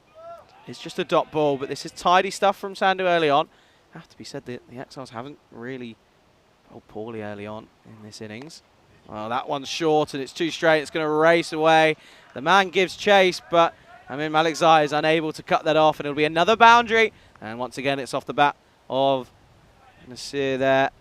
It races away.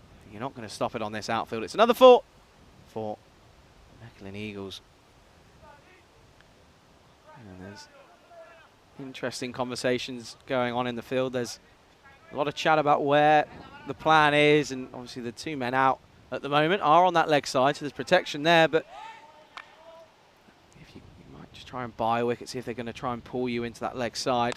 Oh, this time it's short and it's on the offside, and it breaks through the infield, it pierces through, and it races away, and it's another boundary. So back-to-back boundaries for the Mechelen Eagles, and they're just getting into their stride, running away with it now. It's another boundary.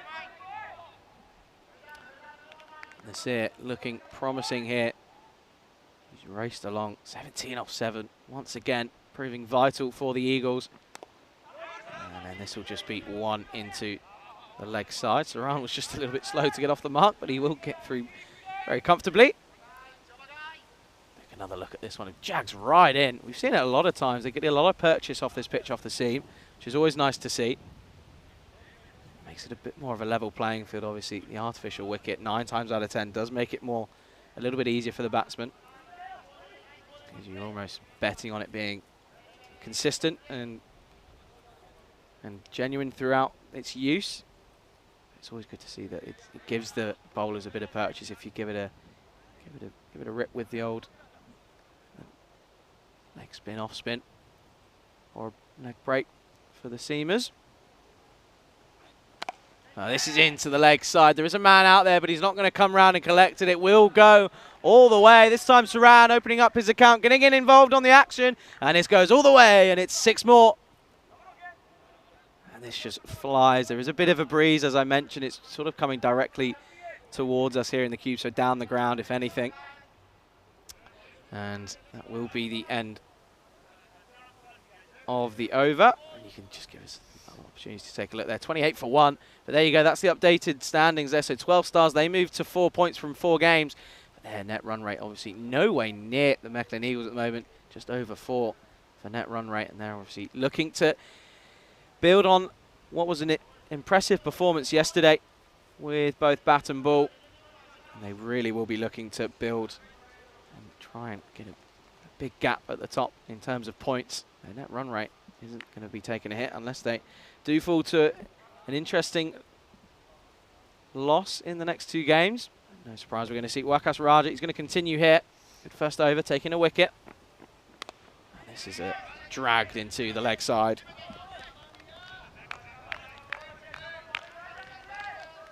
Just fought the single. Good to see that there's Cricket Managers in the chat as well. Hope you're all well. Mandrick as well. Okay.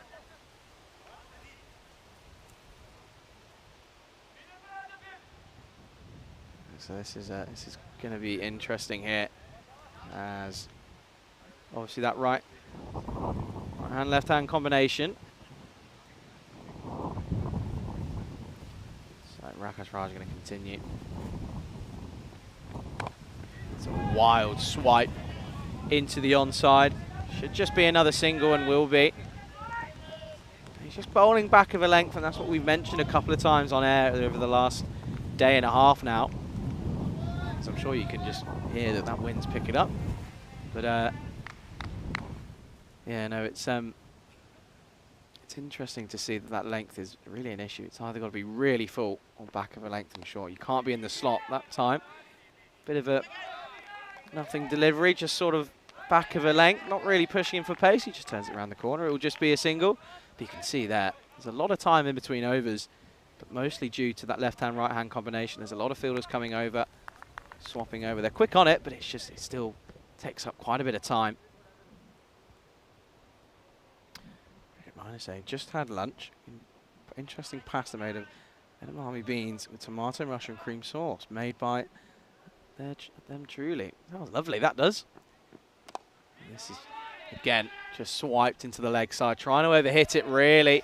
It's not going to really pull off for them here. You just got to play the ball on its merit. We've seen so many lovely cricket shots into the offside over the last day and a half now. It just shows that you get merits for a really good cricket shot here. Now, I don't know if I could really have that. I'm not a fan of mushrooms. Not the one for me. This time into the leg side. It's an opportunity. And it's been taken. Well, we're going to have to take another look at this one. He reckons he's got his man. But his back foot it did look like it was a close one. The batsman's holding his ground, but, well, he looks confident. And you really have to sort of go off of his body language. We'll take another look here. And I think he's okay. Yeah, he's going to be fine. So we will have to go. It's a big wicket. And once again, Ikramullah Nasir, he gets a big start, but unable to convert. And this time he has to go. So it's the second wicket to fall here in the third. Mechelen Eagles, 32 for 2. It's again another start for Nasir. We saw it time and time again yesterday. In the second game, he only got 9. But in that first game, 35 off 15. Did come in towards sort of the latter state, or halfway through, but it wasn't. In fact, it was in the first over. I was completely wrong there. 35 off 15 was a good start, but again, not converting. And we saw some big conversions from Paramjit Singh in the first game today. That's just really what you need. You need one of your big batsmen to get a start and then build on it and really go big. But again, it's a big wicket for the Exiles. Just keeping themselves in it here, not letting the game get too far away from them. Only a single delivery left in the power play. And it's just proving. Just ebbs and flows. It's seesawing from one to another. And, well, this man, he can certainly hit a long ball. And it is going to be Yar. He really was hitting big balls. 18 off of 8 in match number 4 yesterday. But he's in now. No surprise, he's on the attack straight away. Driven into the offside and will be off the mark straight away with just a single. Yeah, Yar yesterday was 20 off of 6. 3 sixes in match number 3 yesterday. I think if I remember correctly, that is the end of the power play. So 33 for 2 after 3. Yes, I think the only 2 deliveries that Yard faced yesterday that didn't go for boundaries was when he was bowled or caught. So it's an interesting stat there. No, it's 2 wickets down in that power play, so not the best of power plays if you are an Eagles fan, but you've still got 2 batsmen at the crease who can certainly hit a long ball, and they may be relying on it here. 7 overs remaining, 33 on the board. Again, looking around that 110, 120 mark at the moment. This is in the air. There's no one in the ring as it obviously the power play comes to an end. So all but 1 fielder's on the leg side out on the boundary. As Manpreet Sandhu continues here. As I'm able to welcome Vinny Sandhu back to the ice cube. Vinny? Yeah, thanks very much, Charlie. Interesting start to this one. Suppose pretty even. Something for everybody. This is a wild swipe from Sandhu. That will be the one for the over early on in his second over. But if you take another look at this one, it's really well directed. It's not giving him any width. Pushes him for pace a little bit as well. He makes it worse for himself if anything comes down the track. But it's, again, good spell of bowling from Manpreet Sandhu. Well, this has gone high in the air. It will take some catching. And it is taken. It's a really good grab from the man coming round. That is Sahil Hussain, the skipper, leaning from the front. What a catch. Coming round to his right. And it's the 3rd wicket to fall. Wickets tumbling here for the Eagles. 34 for 3. Yeah, what a good catch that was. I mean, it's not the man I thought was going to take it, to be honest, when this went up. But he said, stand back, everyone. I've got this covered. Maybe a slight ice cream cone. But the captain taking responsibility. And he puts a dent in this innings with the big wicket there of Saran. You know, he likes to go big or die trying. Unfortunately for him, it's the latter, and it's 34 for 3. Yeah, it's Saran who has to go. He was here for, he was saying he was here for a good time, not a long time, but I don't know if it was classed as a good time. He goes for 10 off of 7, and just not quite going the Exiles, actually the Eagles' way. It's going the Exiles' way for sure. Taking 3 wickets before the end of the 4th over. You can't really ask for much more. Obviously taking a wicket with the first delivery of the innings. But the new man in, he's got a big, big job now. Well, that's an interesting approach from Vivek Ajantha. And, well, he's not waiting around. He's another one who's here for a good time, not a long time. Big, big swing into that leg side. Yeah, not making about, is he? You can see, this is the approach. We're seeing more and more of it, aren't we? It's in the Belgian DNA, that is for sure. And this is a better shot. Just clicked into the offside. And it's good work from the man at point. But Yar was quick to call him through. And very good running in the end. Pretty comfortable. No, this is certainly looking to be a very good matchup. Just proving that every 10 runs or so there's a wicket. Just shows in the T10 format. Could be a very interesting matchup. This is going to be a wide down the leg side. He does well to recover. Gets a shy at the stumps. But I think he was comfortably safe there. We take another look. Check it out. Should be okay. Gets it down just in time. No issues. No, this is certainly going to be so refined. 1 single delivery. This has been a really good over from Manpreet Sandhu. Just the 2 singles off it with the delivery remaining and obviously the 1 wicket as well. Yar. It's the more conservative approach we've seen from him so far. Yeah, that's true. Does normally like to go big early. Well, just as you call that, it's in the air into the leg side. And it's been put down. It goes through the hands of the man on the field, on the boundary. And an opportunity goes missing. And Sandhu really felt as if he deserved that wicket. Take another look. It went so high. But it's a big wicket of Yard, but he doesn't take it. It's an unfortunate miss for Zohaib Hussain. Yeah, let's just remember that, hey. Yeah, check this out again on the replay. It's not so much the first one, but when the other fielder, just watch his left foot. Is that on the line? That is. Do you think it is? That is on the line. It's a good spot. I think it's... So it's that's going to be 4 because it bounces before it hits that guy. So I think this will be 4, you know. That's a very good spot. Yeah, see, that's what they're looking for here. So the first one's no problem, but it's that other fielder. Yeah, for me, there's no doubt that's on the line. Yeah, I think it is. I mean, I said no doubt, but then I just checked my senses and I realised that sometimes things can look closer together than they are when they're that far away. So let's see what I got scored in the end. So actually, it's not as conclusive as it might appear.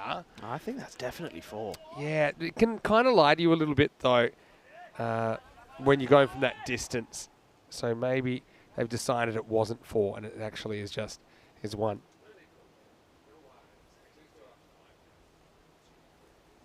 And this time there's a change bowling into the onside. This is going to run away, so not the start that Zadran Fahad would have wanted. But this time, it's another opportunity to go as Australian. It's another boundary. There's been a few in this series. It's been weird, and they remind me of like magic eye puzzles. Like I look at them once and I see one thing, and then I look at them another time and I see another thing. And then when I look at them a third time, I see the first thing again. So I had one of those yesterday with a catch that was taken right on the boundary, and we didn't have the line painted, if you remember that one. And this time into the offside. He's got all of this one. This will go all the way. So that drop already proving costly. Yar's gone for 10 since that drop, and it's another 6 runs. It's a maximum into the offside. You didn't have to be Nostradamus to see this one coming, really. So, yeah, doing a pretty good job moving things along. Yeah, and this is just proving to be a bit of an expensive drop. Nine times out of 10, a drop can prove costly, but Yar really needs to bank in now. Got a big opportunity for his team here to be able to contribute massively. We've seen him go big. He's 20 off of 6 at one point. And Zadran Fahad, he's got an opportunity here. He really needs to have a comeback now. And well, Yard, he's looking like he's taking a liking to this one. It's into the leg side, but that's great work by Zeeb Hussain. This time able to collect it cleanly, and it will just be the 1 run. You take another look at that one. How about that? It's extravagant as anything, that Couldn't is. wait to get rid of it, could he? Oh, I'm not surprised after putting the man down for a drop. Yeah, that's true. Anyway. Oh, just struggling a little bit hard. Yes, keeper just starting to go back, and then bowler doesn't really want to wait. So he said, I don't care if you've got gloves on or not, I'm going. I like the pace of the game, though. That's what you want. He's keen, he's keen. I think he might just want to get to the end of the over. I can understand that. It's a wild swing, and it's a called a wide. I saw it corner of my eye. I wasn't convinced first time. Let's have a look. It's tight. I feel that one might have just snuck in, but I mean, you can understand umpires are harsh on those. Consistency is key, but that we've seen it many a times throughout our journey here in Belgium so far. It little early nick, and it races away over the wicket keeper. It's another boundary. Speaking of harsh, this is pretty harsh on the bowler, isn't it? There's a big swing, and so yeah, Eagles continue to rock along. That takes them past 50 in the 5th over. Yeah, well, this over is not going the way that Zadran Fahad would have imagined. Currently 16 off it so far. 2 deliveries remaining. This is into the leg side. He's hit this well. It will just be cut off, and it will just be a single. A bit of team fielding that time. Accidental team fielding, I think. And so 1 more ball. Zadran Fahad trying to stop this over going magical. It's worth 17 so far. A single delivery remaining. Got Yar on strike. He's looking to go big. It's a good comeback from Fahad. He does well. He keeps it down to just a dot ball. So it's a bit of damage limitations with just 17 off the over. And well, that means that at the end of the 5th, 54 for 3. That gives us an opportunity to just say a very quick hello. Very good afternoon to all of you. Yeah, it's great to have you with us. And look, we know that we've seen some pictures coming in. We know that there's been some devastating floods in Pakistan recently. And we just wanted, on behalf of the European Cricket Network, to obviously send our best wishes and appreciation to all those responding with that. And obviously everyone affected by it. Of course, Pakistan, a huge cricketing country. I think whether you are from Pakistan or not, if you're any from the surrounding areas, you're sending them well wishes, and so just something we wanted to say here, and wishing the best for all those guys affected. No, right? for sure. It's never nice to see, and obviously just wish everybody well. Back to live action. This is pulled into the leg side. It's pulled and pulled hard, and it's going to be 1 bounce, 4 runs, and well, again, not the start that Malik Zai would have been expecting from himself here. Yeah, it's kind of fall over pull shot, isn't it? 1 bounce 4 into the gap. And so, yeah, all guns blazing at the moment. This is good for They're just getting a bit of an opportunity to take a look here. Oh, this has gone high. It's going to take some catching. Has he split the two? Oh, that's an incredible grab. Outrageous from Waqas Raja. He did such a good job to get there, and then to do the second part to take it cleanly. What a catch that was. Great catch. I mean, he has to cover so much ground. And there are 2 words to describe how you can catch this. Run fast. And probably run early as well. So he doesn't actually dive. He's just sprinting in, and he pings it into the ground. And Raja, who did drop a slightly tough one yesterday, goes, and that's the end of VVK, who has to go. And so the score now is 58 for 4. What a great piece of fielding. Yeah, it's incredible stuff. Again, just pure evidence of what we've seen here in Belgium. It's been top quality. Every aspect of the game. We've had moments of excellence in all 3 aspects.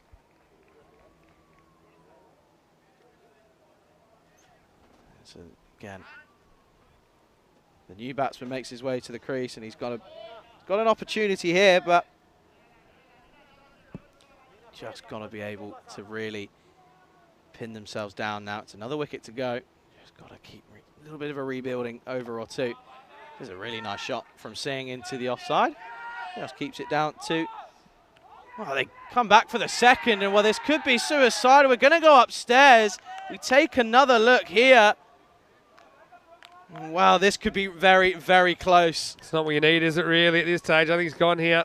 Yep, no doubt about it. Gone by a long, long way, and well, that is just... It goes from bad to worse.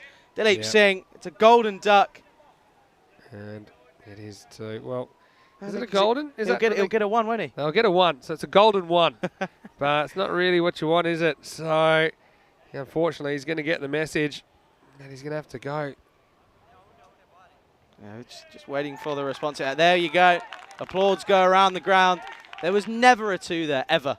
Yeah, it's just a kind of nerves can come out in different ways as well. I think adrenaline rush, you're in the game. Okay, you've played a pretty nice shot. But, yeah, good pick up and throw here. You're going to be in trouble. And it was a good pick up. It was a good throw. I mean, the keeper barely had to move. And so the Eagles just got the staggers a bit on day 2 after a pretty successful opening day. And right now, they're 59 for 5. Yeah, and this is really interesting to see as the new man makes his way up to the crease. Mohamed Ismail is going to have a really tough job here. Again, a very... Well, welcome to Keanu. That's why everyone's getting out now. Everyone's talking Shrug, Keanu, Mandrake as well. Mandrake Sen Perez, Pakistan, of course. Keanu as well, and Cricket Man, yeah. But everyone's just talking about the talent here in Belgium. It certainly is incredible. There's a reason why they pushed the England side in the ECC. They obviously beat them as well. There's a reason why they are doing so well in European cricket, in the T10 format especially. And that's a struggle there. It's not the start that he would have wanted. And again, just a little apology very quickly as we again having some connectivity issues. Satellite's not forming in the right formation. So we just got to... I think we're back on star now. I think we're all good. Well, we were. And it's another wicket, and he's off. There's no way of stopping him. And it's that man, Amin Malikzai. What an excellent spell of bowling this is. It's another wicket, and it's another wicket to go. And there was just not a lot of hope now for the Eagles. This is a straight delivery. It's bang on from Malikzai. And well, the man has to go. He was looking to really go early was Mohamed Ismail, the skipper for the Mechlin Eagles, but unfortunately it's not going to go their way, so he has to go. It's another wicket to fall, and now the Mechlin Eagles are 59 for 6. That really is an incredible celebration. Look, he's off. There's no stopping him. He's away. The only man that's going to stop him is the wicketkeeper. A nice little jump in slow motion. But the new man makes his way out to the crease. What's his view on things now? Down the ground. He's hit that well, and that's going to go all the way. And that will be a lovely shot. Beautiful way to make your name on this game. And it goes all the way, and it's 4 runs. It's an interesting end to not a great over if you're a Mechelen Eagles fan. However, if you're an Ørsted Exiles fan, that's a really great over for you. 3 wickets from it, and at the end of the 6th, the Mechelen Eagles are 63 for 6. And well, this is interesting. There's a bit of a delay, but that man, what a start from Alex Ayamanullah. Off the mark with a beautiful drive down the ground. Just gets that front leg out of the way. Just swings from it. Best way to do it. And Shrug just saying NASA had problems yesterday, so we'll let the ECN off. Well, that's kind of them. Makes us feel a little bit better about it. But again, do apologise, but it's slowly getting back up to date. But yeah, 63 for 6 after 6. It just goes to show how deep that the Eagles do bat. There's plenty of opportunities for players, and well, if anything, this little collapse is almost quite positive. It allows batsmen that possibly didn't really get much of a go, gives them an opportunity to really get their eye in and have an attempt with the bat. If it doesn't come off, it doesn't come off. It's just one of those games at the moment.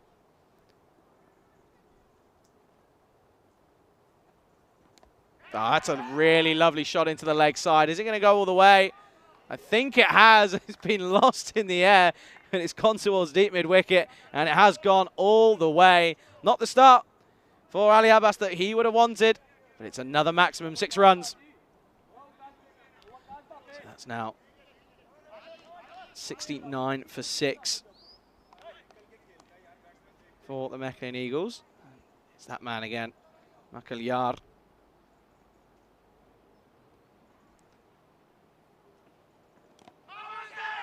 This time, a big appeal, but it's not going to go their way, and they'll come through for what is looking like it's going to be given as a run. I did hear a bit of wood, that's for sure. I know it's been given. There you go. Shrug saying all the teams in Belgium seem to have adopted the fresh tropical approach to batting. Just keep on swinging. Well, there you go. Fresh tropical team out in Italy. I had a good time in summer. Oh, I tell you what, he's left this one, and this one looks dead straight to me. We'll have to take another look at this one, but for me, my early instincts is that is a terrible leave. And Malik Zayamanullah, he's going to have to go. It's pitching in line. It swings. There's nothing wrong with that. It's a terrible leave, misjudged leave, and that's a great bit of bowling from Ali Abbas. It's another wicket to fall. Mechelen Eagles now 70 for 7. And this one, I don't know what he was expecting, but it goes. He has to make the long walk back, and I think he's furious with himself. But that's it's an interesting moment there. It's so good. We'll take another look. It's late swing, I think, is what does him there. He's expecting him to be able to get a wide. But it's a great call from Ali Abbas. It's a great appeal as well. One knee begging. He didn't have to. That was plump. Doesn't get better than that. Again, Yard at the other end. He's 21 off of just 9 deliveries. He's at the wrong end. Just not getting the way that he wants it to go. Shazad, Chatula and Shazad is now in. He's only got 3.5 overs left in this innings. Needs to just stick around with Yar here. Oh, this is up in the air, but it's going to go over the man on the angle and race away. It's a good-looking shot.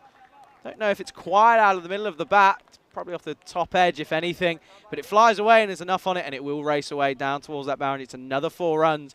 Shazad, once again, off the mark with a 4. There's a lot of Ivan saying terrible misjudgment by the batter. I think it was the late swing from Abbas, if anything, that got him there.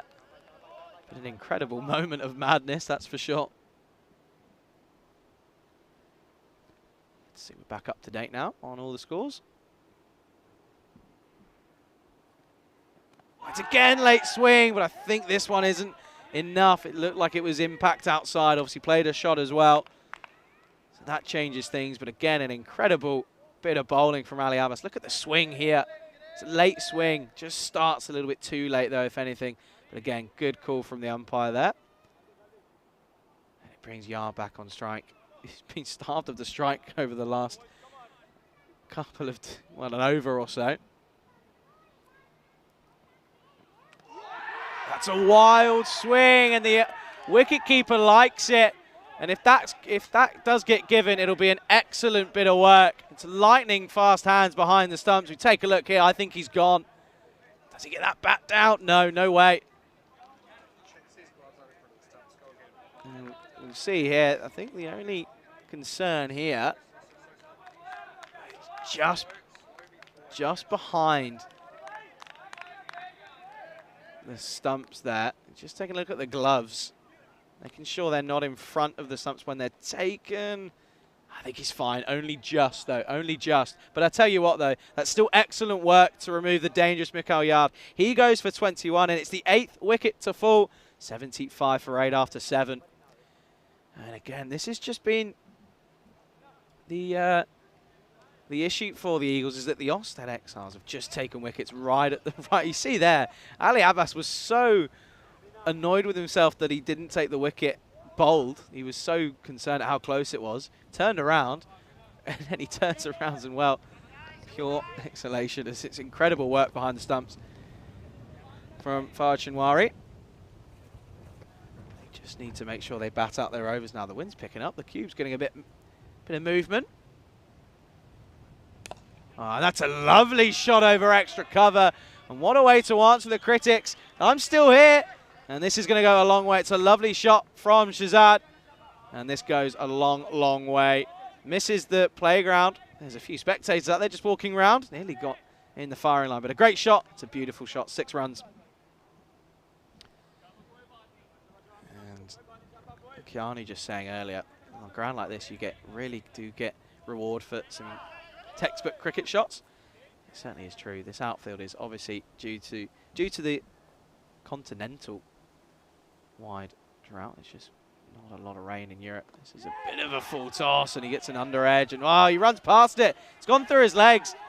It won't cost him anything, so he does get lucky, as Ravi Chowdhury was just on his hind legs, just wasn't really on his hinges, if I should say, if anything, wasn't really looking to take that second run on. Man coming in at number 10. He's on strike now. You see there, he runs right past it. That was Fanik Babod.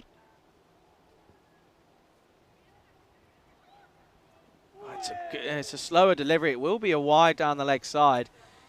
Just does him in flight. He was looking as if he was setting up for a rank full toss to try and put it away. You see here, look. He had to really wait on himself, but does him with the flight. But it's a good bad ball, if anything. Need a wide for it. So he's going to have to bowl it again, is Malik Zai. This time, flicked off the legs. There is a man out there covering that boundary. Does well. Keeps it to just a single, but this is excellent work from the Exiles. They've just taken wickets at the right time, made sure that the pressure continues to stay on the Eagles, not letting the game get away from them here. And if they could just keep them quiet for the next 2.5 overs, they'll be chasing around a par score, so they'll be keeping themselves in the game.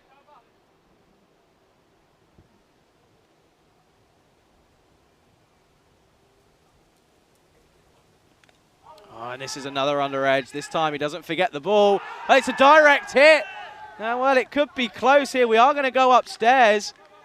Oh, you take a look at the reaction of the fielding side. The Exiles, they seem confident. It's a direct hit. I think he's made his ground. Only just, though.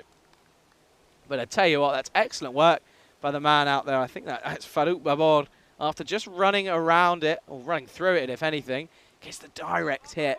It's the next frame. He makes his ground.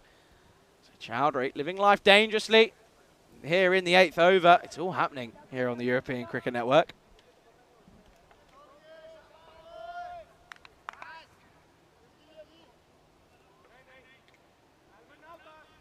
But no, excellent work by the crew again. Great replays to be able to ensure that the LRS in full use. That's a swinging delivery. There's a man out there. He's run past it, and it's going to go. Well, that's poor from Waqas Raja. He's always holds himself to high standards. He's furious with himself. He just took his eye off of the ball. He just looked like he almost stopped and gave up. It's really weird. Take a look here. It's lazy. It's really lazy. Took his eye off the ball, and it's going to cost him another boundary. And well, that's just the standards here. And Waqas Raja is furious with himself. Again, excellent slower delivery. They will sneak a run out of it, so Chowdhury will keep the strike. But it's an interesting over. It's all happening with plenty of chances of a wicket. Also 2 boundaries as well. 15 off it. And at the end of the 8, Mechlin Eagles, 90 for 8. Shrug saying that deserved the Rico baby voice replay. He's a talented man, is Rico. He's a very talented man. I hope he's well. And, working hard in his restaurant. I was saying the other day, when I'm in Spain, I'm only about half an hour away from the restaurant. I've never been to visit. Quite poor, really. But I'll certainly get up there at some point. There you go. That worm just confirming they're just taking wickets at the right time. Not letting any batsman get in and take the game away from them. It's been really crucial. Ali Abbas continuing here. What a first over. 2 for 11. Happening here in the 9th. Oh, there's a big sound, and it is going to be given as runs, so it's a little bottom edge, and it evades the diving man. Fawad Shinwari almost gets there, but it's going to be another boundary, so Chowdhury, he now moves on to 10. And that boundary just going to help them get towards that 110, 120 mark.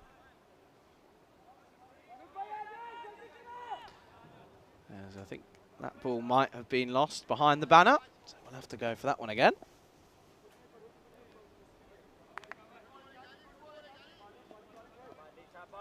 So, coming on now. Ali Abbas continuing. He wants a response here. Back of a length. Just pulls it back a little bit. Plays this into the leg side.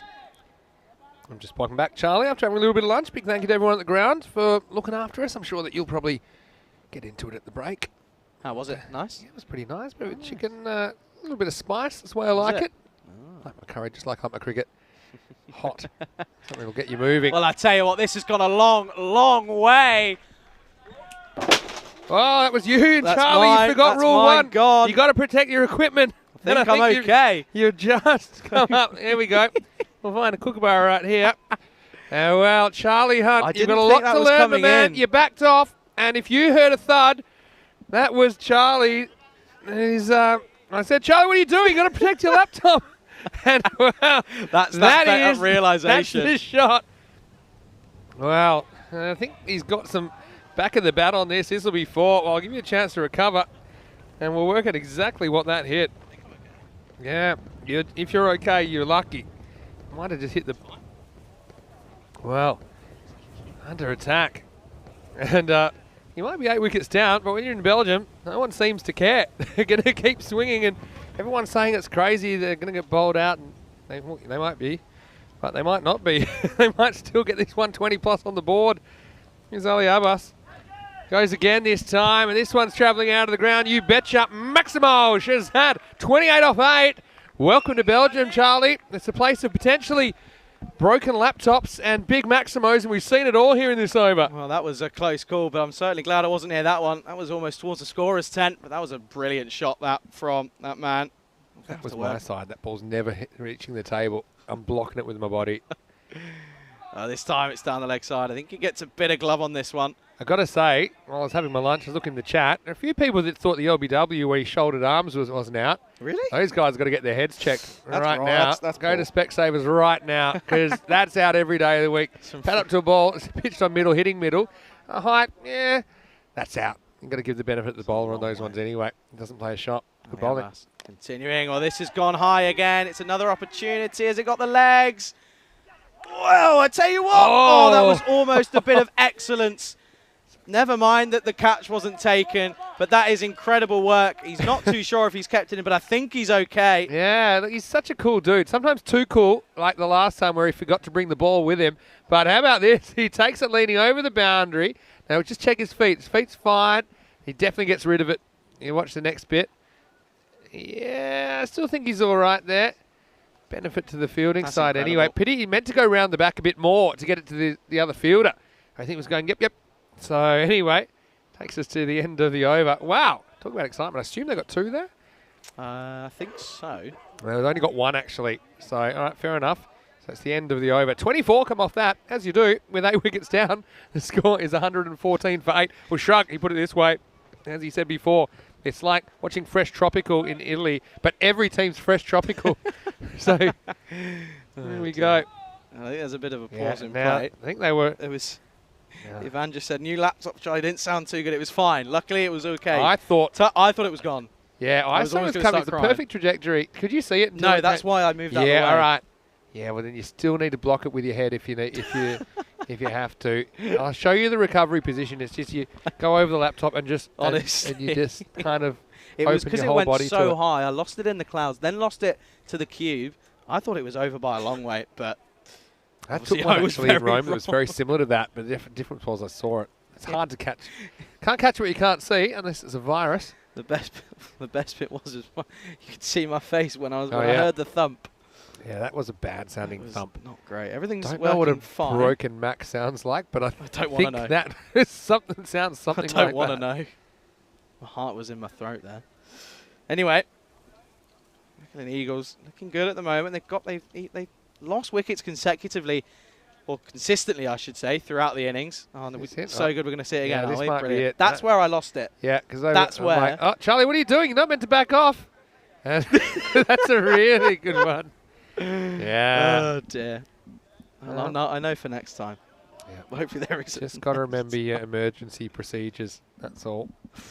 Anyway, good news. Nothing was broken that we've discovered yet. For Last now. overtime.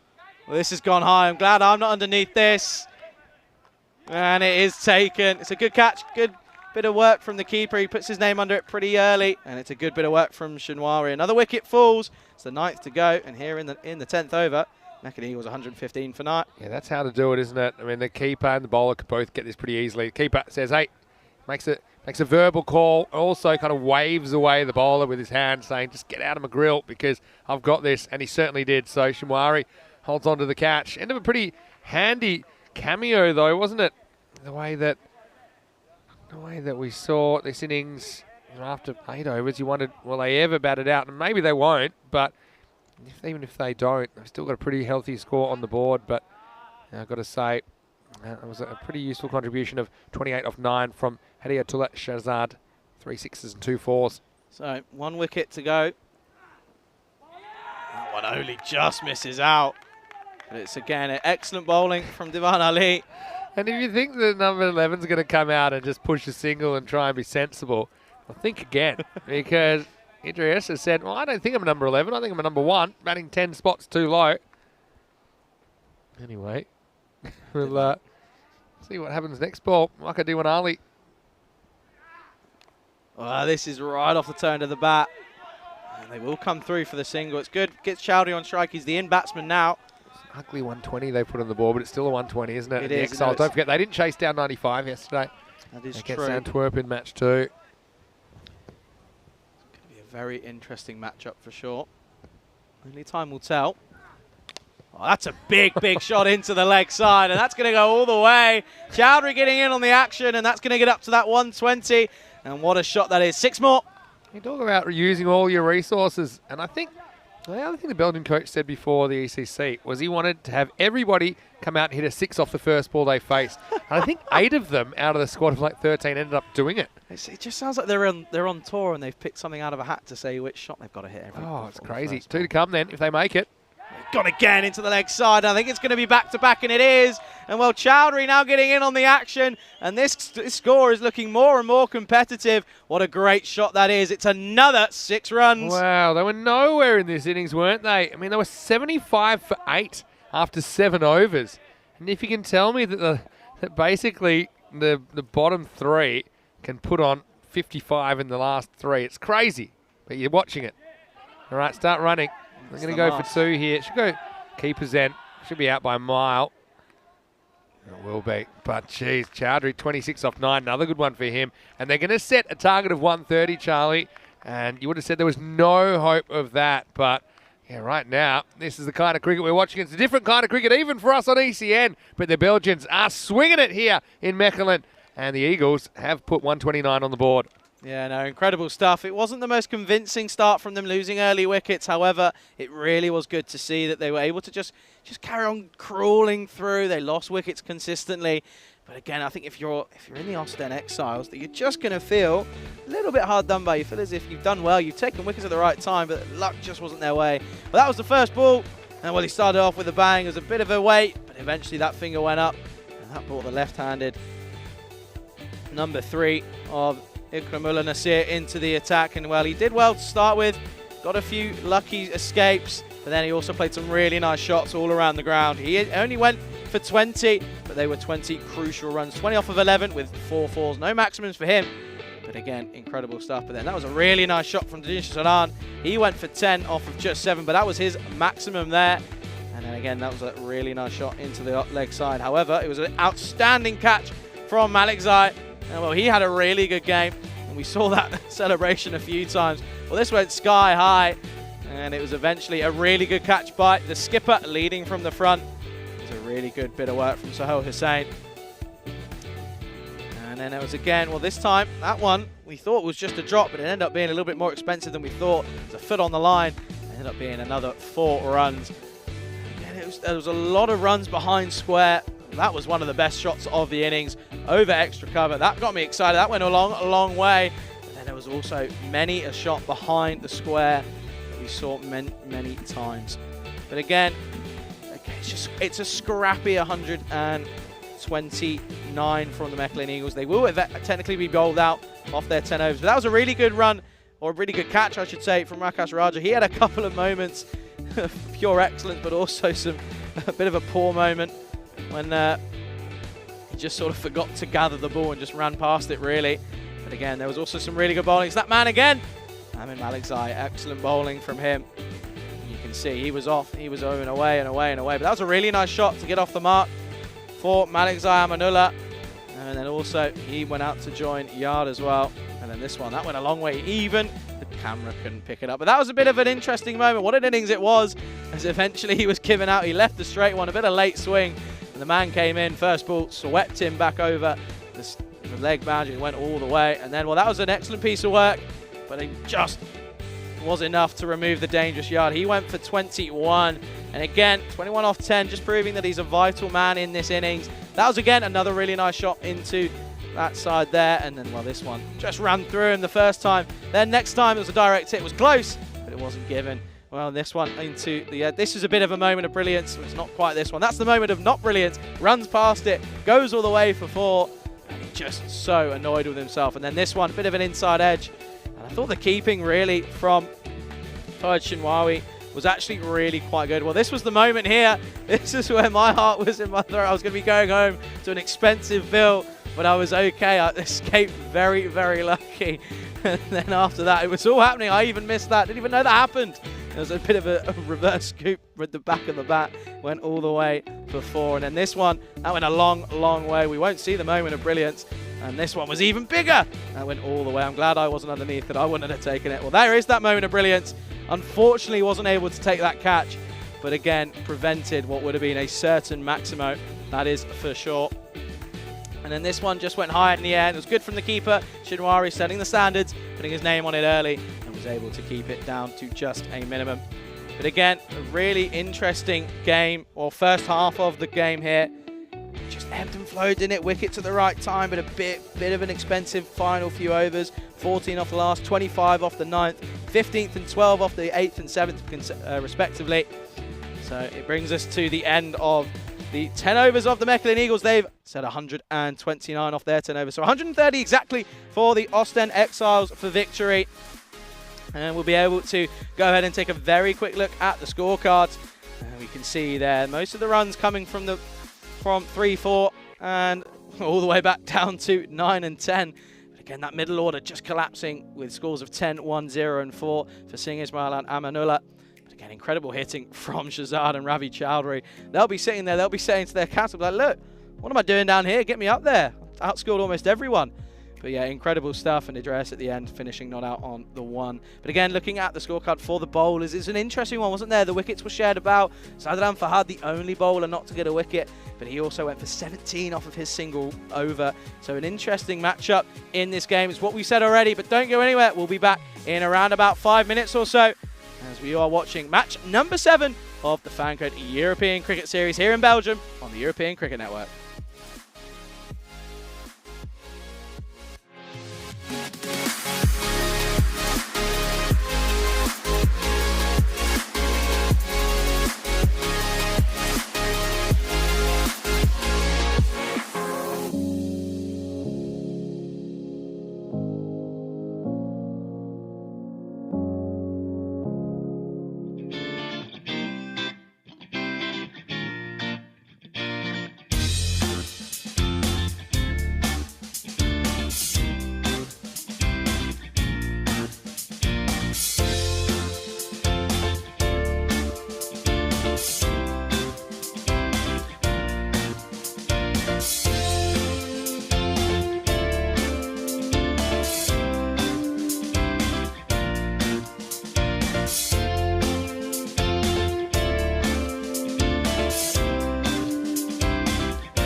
And welcome back to a very sunny Belgium here in Mechelen. You join me, Charlie Hunt, here on the European Cricket Network for the second innings of match number 7 of the FanCode European Cricket Series here in Belgium.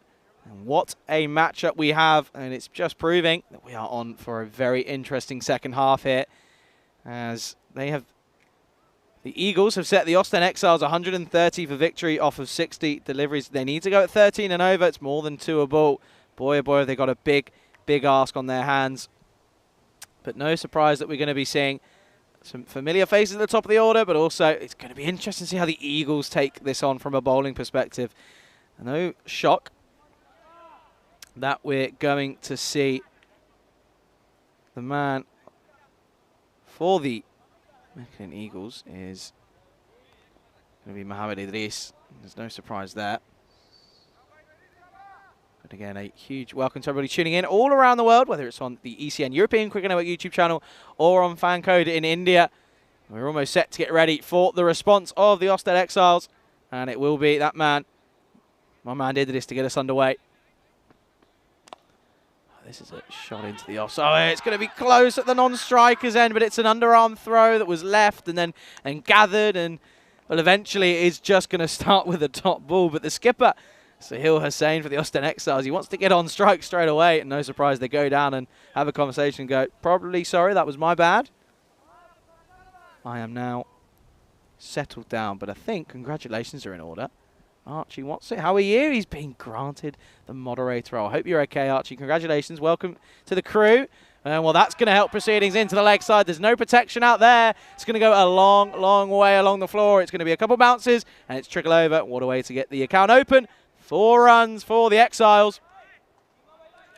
And it's that man, Fawad Shinwari. And you think about... He's coming in. I think you might be able to pick up a stray Vinny Sandhu walking past one of the effects mics. He's been off doing some of his duties. Be joining me again at some point. I need to eat some food. Haven't had any lunch yet.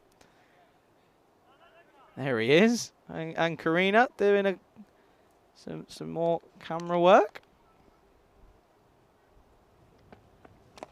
Oh, this is again a really good delivery.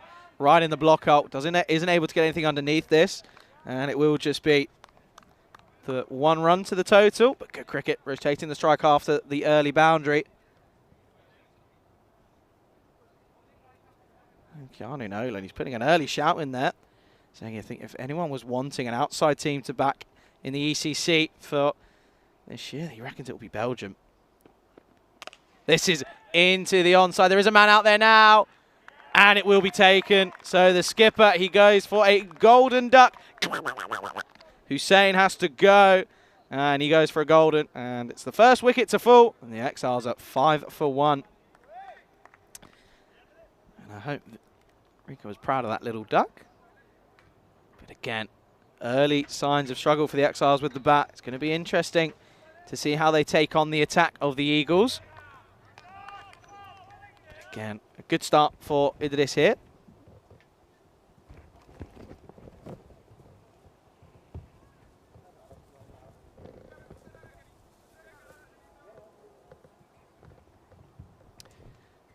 So the new man makes his way out to the crease. It's Waqas Raja. Boys, he got a job on his hand. Coming in at number 3. He had a few good shots yesterday. Got a score in the 20s, but he's just not quite been able to get a start going and converting it. It's really what we've seen a few times. And you just have to question. We've seen it a few times that people have been able to get starts and then just go one too many. It's always the case in T10 cricket. It's such a short format that you're just pressured to, almost try and hit everything for a 6 or for a 4. But no, this is going to be an interesting battle. It's a good delivery from Idris. It's a bit of a away swing, signalled there by Raja. And it just starts with a dot ball. Cricket Miner say awesome duck sound, almost as good as Rico. Well, there you go. Big boots to fill. Cricket Miner showing her love for showing their love for Karina.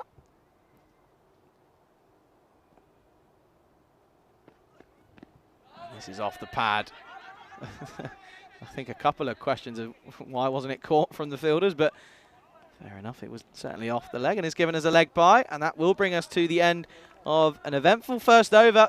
At the end of the first 6 for 1 for the Exiles. Raja obviously yet to get off. Well, it's been put down as a run on there, but it was a leg bye. Shinwari at the other end, he had a nice shot, however, just hasn't really been given much of the strike. Shinwari obviously had a really good job with the gloves in that first innings. I thought he did pretty well. He was quite good. He took the catches when he was asked to. He's got an opportunity here now to really make a name for himself. And we're going to see a new bowler for the second over. Again, a huge thank you to everyone for tuning in. If you are watching on the ECN European Cricket Network YouTube channel, thank you ever so much. Do get involved on the live chat, as I can welcome Vinny Sandu back to the commentary box. Yeah, thanks, Charlie. Good to be back. And strap yourself in. It's going to be good. Hadi Abdullah Shazad. He's going to bowl, and first one is going to go down to fine leg for 4. So, yeah, Austin Exiles, don't count them out just yet. We've seen that losing wickets doesn't seem to hurt these teams as much as other teams. And so, yeah, nice way to start the over, gets them up into double figures. You know, Raja is he's going to be a crucial element of this chase for the Exiles.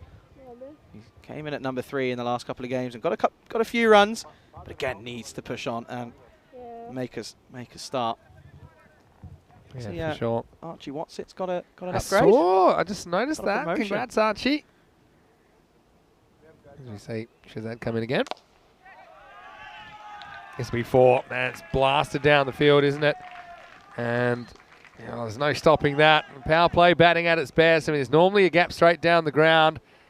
So, yeah, hits it well. Gets the boundary. So, yeah, the thing about, well, really all these teams, they can all bat. There's one thing to be able to do it. It's another thing to actually do it in the match. I mean, I'm really impressed by the bravery of these guys. I mean, you're always risking your wicket, really, when you're so attacking. But I think they've worked out, this is the way to go about this T10 format. And they would have been obviously inspired a little bit by the national team. Speaking of the national team, this guy, Wakas Raja, is part of it. We'll see him again at the ECC. This time he doesn't quite time it. He has to hustle. Well, if he hits, he would have been gone, I think, here. And now it's going to be 5. So, yeah, I mean, I think it was probably worth the punt to get rid of Wakas, but he had to hit the target. And once he didn't, there was no one backing up. Cinco Serraras. There we go. And it was just a little bit of a kind of sidearm jab throw. I think that Raja would have been short. Let's have a look at it on the replay. When the ball goes past the stumps, yeah, would have been gone. So, I mean, that's another reason to take on some of those singles, because if you can force the 4 overthrows, that helps your team as well, doesn't it? And now we're going to see something that's more than a 5. This is a 6. 5-6 pick up sticks. That one bounces off the scorer's tent. Well, everyone's taking cover. The tents are under attack, and so is the bowler. Hadi Abdullah Shazad. He dished out a few of his own in the first half. This one just bangs on the roof. Samir just walks away. Makes no problem at all. And so, yeah, 5 and a 6. This over's gone 4, 4, 5, 6. We're going to see a 7 next. In the air, and this is going to be another 4. So beautiful cricket shot as well. And Exiles, they believe, and this is not a good ball. It was pretty high, wasn't it? I've got to say. Yeah, for me, yeah, maybe just fine. No, it's called a no ball. Fair enough. It was on the border, and if it's on the border, it's meant to be called. So we've seen some of those missed, but that one wasn't missed. That's waist high, I think. Still a good shot. Free hit coming up. Unless they retracted the call. I mean, I saw a no ball signal at square leg. Again, it's one that could have gone one way or the other. Get some sort of clarification. I haven't seen a free hit signal yet, so I'm assuming they didn't end up going through with it. This one is hit flat and will just be one. So again, we'll see what the deal is here. Yeah, I think we're going to have another ball, which tells me it must have been a no ball. Because this over's gone 4-4-5, 6-4-1. So that's 6 balls, and so had to have been a no ball. I saw a no ball call as well. I saw a no ball call at square leg, and obviously the umpires thought it was a no ball.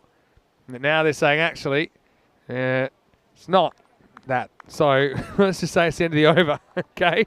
And I tell you what, Eddie Atula Shazad, he's pretty happy to hear that because he still goes for 24 off that over, and the score after 2 is 30 for 1. Yeah, so that's an interesting one, to say the least. I mean, what normally happens is the square leg umpire will make an indication, and then the bowlers and umpire will kind of use that to make a decision. But maybe it was a case that he stuck his hand out thinking it was he thought it was high, and then kind of changed his mind. So that's why we saw it on the replay. Anyway, we've seen a bit of everything so far. Austin CC, the only team without a win, but they've only played the 2 games. Of course, they had the first day off. Everyone else building their points totals. And well, if you had to ask me which team's going to miss out right now, I could tell you I have absolutely no idea. And to be honest, that's the way I like it. A few people talking about ECC at the moment. Yeah, I think they're just going back. And now it looks like they may be deciding that it's unover because, well, let's just see what's going on here. I mean, they just have to decide, was that a no ball or not? It's as simple as that. And he did signal, but I mean, I don't know if that was the final signal. So, yeah, let's just have a look at this. All right. So, let me get to the bottom of this for you. Okay, it wasn't a no ball. That was that was scored that way. And now, there's a fair bit of discussion about this. Well, let me know maybe what you think about it. There you go. The batter's saying, I'm pretty sure I saw you single a no ball, so you can't do takesy-backsies on me. And, well, it really comes to whether this umpire on the right is going to go to square leg or is going to go to the bowler's end. I don't know which way he's going at the moment. So, well, all in a day's work on the ECN. I feel like he's walking backwards. Any body language expert's going to tell me which way he's going. Charlie's enjoying his lunch. Picked a good moment. He's going to get a bit of extra time here. He's knocking down. Looks like he's got the vegetarian chickpea option. Not too bad.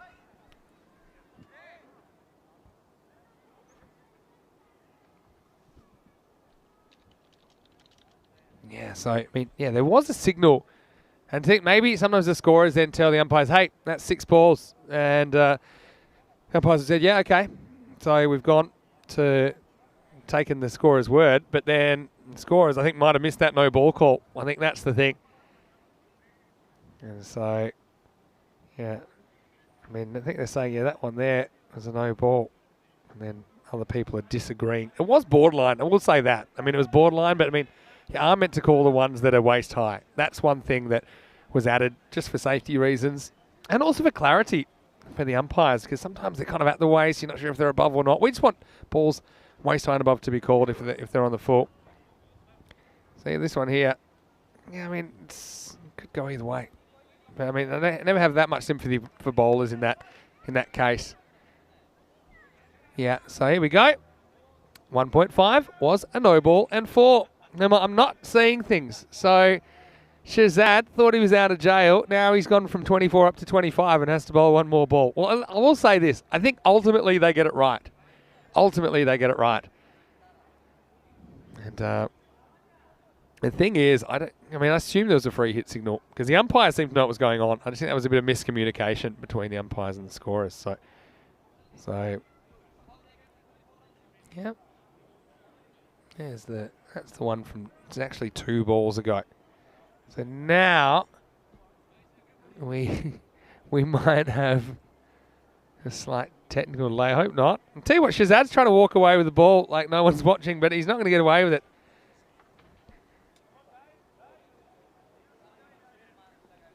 So here we go. Now Wakas is going to be the man that's on strike. Last ball. All right.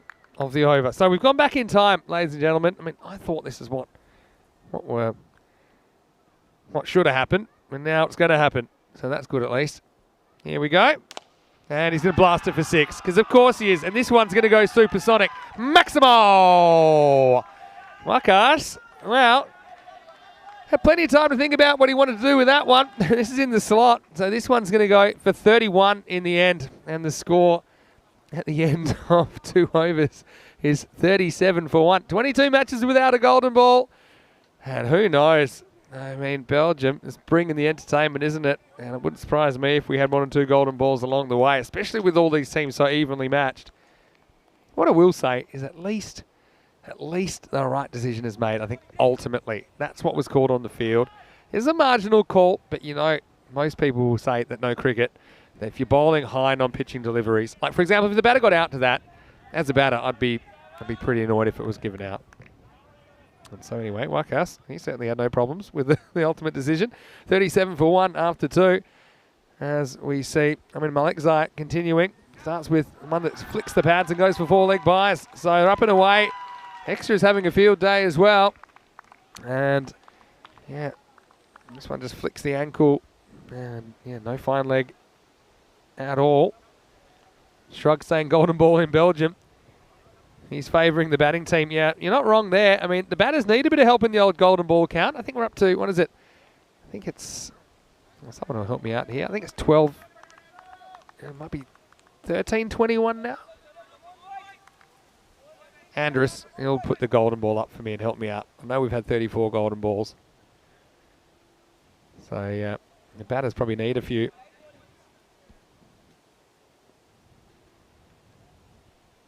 Here we go with Idris.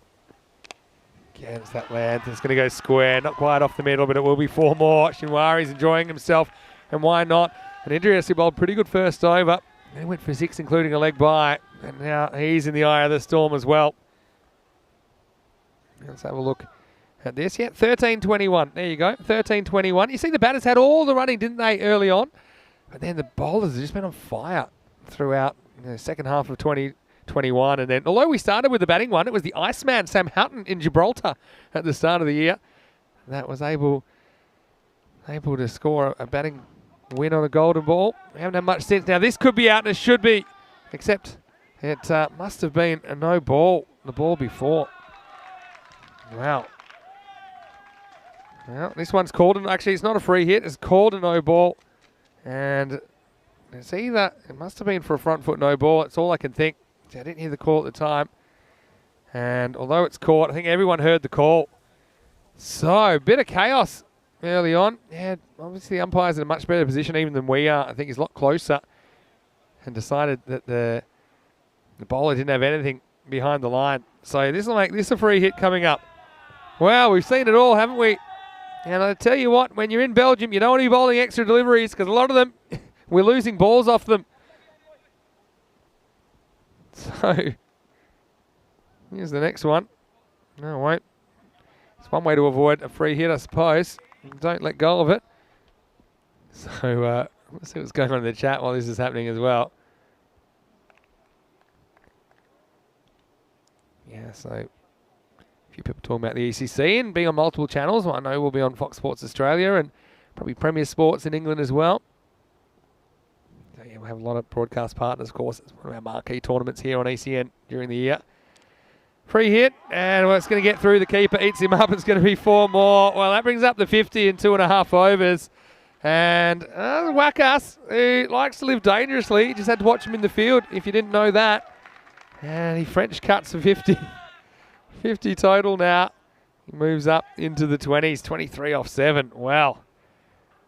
I mean, for how well they batted, especially towards the back end of the innings, the Eagles have just made a few critical errors here. I think there's also been a lot of balls in the slot. And by the slot, I mean it's just kind of good length. It's not kind of up in the block hole. It's not genuine bouncer. A lot of those are disappearing.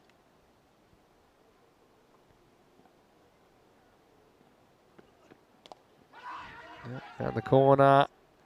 Good running. That's a good bit of work by Shinwari, who backs up, does everything right, backs up and then calls through the run. He was going to the danger end. So One of the comments I think was just, "What is this?" Yeah, it's true. It was a strange, period, but I think they have got it right ultimately. That's I think more important than rushing to a decision. This is going to be a big chase for the fielder down there at long off. That's Nasir. It's a pretty good fielder, pretty good bowler, pretty good batter in triple threat. And he zings this one in. I mean, look, 130, it's no foregone conclusion. Just remember that. What they have done is they've gotten about an over ahead of where they need to be as far as the run rate. They would have wanted to be 52 after 4. So the fact they've reached that with a ball to go in the third gives them a little bit to play with. And this is in the air. Don't think it's going to go. And this one really should be caught. This time it will count, and it does. So Wakas will go after a very entertaining 24 off 9. The catch is taken out there. And, yeah, the carnage eventually comes to an end. You can see the fielder had no problems dealing with that. And so, seen a bit of the good, the bad, and the ugly, haven't we? Wakas, probably same could be said for his game. But after 3 overs, and the end of the power play is 53 for 2. And well done to Idris. He does end up with 2 wickets. He finishes with figures of 2 for 17. Well, not so bad considering what was going on around him. So we move into the 4th over. And yeah, so what does that get the rate down to? I mean, they have gone on 13s so far, or more than that actually. They've gone about almost 18 and over. Just want to mention Dilip Singh. Another very, very good catch. He's taken 2 now. Shinwari, 22 off 10, is still there. Yeah, they need 11 and over here, so it's a bit like chasing 110 from the get-go, and you would back teams to do that here. Dilip Singh is going to have a bowl now. Why not? He's held 2 good catches. Let's see if he can slow things down.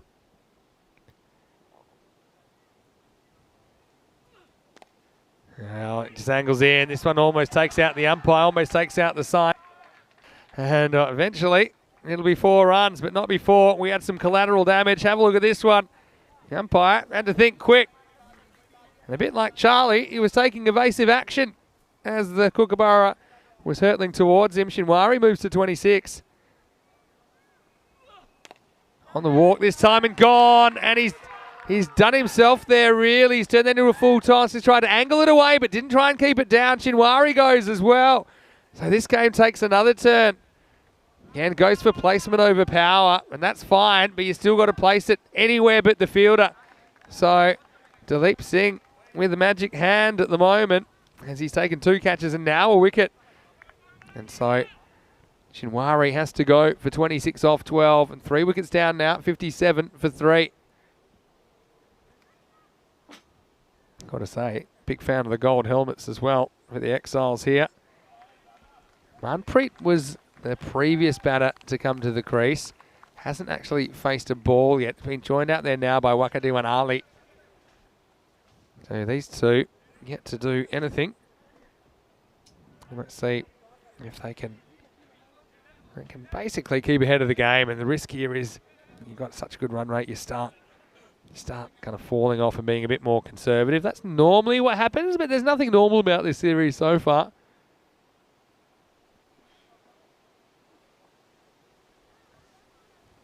So, yeah, a few people talking about the ECC and the ECL, 2 flagship events, I suppose, for ECN during the year. That will be on a lot of other channels. I think I mentioned, we love the YouTube chat, and we'll still kind of reference it time to time. We probably won't be able to spend so much time that we normally do being so personal, just because that is the feed that goes to all of the broadcasters all around the world. Anyway, over to Wakadiwan Ali. And he tries to smack it away, and he does to an extent. I'll just get a single.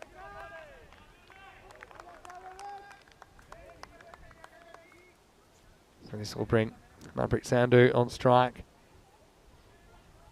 Yeah, so it's a good point you make about the golden ball, though. I mean, yeah, you fancy most teams to get 2.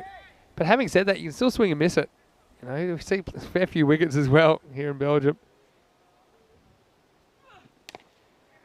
And if you don't hit it to the boundary, I mean, the chance of getting 2 are pretty slim with the standard of the fielding we've seen here.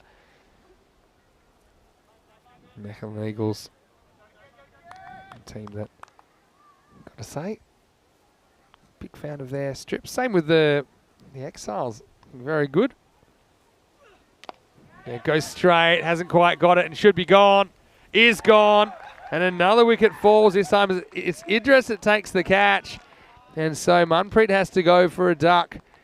And nothing really going right at the moment for the Exiles, who did get ahead in this game, but now they've lost some quick wickets. Whether that matters or not, I don't know. But it sure is tightening things up as they lose the 4th at 58 for 4. Yeah, Keanu saying, doesn't know if I'd be able to keep up with the chat during ECC. Yeah, well, I'll still have my computer, so I'll still be piping in. Don't worry about that with a few comments. I'm sure Charlie, he'll be back with me shortly. He'll probably be watching on and chiming in with a few comments here and there. Nice catch there. Yep, everyone's thinking, yeah, let's back the batting team in a golden ball here, and I do get that. You're probably right. But just think about balls like that you don't quite get out of the middle. And yeah, it's not going to be easy to get any 2s. Speaking of which, here is Charlie back with me. And Charlie, wow, let's call this last ball of the 4th over. New batter is Malik Zait. Oh, that's just an elegant shot into the offside. What a nice way to bring us to the close of the 4th over. Oh, well, being back in the comms box, good opportunity to come back and say hello. A very warm welcome to everybody. Yeah, hello everyone. And look, we had a great time, of course, in Krefeld in Germany over the last couple of weeks. And one of the highlights was on finals day. We had some cheerleading for us, and well, the Dolphins cheerleading team actually put together a photo with us, as well as some of the guys from the Bayer Club there, Bayer Erdingen in Krefeld, and you see Brian Mantle from the DCB there as well. There's Roman on the very right. He was the one talking to me in the commentary box, and some of the fantastic cheerleaders. They were getting thrown all around the place. Anyway, I wanted to say big thank you to them, and there was some information there. If you are in Germany and you'd like to book them for a bit of entertainment, they did us a favour, so let's do them a favour. Oh, well, there you go. It was pretty amazing stuff. It was something that I thought, wow, you know, it looks dangerous. They were throwing these girls so high. I mean, to be honest, they looked quite throwable, these girls. Okay. Going the size of them. You saw them there. Okay. Wait for this from Malik Zait. Amanullah, the pin code is on. Well, this is coming our way again. It's not going to quite make the cube, but almost. Maximo and Charlie, you remembered your training that time, covered your laptop, and that's smart, but still, Exiles, they're going to hit their way out of trouble. They hit their way into trouble, they're going to hit their way out. I was covering all angles there. I don't think there was any possibility of it coming, but just in case it hit a rock that it landed on, I was just making sure that it didn't go all the way. But no, it's a good shot there nonetheless. Better. He gets this fuller, I think. Yeah, so just have a look at the size of these girls. I mean, like, they were getting thrown into the clouds. But there's so many familiar faces. I want to say a big thank you to everyone at Bayer Erdingen for looking after us and being so friendly. We really, really enjoyed it. Yeah, no, they are great. Obviously, I was there for the tri-series. Yeah, of course you were. Yep. No, it was really good fun. Really enjoyed my time there. It was only a few days, but it was a really nice time. There's a real sense of community, I think, as well in European cricket, and of course the friends we meet along the way. So that was a photo that they just sent in. They sent it in to us and said, you know, big thank you.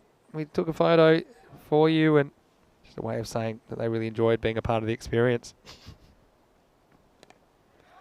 That's a lovely shot into the leg side, and that will go all the way. One bounce, 4 runs into the shrubbery. There's no opportunity to stop in that. You're going to have to go ahead, get involved with all the birds and the squirrels. You're going to have to try and find that when it goes all the way. It's a lovely shot, 4 runs.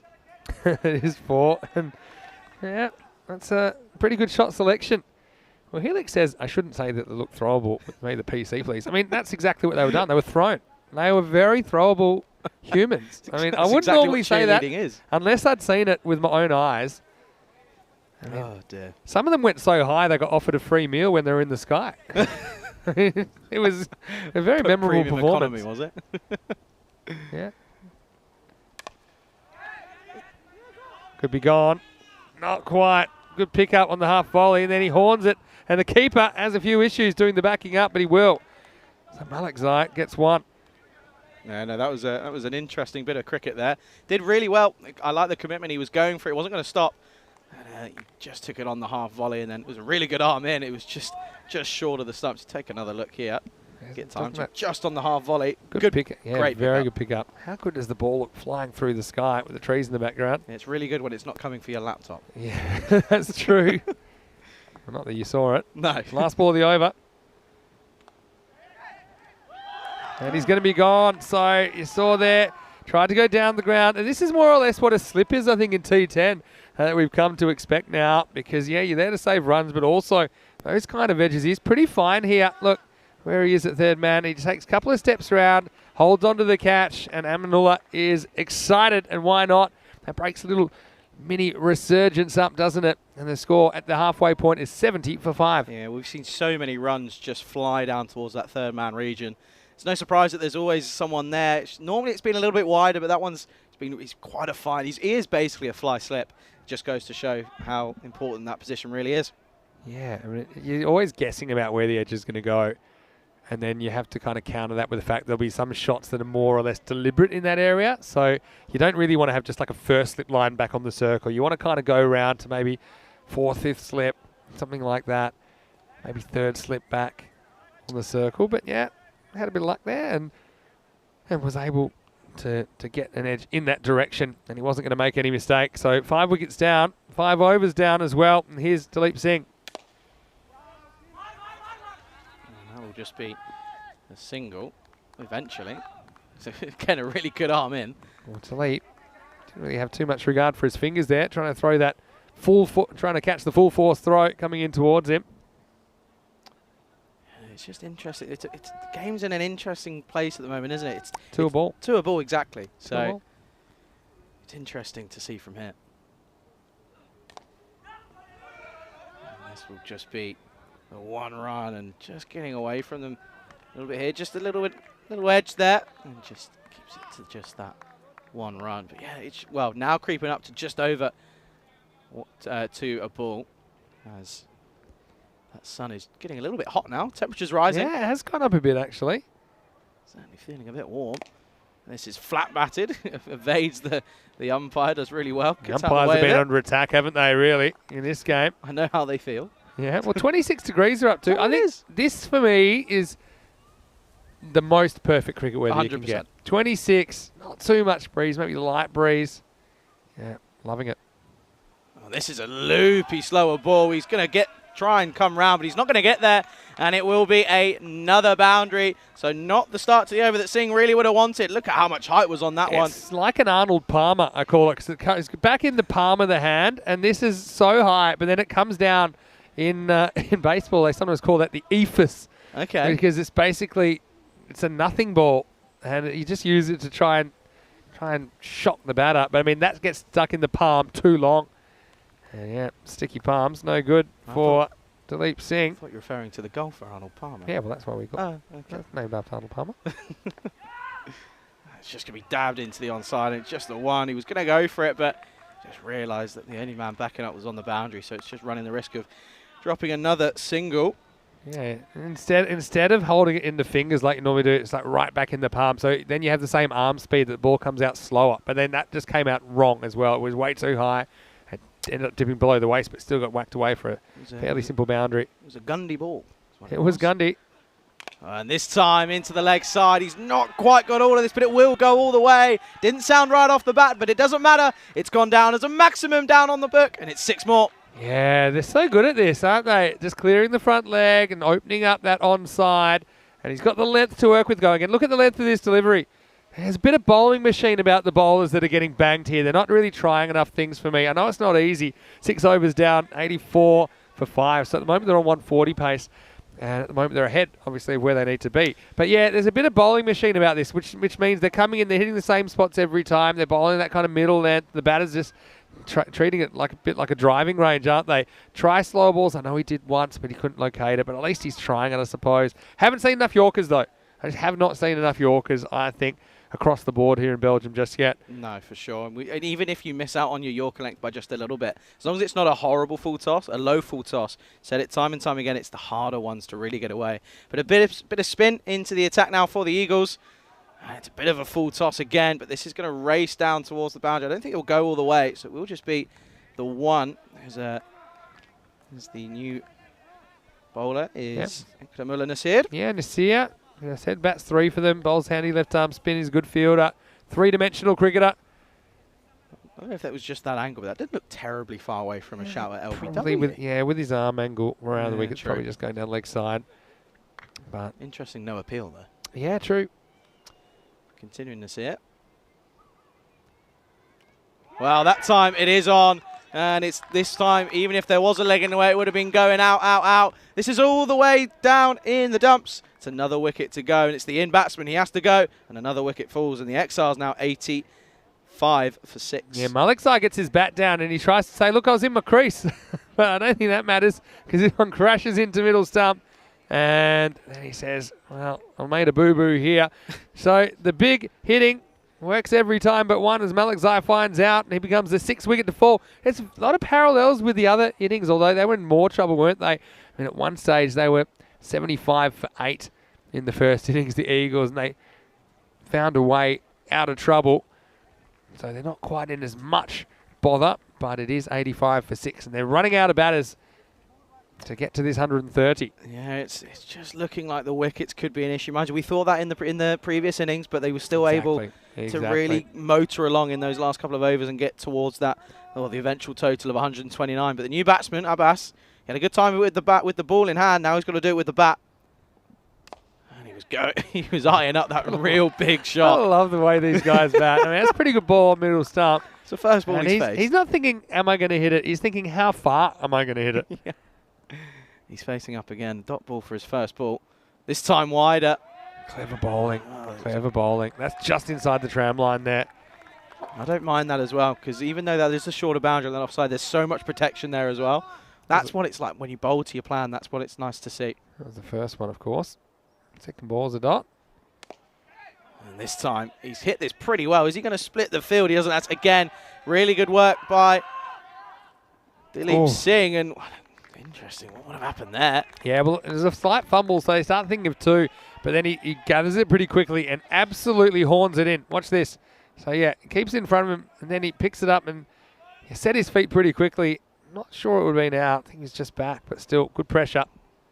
Being close. This time, hits well into the offside and evades the diving man at cover. And it will go all the way, so not even Ismail can cut this one off the skipper, and it will be another boundary. It's another 4 runs. Yeah, that one's going one-way ticket to Adventure Island, isn't it? Knocks on the gate. So another 4. Smart shot. I think rather than trying to hit across that, makes a good choice. So that over ends up going for 6. 4 of them were off the last ball. It's 94 for 6 after 7. And Ian John's just saying, you love a good plan, Charlie. I do indeed. It's just the way you go about things in the field and with your batting as well. Obviously, batting's a little bit different. Obviously, do remember, we are going to be back after this game. Match number 8. That will be the same 2 teams, Austin Exiles. They'll be taking on Mechlin Eagles. And there you go. You can see toss news at the top. Yeah, you can see the Eagles. They won the toss and they're going to bat first again. And remember, they did put that 129 on the board. It wasn't kind of the way they planned to do it, I don't think. But yeah, they've been lucky with the tosses. They've won both of them. So here we go. Ravi Chowdhury's going to bowl over number 8. Big one, 40 required off the last 3. Oh, there's appeals from certain areas of around the ground, but this one looks as if it was missing almost everything. Yeah, I think so. But obviously, Chowdhury wasn't expecting to have a real job to do with the bat, but he did it was a really good effort from him. Yeah, it was. A good few amount of the runs on the board, him and number 9 and number 10. Well, this time it's gone high in the air. It is an opportunity. He's coming in. Oh, he just put the brakes on, didn't he? Yeah. Yeah, just have to judge whether you think you can get there, and then you have to kind of plan a dive to get off your feet. We saw Wakas Raja do it without diving in the first innings of this game. But that one just goes so high. Yeah. Metre short, 2 metres short. Yeah. Chowdhury again. And, well, look at that little fly slip. He's been in the action today. This is just perfect skippering, really. Putting him in the correct position. Finds him again. Turning into a pretty good over here. It's not over yet, for sure. But how about the recovery? If they win this game, the Eagles, they'll look back at those runs they scored after they'd lost 8 wickets. So crucial. This time, Fuller into the onside. And it evades the Man, at mid-wicket will just be a single. And we said earlier, I think someone was saying, where are all the moderators? And we said that they were lurking, and you said we're about to half their pay. Well, there's a bit of chat going on at the moment. I think they might be a little bit busy at the moment. Yeah, they are. I appreciate all the work of the spanners, of course. Anyway, 2 to come. Can Chowdhury keep walking the tightrope? This has gone high. This is coming our way again. And I don't think it's going to get there, but it will be all the way. And it will go for another 6 runs. I think this is 6, yeah. We'll have a look at it on the replay. Didn't get a great look at it. And, yeah, that's 6. Yeah, great work by our crew at Spring Productions. And, yeah, you can tell by the big puff of dust that that's out of here. So they just needed that in the over, didn't they? But still a pretty good over for Chowdhury if he avoids more punishment here. He's only gone for 8. Last ball of the 8th coming up.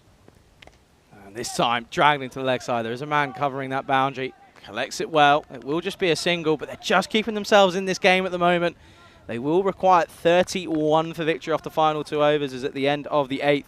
The Exiles are 99 for 6, and it's just looking like this could be a bit of a close contest, Yeah, Vinny. sure could. I mean, both teams had a bit of a kick in the tail, haven't they, in this game? And, yeah, Hussain providing it there. Oh, highly entertaining cricket, isn't it? I mean, normally if you said, OK, you need 32 off 2, I'm thinking, yeah, probably not going to happen. Was it 31 off 2, I should say? You know, it can happen, but it's favouring the bowling team pretty heavily. Right now, I think it's probably a genuine toss-up, this game, even with the 6 wickets down. But well, the one thing that might lean towards the bowling team is the fact that they have Nasir to bowl another over, and he was brilliant in his first over. Had good control, and he went for 6. Can he do it in the 9th? This time. Missed times just as Abbas. He's furious with himself. He feels as if he's missed out on the shorter delivery. It was back of a length from the left arm spin of Nasir. Yes, subtle change of pace. Really smart. He can't get it wrong. This time it's loops, and he's hit this well. It will split the field. It'll be 1 bounce, 4 runs, and it will be down as a boundary. So Abbas this time gets enough on this, and it will go all the way. 4 runs. Good shot selection, I think. Doesn't try to hit across. It picks a gap as well. And you see this one just bounces inside. So that one will bring up the 100 as well, but there's still plenty more work to be done by the Exiles. Remember, they couldn't chase yesterday. They fell just short. 95 was the target they weren't able to chase down against Antwerp. Are you getting a sensation, a feeling? I'm not yet, but give me a little bit of time. Sometimes I'm a bit slower than everyone else. This time it's up in the air. Is it going to get there? He has, but he's put it down. Oh, that's a big, big miss. Oh, yeah, I mean, not just the wicket, but the fact that it gives away 2 runs. Ali Abbas hit that miles high in the air. The fielders seem to make pretty good position. They just clunked off their hands and had 2 to the total. Yeah, it's good bowling from Nasir. Just keeping on that off-stump line. Doesn't really allow him to come across this time in the arc. He's going to go again. Like a bit of a variation to me. Yeah, maybe slight different arm angle. But, yeah, what he does do, he gets it up in the block hole pretty close to. Leaving themselves a lot to do in the last over, I think. They need a big shot here. And this into the leg side. It should be straight to the man, and it will just be comfortable, so they don't get it. But they feel like if they're going to have an opportunity or a chance here, it needs to be this ball. This ball needs to go, doesn't it? Yeah, Nazir's been brilliant, though. He's only gone for 2 boundaries in the 11 balls. Picked up a wicket as well. His last ball of his spell. It squirts through. It's a good stop from the man at cover. That's the skipper. It is. It's really good work from Mohamed Ismail. And it will just be 1 run. You see here, it was again a pretty similar shot to what we saw go the distance earlier. Spin to win, I think. That's something I've seen. Good quality spin. Isn't as easy to get away as often, I think, as the seam-up bowlers. There's only 8 come off the 9th. 107 for 6. So if they're to do this, it will equal a record. It'll be 23 off the last over. Is that the record? That's the record for most runs taken off the last over to win a game. Kings 11 needed 23 against Braca Prato. First game of Bologna last season, and they ended up doing it. Well, they actually scored 26 off 5. They did it with a ball to go, and they ended up scoring 68 off the last 3 overs to win that. Because Kumar was very good for them. It's insane hitting. But, yeah, different story here. Let's see who gets the last over. Looks like it'll be Hedayatullah Shahzad. So 23 off 6. You kind of need probably 18 to 20 runs in boundary. So 3 sixes or a couple of sixes, a couple of fours to be close. You just need boundaries. That's what you need. Yeah. Early boundaries, and I think it just puts the pressure back on the fielding side. But here we go. Final over. It's a wild swing. No real foot movement from Hussein. Not really the first shot you want to see on the final over. Well, that hurts so much, doesn't it? It takes one of the opportunities away. It's pretty well bowled, to be fair, by Shazad. Puts it in that channel just inside the tram line. Once again, looks like runs on the board might hold up here. He just takes his first step from that shot was away with that back leg. Just doesn't help his positioning. He's in again. This time he will get something on this, and this will race away, but it's good work from the man out in the deep. Keeps it to just a single. Things looking like it's going to go towards the Eagles' way. Yeah, again, you know, the Exiles won't have too long to dwell on this, but they will look back and say, we had them on the ropes. You know, we had them in the old Mortal Kombat finish him when they were 75 for 8. Let him off the hook. Let him get 129. Some good batting in there, though, to be fair. Yeah, and that is, well, almost going to set the fate of this game. Mathematically impossible unless there is a no ball 6, but that really is the game there. Funny you say that. I was watching the indoor championships. I think I told you my team was playing. I was watching on TV the other day, and one team needed basically 8 off the last ball to tie the game. They did because wides are worth 2. There was a wide and they smacked 6. Oh, there so you go. It's very rare you see that. Super rare you see that. And it was like in a final, so it knocked out another team. So imagine going down like that. You'd be Ouch. furious. Haven't quite seen that yet. 22 off 3. And that almost does settle the fate there. It's a great bit of death bowling from Shazad here. He's just put it right in the block on 9 times out of 10. Tempting a bit of swing, just keeping that in the back of the batsman's mind, and it looks like he's going to get his team over the line here. Yeah, they will. Yeah, credit to them. And the Eagles, they looked down and out, didn't they, in the first half? It's the Exiles. It's 2 failed chases in a row for them. They want to get some points back in the last game of the day. And this is a sneaky one. It will race away, but it might be a little bit too late. And it will go for 4. However, it's just not enough, is it? And this is just, it's a lucky shot again. I mean, it does have to be said, obviously, the Exiles are missing a couple of players. Obviously, That's their true. regular skipper. But they still got the players that they could have. They were good enough to win this game with the player group they've got. I mean, they'll just be disappointed it got away. It's just, it's one more over, isn't it? That's all it's going to end up being. Yeah. One more over would have made the difference. But anyway, final ball. And it's just going to be punched into the offside, and that will be the game. So the Exiles will fall to the Mechlin Eagles, and what an outing that is for them. 129 on the board will prove to be too much. They'll take victory by a total of 15 runs here in match number 7. And what a game it was. I said it was going to be a close contest, and it proved to be right. Yeah, 129 to 114. So what's that's about at 12 and over.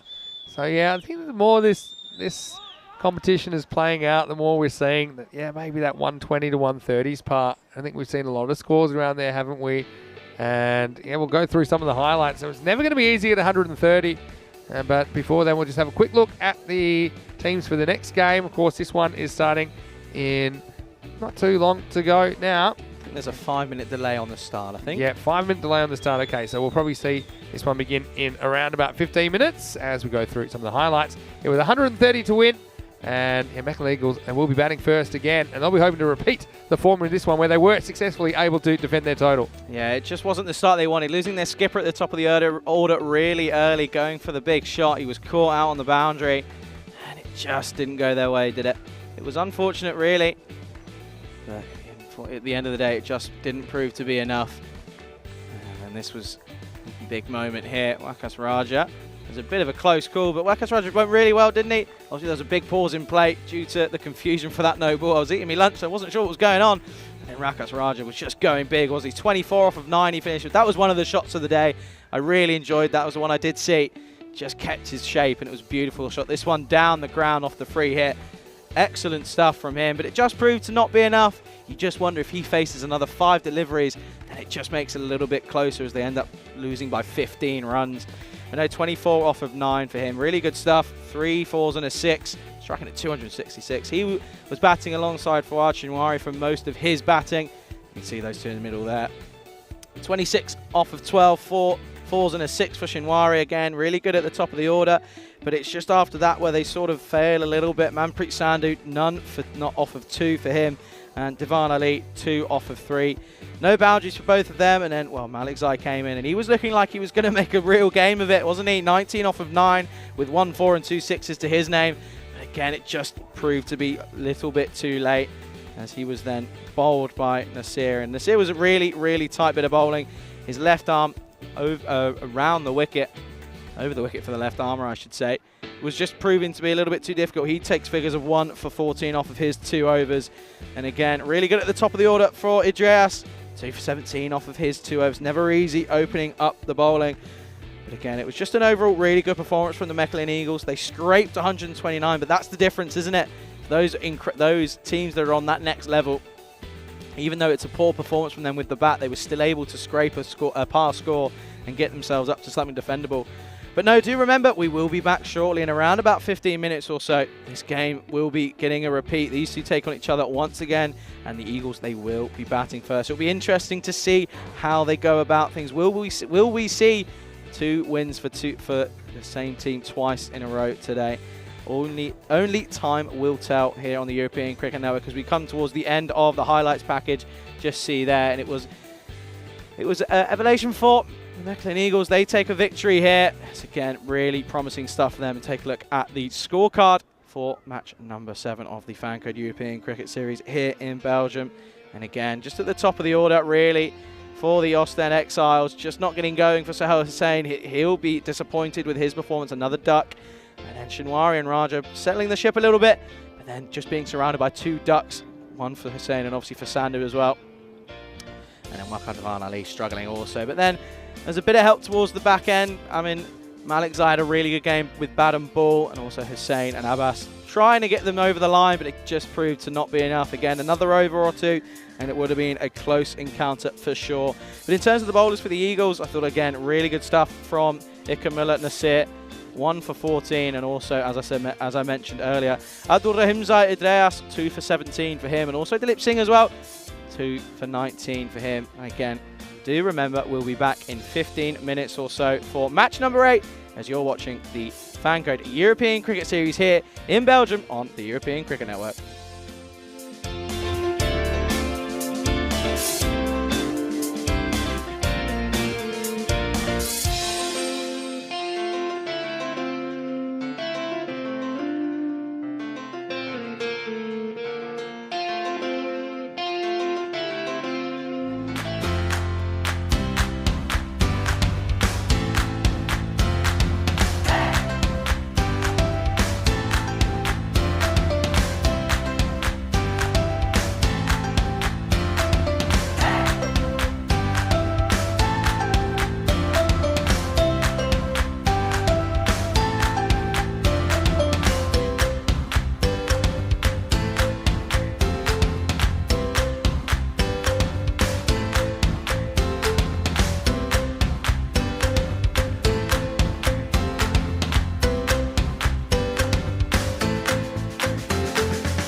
Hi guys, welcome back to Mechelen, and tell you what, this cricket ground keeps coming up with more and more surprises. Yesterday I was in a treehouse. Today I've found the Sun Lounges, and what a beautiful place to sit and watch the game. And haven't we had some entertainment so far, including between these two teams, because I got to tell you, I don't think I've ever quite seen a European cricket series like this. Austin Exiles and Mechelen Eagles are going head to head in the last game of the day. It's match 8 over to the toss. Well, I don't think they're as comfortable as I am, but the coin toss is about to take place for match number 8.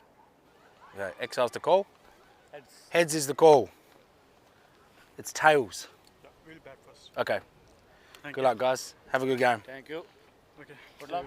So it is the Mechelen Eagles for the second consecutive game. They've won the toss and they've elected to bat. And we saw them use all their resources, didn't we, back in match 7. I mean, at one point they were 75 for 8. They ended up with 129 on the board. So not many teams can do that with their last 2 wickets in hand. But this Belgium ECS is just crazy the way these guys love to go for their shots. I mean, the bowlers that are holding their nerve and able to come back from adversity, I think they're the ones to watch. They're the ones that ultimately could cause more wins for their team. But who knows? I mean, the Exiles, we know they're a very, very good cricket team. They did qualify for the ECL earlier this year, and we know that anything is possible. I expect nothing less here in match 8. So I'm going to go over to Charlie Hunt. I might stay here for a while, Charlie. I can tell you that the Eagles, they've won the toss once again. They're going to bat first in match 8, and it's over to you. I'm going to enjoy the cricket. Well, thank you very much, Vinny. And if you're going to get a bit of a suntan over there, you need to take that jacket off. But what a game we've just had, and where we're in for an exciting matchup once again, as these two, they batted it out once again. As the Austin Exiles, they're looking for revenge. Mechelen Eagles deciding to bat first here, and no surprise, we're going to see Chima at the top. Well, he's trying not to get a pair, isn't he? And again, we're also going to see Chindasadawad as well. But again, we look at the expected score as the 82 an expected score for Austin Exiles and 100 for Mechelen Eagles. I think on this ground, I don't know if the supercomputer's only just crunching the numbers or if they're actually watching the games, because it's just not right. That supercomputer's really not taking effect there. But again, I reckon anywhere around that 120, 130 mark is around par here on this ground. Seen many. Well, this is now the 8th game, of course, match number 8 of the FanCode European Cricket Series here in Belgium, and we're now able to really sort of take a guess as to what would be par and what's expected here. Again, really looking forward to this one once again. Vinny getting involved in the chat, even though he's watching from a nice little sun lounge on the other side of the ground. So again, no surprise, we're going to see at the top of the innings bowling, opening the bowling for the Austin Exiles is going to be Wakas Raja. Got a big job to do in all elements of the game, bat, ball, and in the field as well. He's a key fielder for them. Often gets put in place where the ball tends to follow him in and around the ground. And what a day of cricket we've had so far. It's not over yet. One more game to go. Well, obviously we'll be back again tomorrow morning. Mechelen Eagles, they're looking to just accelerate once more in that table. And again, no surprise, Kuran Chima alongside Janinda Sadan, 1 and 2 for the Eagles.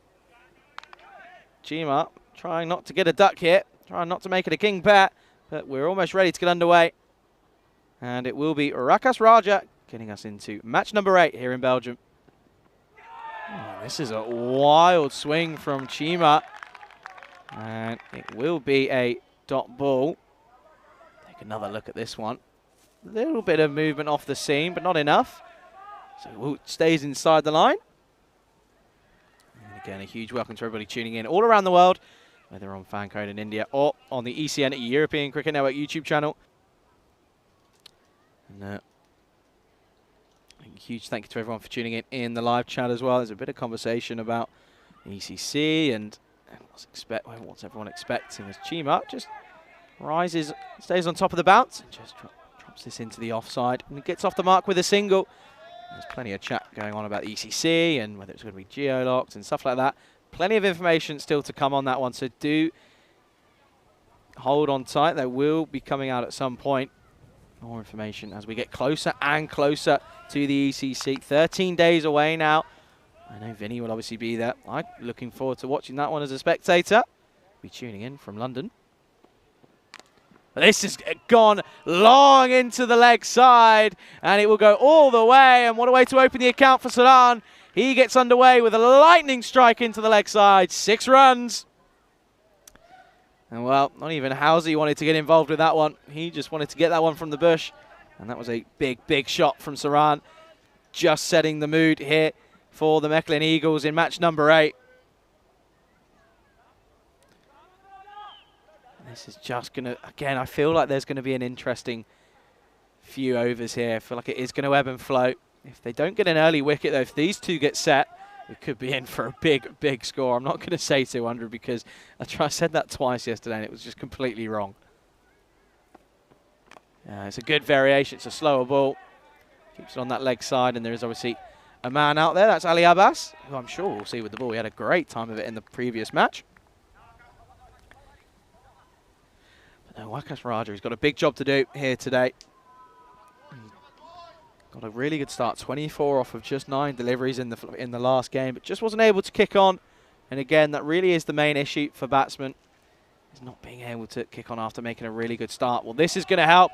Certainly going to get Chima's account underway. He rocks back, and this is flying all the way. Take another look at this one. And it will be 1 bounce over the rope, so it's going to be 6 more to the total. Not the start that Waqas Raja would have wanted.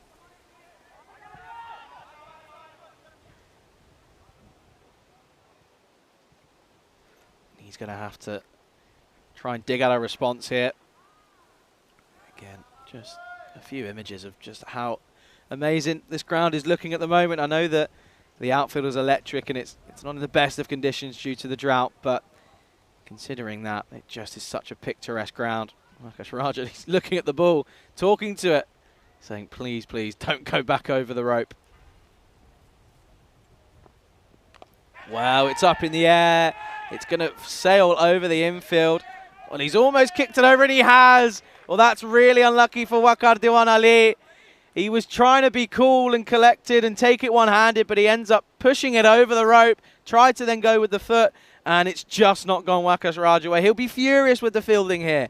Look at that. Tries to go cool with the one hand, then tries to get a foot on it, and it just doesn't work. So it will be another boundary, and it'll be 4 to the total. So that will bring us to the end of the first over with the score at 18 for none for the Eagles.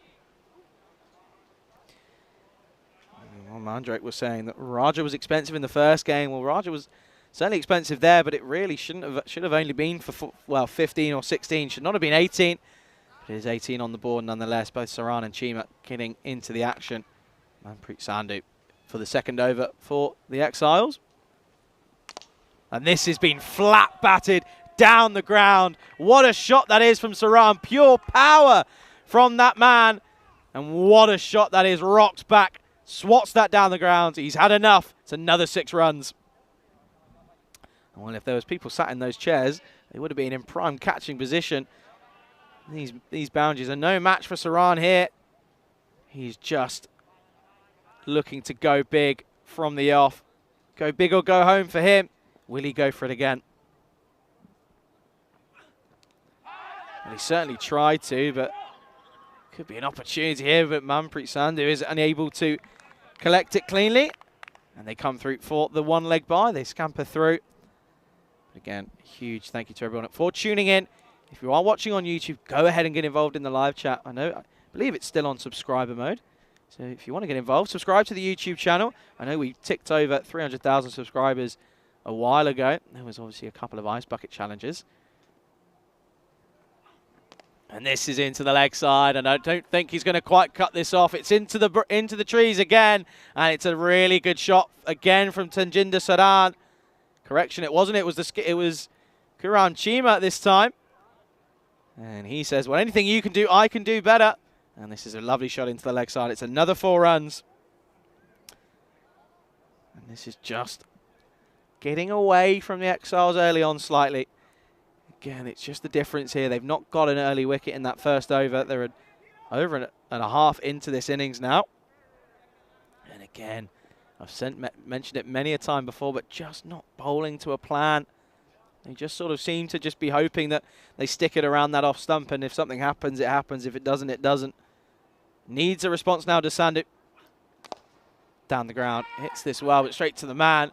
So it will just be a dot ball. It's well backed up by Tavan Ali. He's probably still wondering how he kicked it over or pushed it over for 4. But again, the Exiles just need to put the last game out of their mind and just try and come out of this afresh and try and get some points out of today. Well, that certainly will help proceedings. Saran watches on and he's not happy at the non-strikers end. Chima goes for a big, big shot and gets this one all wrong and he has to go. First wicket falls. The Eagles 29 for 1. And watch this, the response of Saran at the other end. He's furious with his opening partner and I'm sure that Chima will be upset as well. He chops on, but he has to go for a well-made 15, but it's not enough. He goes, first wicket. So that really is crucial for the Exiles. They're going to be looking to really build on this after getting a first wicket now. And that wicket means I can welcome back Vinny Sandu. Yeah, thanks. Good to be back. And what we've come to expect is just kind of succession of highlights at the start of the game, through the middle of the game, to the end of the game. Kind of every time we watch, there's something going on. Good spirit between these two teams. Of course, they know each other pretty well. A lot of mutual respect as well. But so far, this game has gone .161646, leg by 4, wicket. So, it's just kind of regular start, I suppose. That's incredible, that is. 29 for 1. Yeah, nice. Just popping into the chat. I enjoyed my time over. Just kind of lounging around. Didn't want to leave you here too long, though. Can't trust me. Pretty nice over there. No one near me. They had 3 seats. I was the only one. It's almost like no one wanted to come over. I wonder why. In my banana shoes, maybe. Anyway, here's the last ball of the over from Manpreet. And it's beautifully worked away by Nasir. This will be a boundary to start him off. Left-hander. They love it here. Just clips it away.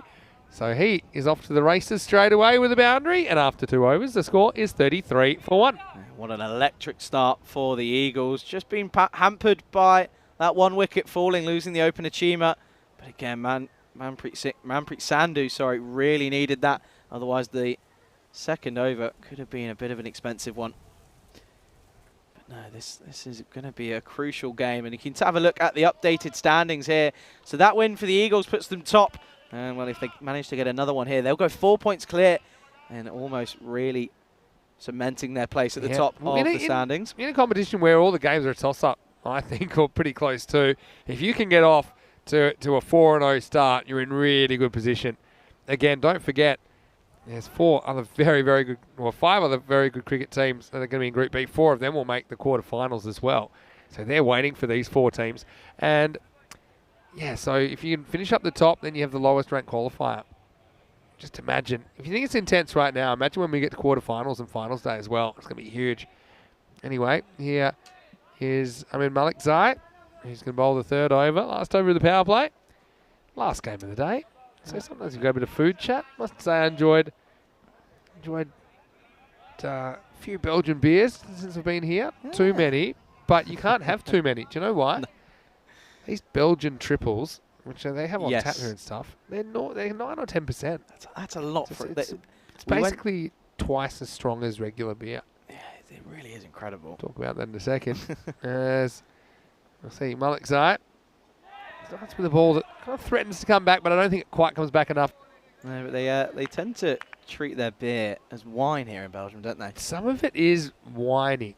For sure. I think it's probably a good call.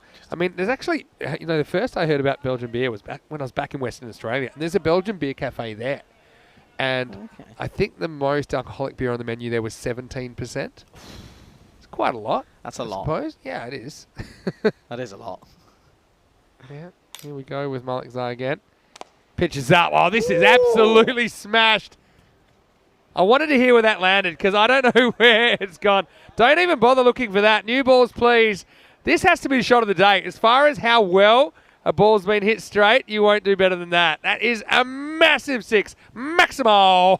And this guy really knows how to crunch him. Tajinder Saran. Oh, that was incredible. I know that the production crew have got their van parked on the other side of that little bush behind us. I reckon that's in the firing line there. They'll have to go check if they've still got all windows intact. What a shot that was. And there's going to be a delay as we try and get the next ball there. Oh, no. Well, I just got information from our director that on the other side of the fence, it's a driving school and kids are learning how to drive. Well, if they want to know how to drive, just turn on ECN and have a look at Tajinder Saran, because you can't drive better than that. That was massive. That had to be 100 metres. No, I'm not joking. That is a huge hit. That was about as big as it gets. Anyway, Malik Zai, all right, gets a new ball and slower ball. See, I like that he's tried something there at least. He's not just becoming a bowling machine, just asking to be hit. No, it's nice to see, because we often just see the stock delivery just being the same ball over and over and over again. And it really is nice to see that someone's just giving a little bit of thought. Intelligent cricket, that's all it has to be. Yeah, very good point you make. I'm going to tell you a bit more about the Belgian Beer Cafe in Perth in a second. I want to know more. So it's got a few, but here's one thing that's pretty quirky that I like. I've got a few quirks myself. Uh-huh. As most people would know by now. Another slower ball. It's just skews off the outside edge, and it might be a slower ball, but still going to race away to the boundary. So Nasir will get 2 in 2. This one was the least convincing of the two. You see, there's a clever bit of bowling, but doesn't work out for Malik Zai as he goes for another 4. Yeah, sometimes it's just not going your way, and I'm still happy to see that he's trying to change things up. He's got unlucky there. There's no concern about that. Just got to keep doing what he does best. Don't worry about it. Happens. So what next bit I'm going to tell you about this Belgian Beer Cafe. You know how they like to have pretty funky glasses for some of their beers? For different sorts of beers have different sorts of glasses. Short down leg side, it's be called a wide. I think Malik Zai hopes there's something on it, but I don't think there was. So yeah, so different beers here, they'll have different glasses. A bit like, wine enthusiasts will have different glasses for different types of wine. Red wine, white wine, champagne, all those kinds of things. So yeah, there were some pretty fancy beer glasses at this Belgian Beer Cafe in Perth, including one, I think they were 1 litre glasses, right? Because that's just the norm around here as well, a lot of the time. We see Malik Zai coming in again. And he's gone, and that's good reward. Nasir swings around the third one. Third time unlucky. Gets a little unwanted hug for his troubles as well. But Malik Zai, well, after getting pumped into potentially a different country, he does come back with the big wicket of the left-hander, Nasir, who has to go for just 8. And that's the second wicket down now. It's 46 for 2. Yeah, well, I'm glad that he gets what he deserves. He's really been asking questions, and sometimes it's been equals. But that's nice to see, isn't it? A bit of an embrace. They're obviously know each other pretty well around here, and it's all been played in the right spirit. But again, good to see that he's been rewarded after some incredible variations. Well, a bit like revenge. Sometimes hugs are served cold. I think it was, in that case, from the bowler, who, I don't know, they're probably good friends, but probably no one's really in the mood for a hug after seeing their stumps rearranged. Right, come on, tell me more about this. Okay. About this bit here. Whereas more, he just became part of his celebration. He became like an extra, didn't he? Anyway, yeah, but these mugs are pretty expensive. Okay. So you have to give a deposit if you're going to take one of these mugs. Okay, there's nothing too uncommon about that. All right, because they don't want to lose the mugs. They're pretty expensive mugs, obviously pretty special. More about that after. Look who it is. It's Miakel Ayar. For once, he doesn't start with a 6. He just pushes them in on for none. Yeah, so in this Belgian Beer Cafe, it's more of a bar than a cafe, you have to give one of your shoes as a deposit, and they hang your shoe from a wire near the ceiling. So anyone that's got a mug has to give one of their shoes, not both, one of your shoes. And so you'll see how many mugs are out by how many shoes are up on this kind of little clothesline thing. It's quite high up. Oh, gets the slower ball wrong. This will be a wide. Yeah, but then, I mean, I'm not one to game the system. Now, obviously, it's in the spirit of things and all that, but I would have thought if you found a cheap pair of shoes by the side of the road, or even a shoe, you'd be thinking that's a good angle, isn't it? I was going to say, there's certainly people that will happily just take the one shoe, that's for sure. So if you're in Perth and you see someone running down the street with one shoe and an expensive-looking glass, you know what's probably happened. Anyway, this is full, and it's better length, I think, from Malik Zai, who ends up going for 15, and does take a wicket, though, into the power play. Again, I think there's something for both teams in that power play. The score is 48 for 2 after 3 overs. Yeah, it's an interesting one, isn't it? They got away off from them early, but 2 wickets in almost close succession. have really brought them back into this game. And if they can just keep them dobbed down in the next sort of 2 or 3 overs, they can just get themselves back into this game. Yeah, is that 18, 15, 15? That's just your normal Belgian power play. Belgian waffles, a bit of talk about Belgian waffles. I haven't had any waffles since I've been here. It really annoys me that I haven't had any Yeah, waffles I'm yet. keen for some waffles. I'm planning to head to Antwerp tonight, which is about 15 minutes away, if I can manage. I'm also upset that I haven't had chips and mayonnaise yet. Yeah, I have had that before. It's a good combination. Got to say, I'm surprised I don't do it in more places. I'm loving this food chat. This is brilliant. Food chat, game 4. Also, random questions are welcome. Zadran Fahad is going to come out and he's going to bowl the first one. Takes a slight Tortuga, but well handled by Ali Abbas. Do you have a random question, Charles? No, I was just going to say we didn't have one yesterday. We didn't have any random question times, did we? Yeah, Get that hashtag in there. It's a fast game, so we'll just try our best. Yeah, Keanu talking about the seafood here. Yeah, the seafood here is pretty good as well, No. for sure. Don't like seafood. You're not a seafood for fan. me, no. Is that right? Wow, this one's blasted, and it's going to clunk off the top of the player tent. Well, that's more work for Housey, isn't it? And he's trying to find where it's gone. Again, I think he bowls this one too fast for me, Farhad. I think he'll probably maybe have more luck if he slows it down. I know it's counterintuitive, but if you're going to get smacked anyway, may as well try something. That one brings up the 50 now for the Mechelen Eagles in only the 4th over, 20 deliveries. This is asking for trouble, and he's going to find some. And it's a forlorn-looking Babar that's going to go bushwalking against his against his better judgment. Look at him. That's the face of someone that knows they're not going to cut that off. And the run's still coming thick and fast for the Eagles, despite those 2 early wickets. Yeah, Saran's really looking comfortable now. It's not like he's making any risks or taking any risks. He's just hitting a bad ball, and it's really just Saran really interests me so much. I mean, I think yesterday in both innings, the only 2 balls he didn't hit boundaries off in the entire day were balls he got out on. So every other ball went for 4 or 6. Now, he hasn't been quite that destructive because he's only hit 4 sixes and a 4 in 8 balls this time. but he's not far off. And he's always thinking 6 first. Yeah. That's his first thought, and sometimes this is his only thought. And, well, this is the other side of the coin, isn't it? If you get it right to him, and, well, some free directions from Farhad. Well, he's pointing, I think, where the previous ball went, but that's the direction that Saran's going to have to go now. He goes for 30 off 9, and the score is 59 for 3. Yeah, no, that was an interesting shot. I think he was just trying to almost replicate what he'd just done, and it was one too many, wasn't it? And he gets given the treatment, and he's going to have to go. But it's again a wicket at the right time. Yeah, that'll do. That'll do. And I'll tell you what, a little bit naughty that one from Zadran. But well, we'll have to see. He gets maybe a slap on the wrist for that. But pretty good contribution. Still 30 off 9. Again, they got plenty of batting to come. We know that. I mean, they were in lots of trouble last time, but their tail dug them out of a bit of a mess. Ended up putting a winning total on the board. Yeah, Keanu's saying mussels with fries is the unofficial dish of Belgium. Well, I haven't tried that yet. I mean, so we're going to go back. So you're just not a seafood guy. What about fish? Fish fingers. Like fish and chips? No, Yeah, I don't mind cotton fish, Okay. cotton chips. That's okay. But no, any Fish fingers? Okay. if that's real fish. Wow, good ball. It just leaves the batter a bit. Yeah, no, just the only other fish I like is it's quite a Spanish dish. Prawns in garlic. Oh, yeah. Yeah, Can't go gambas wrong with al that. ajillo. Yeah. Very nice. Sounds amazing. Dip I'm looking breaded. forward to getting back to Spain for some food as well. A couple of weeks. Well, this one gets big on him, and it's the top edge, and the fielders are going to run towards it, but they're not going to get there. And so it will be Dilip that gets off the mark. He'll retain the strike as well. 4 overs down. It is 60 for 3. And well, that one, you've got to have a bit of luck, and Dilip probably gets some there. As we welcome you, of course, to the Ice Cube. It is last game of the day. Vinny Sandu here, Mr. Maximo. Alongside me is Charlie Hunt. Took a while to get me off the Sun Lounger, but I am here. And, yeah, really looking forward to, the last game and a half here. Of course, random question time. Food chat as well in the last game of the day.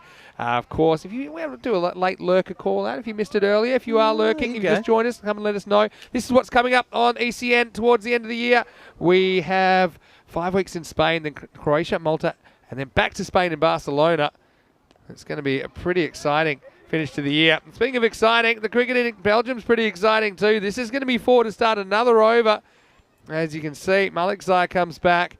And yeah, good effort from the fielder.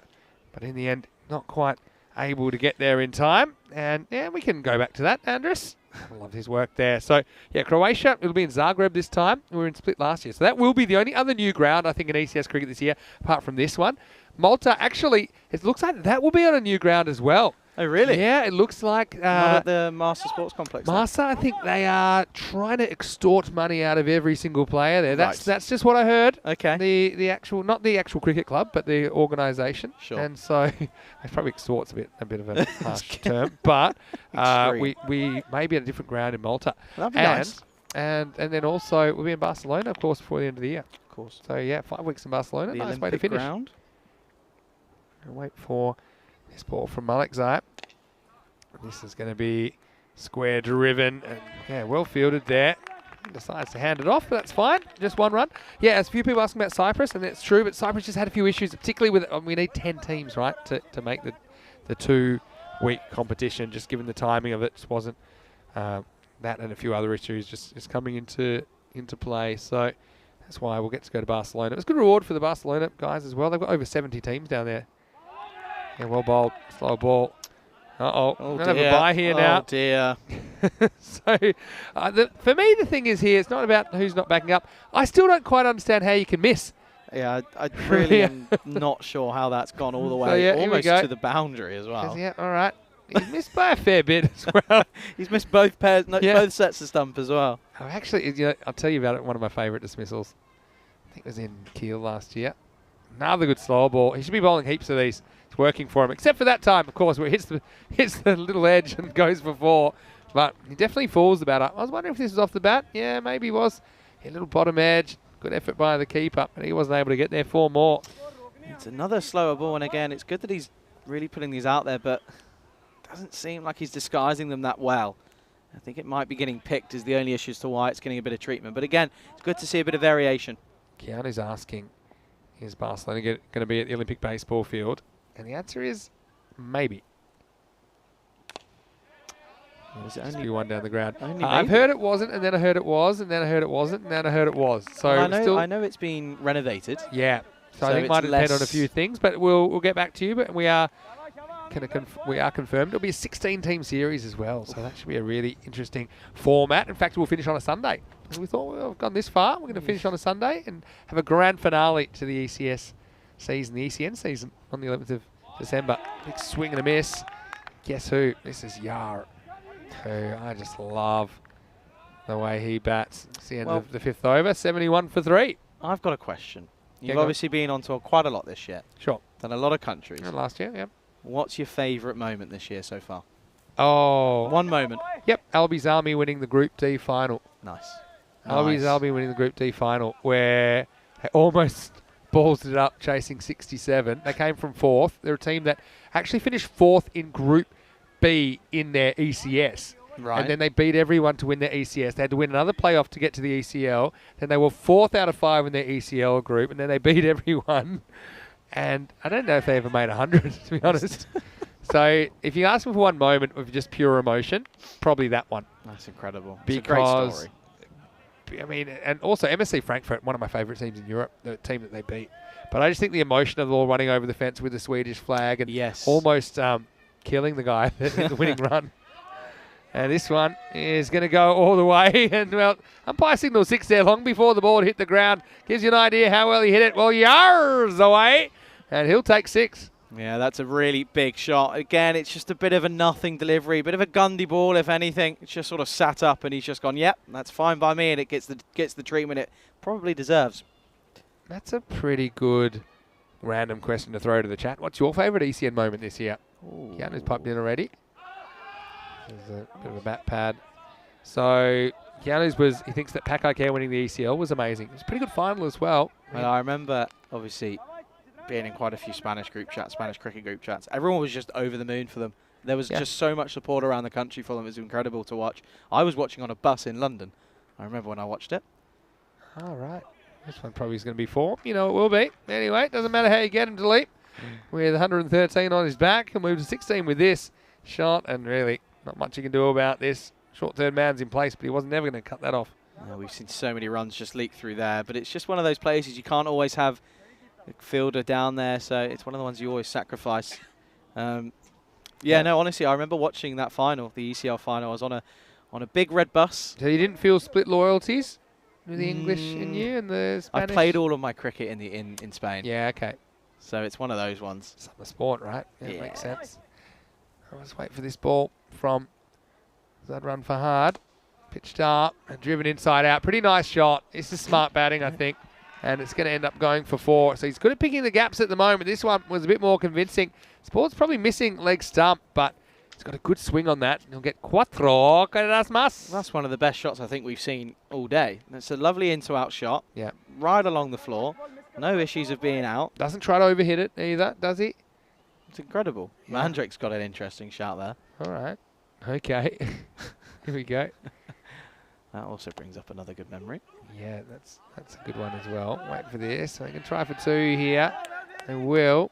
They'll get away with it. So it's going to be the end of the over as well. It's 89 for 3 after 6. We're asking you, what's your favourite moment, or moments, on ECN this year? I threw mine in with Albi's Army, who had 4 chances to win the game. They had 9 wickets down. And, you know, this is the thing. They didn't have to run for anything. The field was in. And apparently they had I asked them later, they had a conference, and then one guy just said to the other, I'm running. And then he hit straight to the fielder, and they ran, and they kind of looked at each other going, are we doing this? And then it was Paramveer from MSC Frankfurt that missed the stumps, and otherwise that would have forced a golden ball. Yeah, so Tunbridge Wells getting hammered by Drew was Mandrake's one. The bat phone. Yeah, that was good as well. Yeah, 13 minutes of madness, I think was what he's talking about. We were watching that earlier today, actually. Oh, really? Yeah. Someone was asking me the highest power play we've ever had. So I said, well, I could tell you, I could show it to you because it won't take that long. 82 in 3 overs, that incredible. Shrug has mentioned Fletcher's throw. Oh. But he had a moment of incredible. He redeemed himself. Wow, this is hammered. And adios, pelota. Yar does what Yar does, and he moves to 15. It just makes it look so easy. There's nothing too wrong with this ball. But again, it's that length, isn't it? A length that allows the batters to start to be creative. And so many of them are so good at hitting sixes. It's just a nothing delivery. They're not doing it on purpose, but it just sits up, and it's when it's at that waist height, it just sits up so nicely, especially when those boundaries are only 50 metres. It's just going to go all the time. Yeah, some more cool, memorable moments coming in. You mentioned Pack Care winning. I mean, in Spain, you should be happy with that because it means there's 2 spots up for grabs. Well, there's 1 spot up for grabs, but there's 2 spots for Spain next year in the ECL. This is going to go square of the wicket for 1. Yeah, so I know that we're planning on kind of releasing the ECL groups during the ECC at some point, so we can start planning towards that. Had some more ECL teams qualified. Alton from Switzerland have qualified, and they did play earlier in the year. They're pretty impressive as well, you know. Nice. The Swiss. Goes over the offside, and well, that's a fence rattler. Adventure time, and that one's gone the other side of the border. He picks it off the back of the fence. Well, how about that? And this is the shortest boundary on this cricket ground at Rybroke. And just have a look at this. And that goes between net and fence. And that's probably the first one we've really seen kind of going the full, actually into Adventure Island. Right in the middle. Anyway. This one's going to go that way as well. It's going to miss the island. It won't miss the boundary, though. Maximo and Dilip, after a couple of hairy moments early, he's moved pretty swiftly into the 30s. He's 33 off 12. Yeah, this is looking like a more convincing setting of a total here from the Eagles. Last time they sort of scraped their way up to 129, but they're already at 107 here in the 7th over. Plenty of cricket left out to play. Loving these moments that are coming in. And so Archie, well, maybe one of his highlights is he's worked out how to hook up a TV to ECN rather than just watch on his phone or laptop. So he's got a 32-inch monitor now. Good on you, Archie. Nice. All right. Like I do in Ali, with a couple to come here. We've had 2 sixes in a row. Oh, now we're going to get 4 buys. And this one is just going to send the keeper into a bit of a panic because he loses sight of this ball. Just have a look. And you see, he's not sure where it is. And he doesn't know whether to cover the line of the ball or cover where he thinks the ball might get deflected to in the end. Always egg on your face when you've got to deal with the 4 bites, but that's not an easy one for the keeper to deal with. No, you mentioned it there. Obviously, not sure whether or not you want to cover off where it might go or where it should go or where it could go if it doesn't make contact with it. I think if you want to cover your own back, if I was keeping, I'd be covering my own back and I'd be going for where it shouldn't go if they don't hit it, if that makes any sense. Yeah. I think, cover the line of the ball because there's always a chance of a little edge as well that you could still catch. Or at least you kind of, in that case, his right hip should have been covering the ball. So then you got your body in the way of some deflections. Now, we had a bit of an issue with the camera blowing away. Not away, but out of position. You might have noticed that ball, but we're working on that very much. And I'm going to go back to some of these moments. There are some great ones. Neville's favourite moment is the ice bucket challenge. I know you do that as well. Yeah. Charlie? Did that with Suleiman. I'm glad I did it in Italy and not Bulgaria. Put it that way. This is going to be into the gap. There's another one that's going to rattle the pickets. And, well, Dileep's been so good here. Another 4. And once again, Eagles recovering from, a couple of wickets falling, but they're not slowing down, are they? And that score is climbing as we get to the end of the over. It's 115 for 3 after 7. Coming up tomorrow, Mechelen Eagles versus Antwerp. Antwerp had the day off today, but I'm sure they've been watching. They split their series with the Exiles on Monday morning, and they will have a big test against the Eagles. But then, this is the one a lot of people have been waiting for, the Ostend Derby in the afternoon. The Exiles taking on Ostend CC.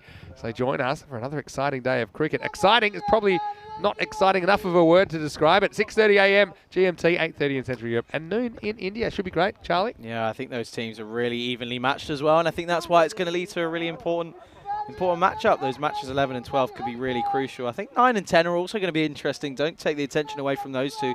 The Eagles, they will come back. So 4 matches on the bounce, obviously with the break of a day in between. But they'll be taking on Antwerp, and as you said, Antwerp watching with an eagle eye. Yeah, bit no boring matches here, really, are there? Considering they're off against the Eagles, but there are still some really good moments coming through. James Stewart's popped in. Yeah, nice to have James watching from Estonia, country that's very dear to my heart. Giano's saying Roma CC winning the Super Series, another memorable moment. No one gave them a hope. They finished 3rd in their kind of regional group, and then 3rd again in the Super Series. Everyone thought they'd be last. In the air, full toss. Teaser for the fielder does well. That's what I mean about keeping your knees kind of rubber, which what I mean by that is you're able to spring up or you're able to get down and just react to the bounce of the ball. You don't want to commit too early with those ones. So, yeah, Mantrick said another one of his favourites was getting the concrete slab in Milan, changed to Fraggle Rock. You were telling me about this Crocodile the other day. Rock, Fraggle Rock. We had William the Concreter. We ended up just kind of mixing a few names up for that. That's one surface you didn't want to dive on. Oh, bowled.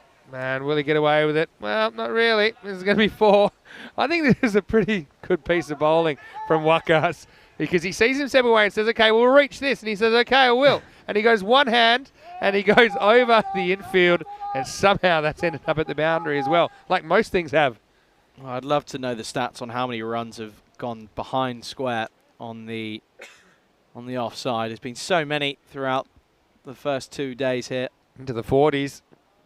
And, well, this could probably be more. They brought the mid-off up, and the mid-on's not going to get there, who is on the boundary. So brings them up to 45 now for only 16 balls. What a hand this has been from Dileep, who's coming at number 5 and really got things moving and kept things moving for Mechelen Eagles. Yeah, well, it's a sort of the opposite batsman that we thought would really go big. Yar's still gone big. He's 17 off 10, don't get me wrong. But when you've got Dileep Singh, who's, again, quietly just gone about his business, he's hit some really big shots, don't get me wrong. However, he hasn't, been loud out there. He's just quietly gone about his stuff, and it's almost what you want and what you expect of your man. Had a bit of luck as well, but, I mean, you're going to need a bit of luck, I think. Better bowling. Wakas is a really clever customer, though. That's the thing. And that hasn't really gone his way this time. He's a player we'll see representing Belgium in the ECC. And so, just goes for a single there. Some people mentioning Mohamed Shaikat in Portugal taking one for the team, and that's a bit of commentary that went a bit viral. Not just commentary, but the actual ball where he took it in an uncomfortable place. Yeah. Bat onto body. Wakas is probably going to have a ping here. He will, and he'll run him out.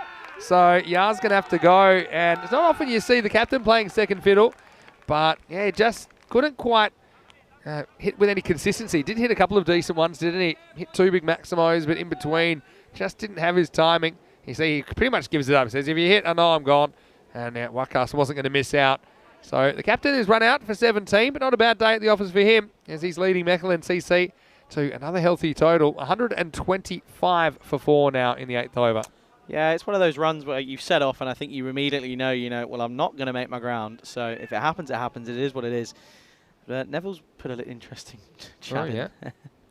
Okay, I'm falling behind, so I'm trying to go back up. I watch as much as I can of the ECN, and I think the wife wants a divorce. ... Well, you can have mine. Oh no, he's gone down. Ball's gone up. Not a moment to remember for Zahib. And you got to watch out for this because the bounces can be unpredictable. And, well, let's just have a look at this. He's cut off at the knees, really, Zahib.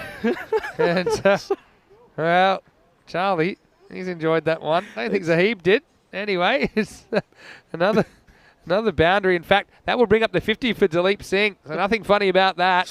And he brings it up with his 8th boundary. Also has 2 sixes in there. What a good innings this has been at number 5. 8 overs down, 129 for 4. It has been incredible, and it wasn't to a lack of trying. It was a really good effort. It was just the fact that at the moment he went down, the ball decided it was going to take a Tortuga. I quite like that he tried to jump basically off his knees. You know, like it was going to be hard enough as it was. At least he tried. No lack of trying. All right, so here we go. All happens in the 9th, but pretty much it's all happening. It's like every over's the 9th in Belgium, to be honest. It is incredible. It's been a spectacle of cricket, and it's not going to stop here. Obviously, plenty more to come. Yeah, I'm just looking at this, and yeah, like I said, Neville was trying to lose, trying to say I think he was talking about your wife. Might want a divorce. Well, maybe if that does, I hope it doesn't, Neville. But if it does, I'm sure Vinny's wife from the chat. I think that's what he's talking about. I feel like she might be. Oh, yeah, talking about my wife. Yeah, okay. Yeah, because he's saying he tries to watch all the time. That's a shame. Yeah, this isn't great batting, probably, but I'm not going to criticise a guy who's 50 off 18, or 19 now. Keanu says, do I think the ECL will ever have 2 divisions, like the Euro Champions League and the Europa League? Interesting that you say that. I mean, the more teams that get involved, I guess the harder it is to do it as one thing.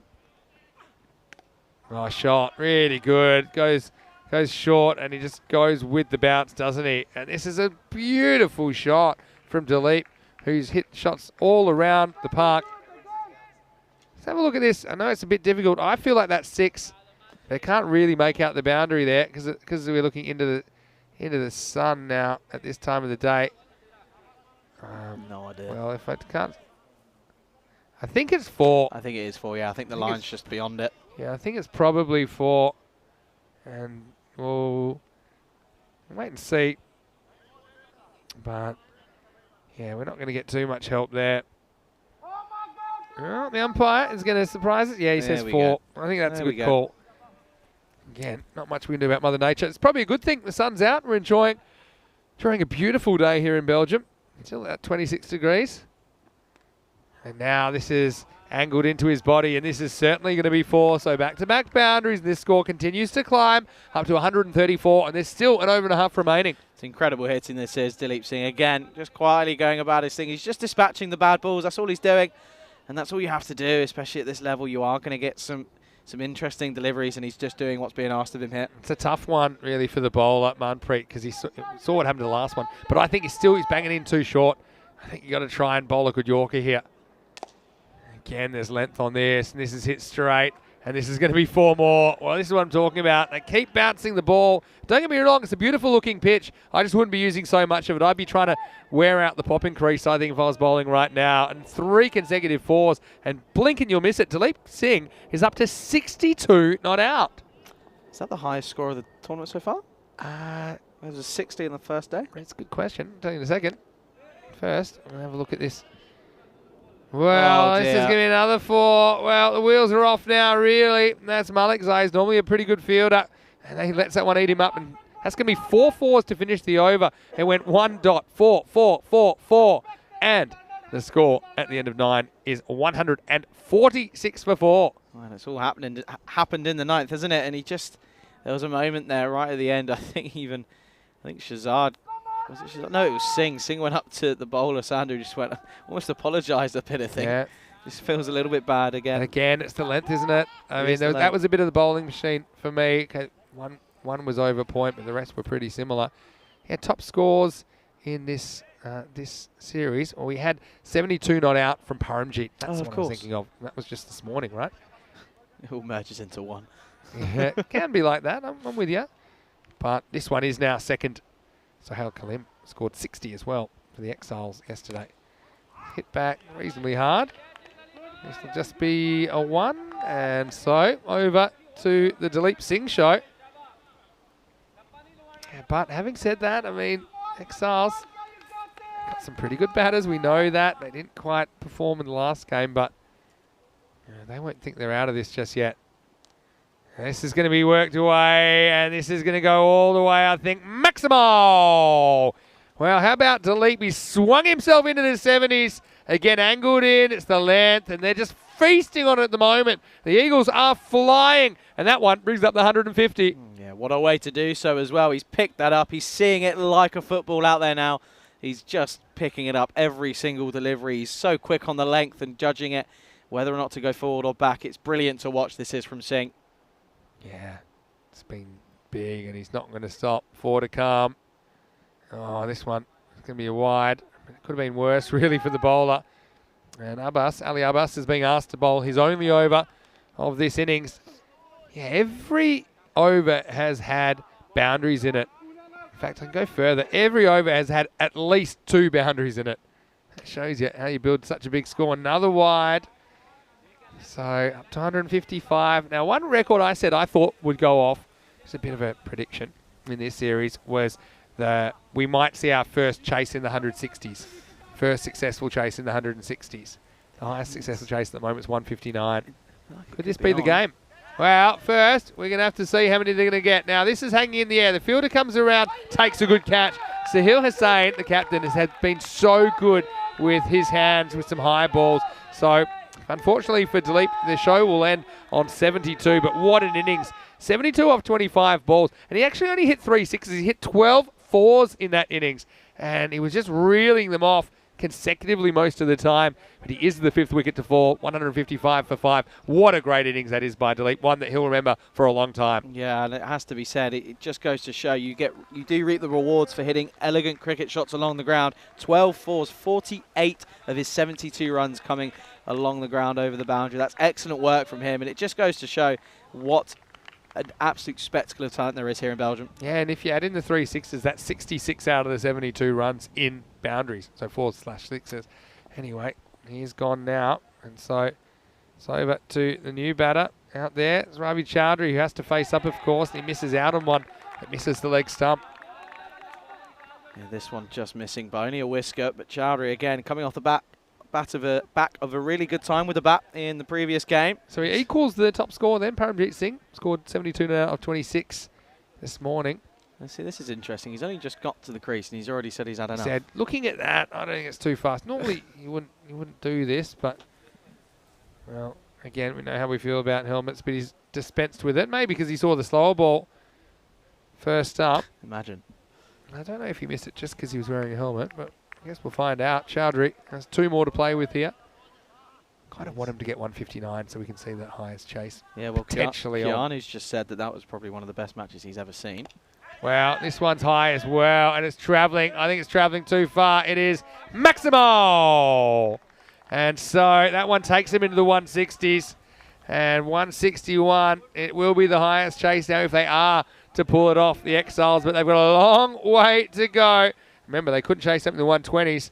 Could they do the impossible before then? Chowdhury, well, he saw this one okay, didn't he?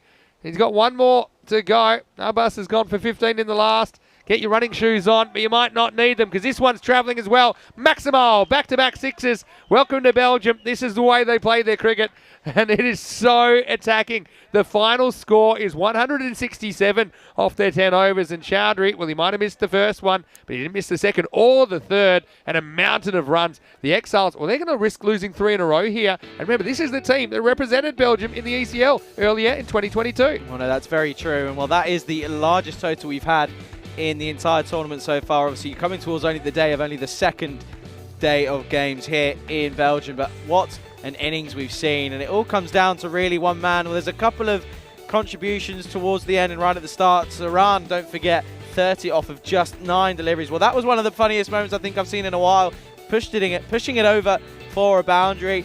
And there were just moments in the field, just lapse of concentrations, similarly to what happened in the first game. But again, just proving that batting first could be the way to go here in Belgium. And this one, well, that was much to the despair of Tadinho Sadan. He was very, very angry or upset with the way that some of his partners got out. He wasn't shy of making his expressions known. And well, this one, that was when there was a few variations being chucked into the mix, and he was just getting a bit unlucky. But then he was able to pick up the big wicket of Ikram Nasir, and he only went for 8 off of 3. But this has been the issue this whole series, hasn't it? That you take wickets, and normal cricket theory says that slows things down. But you've got people that all seem itchy to bat, and they're all trying to outdo each other. I mean, I don't know how you're meant to pick a batting order with some of these ones. You might as well pick it out of a hat, because all these guys down the bottom, and Zadran just giving some free directions to the batter after finally removing him. But yeah, they all are pretty keen to impress and show, well, I'm the one, I think I should bat higher. They don't really care where they bat, maybe some of them, but they come out and they play their shots straight away. So yeah, 167 is a huge total on the board. Now, we did once have a golden ball 167. That was in Cyprus back in 2020. And guess what happened to the golden ball? I don't think they ever found it. That's a fairly small ground there, especially straight. And, well, could we have some crazy finish today too? Well, funny things can happen here. They will be going like the Clappers, no doubt. I mean, the rate starts at about 17 and over required. I mean, that's one that rattled the pickets, had to be pulled out of the net. And so, yeah, as we're getting down to the last stages of it, you wondered who could take them forward, and it turned out to be Dalip Singh. I mean, not often you see 72 scored from the number 5 position, but yeah, geez, he played shots all around the ground, and a lot of them along the ground, as we said. And so, yeah, some of them were a bit lucky, but like I say, yeah, you're going to have to get a bit of luck if you're going to be successful. And yeah, just seemed to really good at picking the gaps. And then later on, we are just found himself playing the bridesmaid for the first time that I can remember, but it didn't really matter. Talib was having a day out, wasn't he? And unfortunately, you saw that Sahib might have tripped on a Tortuga there as he went down. The ball went up and over him for 4. And then, yeah, the bowlers, I mean, some of them at least tried everything. So others just kept persisting with the same kind of plans. And, yeah, got to say, held his shape and played a very, very good knock, equal highest score of the series, although had a bit of help on that occasion. Just a bit too many balls angling in, and that fine leg area, that's also a pretty short boundary. Now, later on, he had to go for 72, but it was a memorable innings. I know that he was pretty thrilled with himself, I'm sure. But having said that, it wasn't done yet, as Chowdhury came out, missed one, but he went bang, bang, and he got them over that 160 mark, and ended up putting 167 on the board. As Charlie said, it is the highest score that we have seen so far in this FanCode European Cricket Series. I've got a feeling, though, we'll probably see higher before the end of this 2 weeks. Dalip Singh dominated that middle order, 72 off 25. And you've got to remember that he came to the crease at 59 for 3 after 3.4 overs. So he already had plenty of runs on the board, and he wasn't scared to play his shots from the get-go. Ended up putting on a pretty good partnership of 66 with Yar, the captain, before Yar was run out, and then was Dalip the last man to fall. But early on, it was all about Saran. He seems to hit wickets or get out. To hit 6s or get out, I should say. 30 off 9 for him. Chima with 15 off 7 contributed a bit as well. Yar with 17, not the worst knock. And those 2 big hits from Chowdhury at the end. Well, if you are maybe watching this with small children, get them to look away, because there is some violence in the figures, as you'd imagine. Malik Sai, who at least tried some things. He was the least expensive of the bowlers, and even he went for 12.5 and over. And some of them were a bit ugly. Waqar Diwan Ali's over went for 23.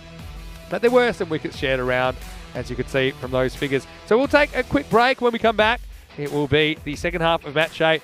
Well, if you've never seen a team chasing 168, well, I haven't either. But if I'm ever going to see it, it might be after the break, because it's going to be action-packed and some very, very good batters to come to the crease for the Exiles, who don't want to slip to a 3-match losing streak. Vinny Sandu here, Mr. Maximo. Charlie Hunt with me. We'll be back shortly with more action and excitement from Belgium. It's unprecedented. It's ECN, and we'll see you shortly for more FanCode European Cricket Series.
And welcome back to Mechelen here in Belgium. You join me, Charlie Hunt, here on the European Cricket Network alongside Vinny Sandu for the final innings of day number 2, match number 8. And boy, oh boy, are we in for a screamer of a match here. Well, if they're going to chase this down successfully, it will be a record high chase on the European Cricket Network. Mechelen Eagles finish on 167 for 5 off of their 10 overs, thanks to an incredible innings, 72 off of just 25 deliveries from Dileep Singh. Well, Oxted Exiles, they failed to chase 120, but they've got an opportunity to chase 168 here off of their 10 overs. It's already up around the 17 and over mark. So there really it's quite a lot of pressure on the openers here. They need to get them going off to a good start. And no surprise that we're going to be seeing Himze Andreas will be opening the bowling for the Eagles. And no surprise at the top of the order for the Ostend Exiles is going to be that man facing the first delivery. Fawad Shinwari. So 168 the target you can see there, bottom left of your screen. Thank you for tuning in here. What an absolute day of cricket we've had. It's been so much fun to bring you all the coverage. I can't wait for this one as we come down towards the final moments of day number 2. Well, we are set for an incredible chase here, and it will be Andreas to get us underway for the second innings. And this is up in the air. It could be an opportunity, but I think we're going to start with a boundary, and I think it will be, and it's going to be a big, big shot to go all the way, and they're going to need a few more of these if they're going to set the record chase here. It's gone all the way. It's 6 carreras. And well, there you go. What a start. Not the start that Andreas would have wanted, that's for sure. This is certainly going to help proceedings. Shinwari, he's currently striking at 600. They might need a bit more of that if they're going to get towards 168 off of 10 overs. It would be a huge, huge chase. But if it's ever going to happen, you feel like it's going to be here in Belgium at the moment. It's been an incredible series thus far, but it's not over yet. Into the leg side. This has gone high. It's an opportunity. It's 6 and out. He has to go. He finds the leading edge. It's a great catch from the man out in the deep. Really good from, I think that's Dileep Singh. You can't keep that man out of the game. And it's the first wicket to go. Another one for Andreas. 6 and out for Shinwari. First wicket goes. 6 for 1 for the Exiles.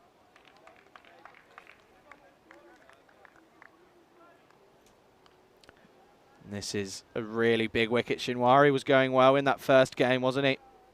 He had 26 off of 12 for the first game, but he's going to finish with a decent strike rate in this game. However, it isn't quite what he would have been expecting. He goes for 6 off of 2 deliveries.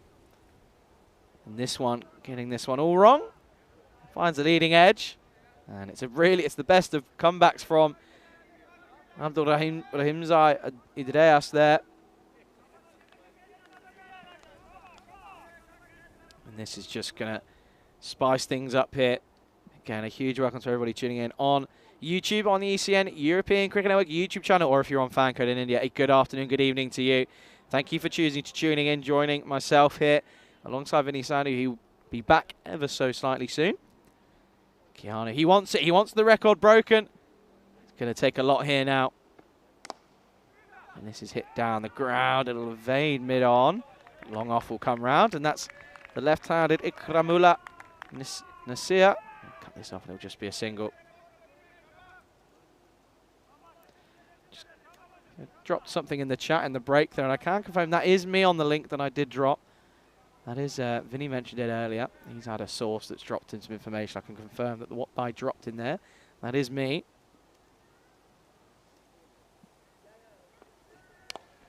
And this is into the offside this time. And keeps it to just the 1 run. This is really good from Idris there. It's a good comeback after getting dispatched for a 6 early on. Only just getting over there. But I can see what this has been. An incredible game so far, and this will go all the way again. So now Babar getting in on the action, and Samir, he's getting in on the action as well. He needs to go back to scoring. but he keeps it from going onto any of the equipment. Maybe I should take a note out of Samir's book. Take another look here. Oh, he takes the catch as well. Well, there you go. What a man Samir is. It's a good catch from Samir. Oh, he rolls his fingers right down the side of the ball. It's a good delivery. It takes a lot of nerve to bowl a variation after being hit for a big 6. But again, it's an interesting over. The big wicket goes, but 2 sixes in the over. And at the end of the first, the Exiles 13 for 1. But yeah, no, a lot of people saying they want to see the record. And well, if it's a record here, and it doesn't go to a golden ball, it will be 24 matches without a golden ball. 23 at the moment. Obviously, we did wait 405 matches. It was with myself in Portugal where we broke the wait for the golden ball, and then ever since then we've had quite a few. And I know that Tyrone Peters has been the man that's been the magnet for the golden balls, but hopefully I'd love one here in Belgium before the ECC. That would be a good way to see off this side of the ECC. But we're going to see Chowdhury come into the attack now, opening up the second over. Oh, and this is a good delivery first up. Just does Raja a little bit. Isn't able to watch this fully, and it's just a dot ball. But no, this is going to be really interesting. I think Belgium, I think it was Keanu who mentioned it earlier, but I think Belgium could be some dark horses going into the ECC. Well, they're not really dark horses after finishing second in last year's edition. Obviously, they were the one of the few teams that were able to beat the England side, as that's going to be a wide ball. And there's a question of what's with the giant bottle open next to the scorer's tent. I don't know if you're referring to the bag that's on the floor, or that's just an equipment bag that's been left out there.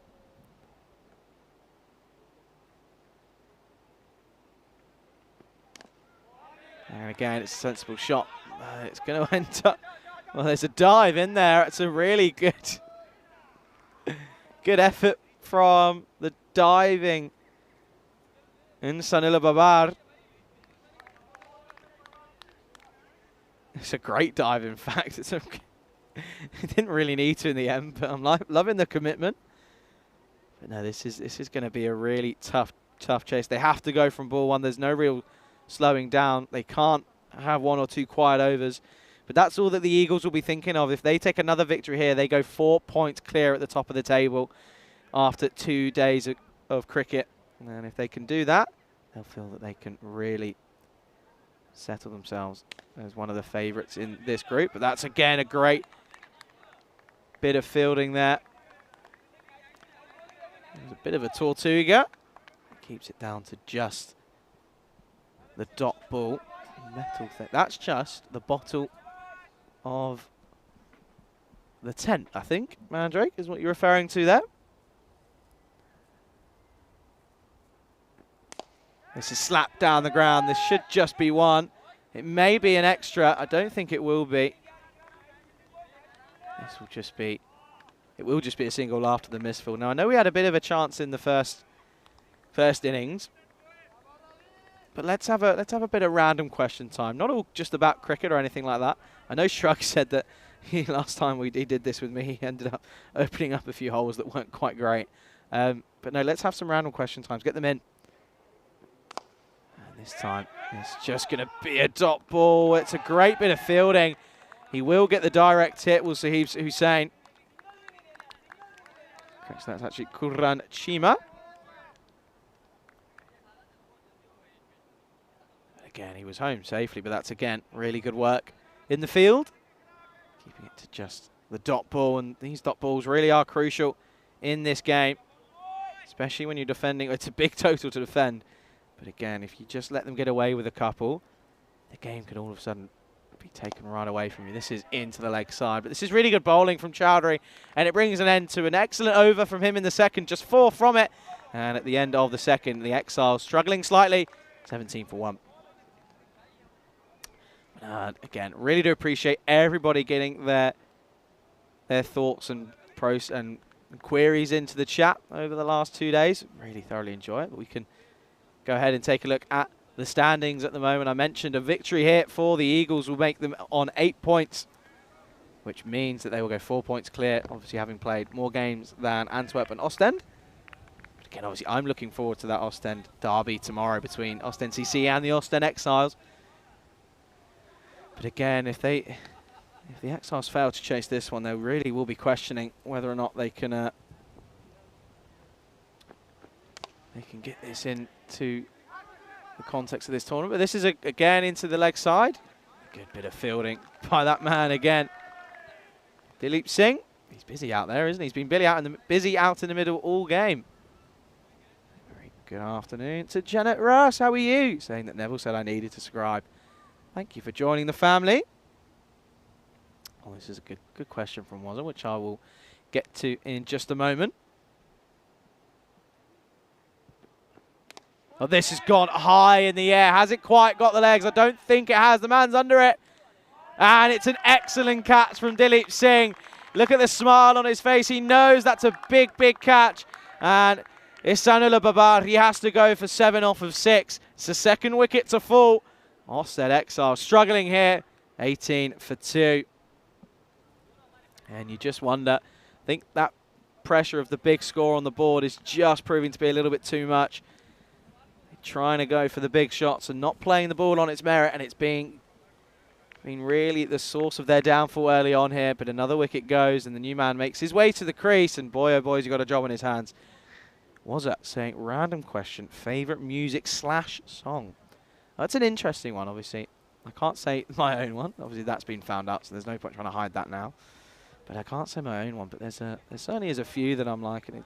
It depends whether we're talking about in general. One of my favourite ones is the Dock of Bay. Bit of Otis Redding, that's one of my favourite ones. Just nice and relaxed. It's a bit of a shot in the dark, that one, but no, it's one of my favourite ones for sure. There is. My music taste is all over the place, really. I don't mind anything, to be honest. It's a wild swing from the new man. I mean, Malik Zai. And you can just sense that this total is looking like it might be too big. The pressure's already building. 2 wickets down. Only 3 deliveries left in the power play. And Malik Zai, don't know whether that's doing any good for the pitch or whether or not he's actually just getting a little bit furious after missing out on that first delivery. This is a slower delivery. He's picked it, but he doesn't quite time it. They'll take on the arm of Nasir, and it will just be a single to the total. Neville saying that he's back. Neville, I'm pretty... Well, you must have been sorting out... I would imagine. I hope you're well. I hope everybody's well. Obviously, all the spanners doing a great job. Karnik, do you like the festivals? I've actually never been to a festival. I technically have. There was one in Mechelen on the night we arrived. Idris is going to have to start going through the gears again. That's a false start. But no, I haven't been to a festival, but I think I'm looking at a couple in the UK next year. Hopefully, depending on certain things. But no, I do love my music for sure. I know that Vinny's a bit of a piano man himself. And again, just sliding his fingers down a little bit here. And Marcus Raja puts this in, and it's a big throw. Oh dear, well, this is certainly not going to do the confidence of themselves any good. It was there was no need for really darting it in. He did so. And then the man at mid-wicket was unable to cut this off. It goes right through him. And then the man behind him, my man Idris, just goes, oh, okay, well, I guess I'm off to collect this. But that's that man there, Nasir. Bit of an unnecessary throw. This has gone high in the air. Well, he's under it now. And he takes the catch. It's a pretty simple catch. He has to come in a little bit, and he will have to go. But a good catch from Nasir, and the dangerous Wakas Raja has to go. And that might just be the nail in the coffin already. But a good catch from that man, Ikramullah Nasir, who I'm sure we'll see with the ball in hand. But that wicket is going to bring us to the end of that third over. So 3 wickets down in the first 3 overs. The Exiles struggling again, 21 for 3. Kano asking if I've been to Ibiza when it's pumping. I haven't been to Ibiza, actually. Never got round to going there. I haven't really... It sounds really bad. I lived in Spain for 11 years. I never really explored much of Spain. Done Madrid and Barcelona, Valencia, Alicante and Benidorm and all that sort of thing. Done a bit of Malaga as well, of course. Played cricket at Khartoum before. But no, I haven't been to Ibiza. I really should do at some point, no, that's for sure. Bit of a party. So obviously that is the end of the over. So the new man, Manpreet Sandhu, won't be on strike. It will be Malik Zai on strike. No surprise, Chowdhury going to continue here into the 4th over.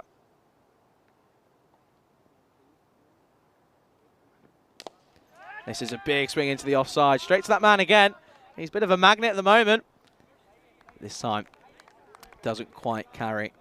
And it will just be a single. Magic saying, Dock of the Bay on my Amazon playlist. Well, there you go. Great minds think alike.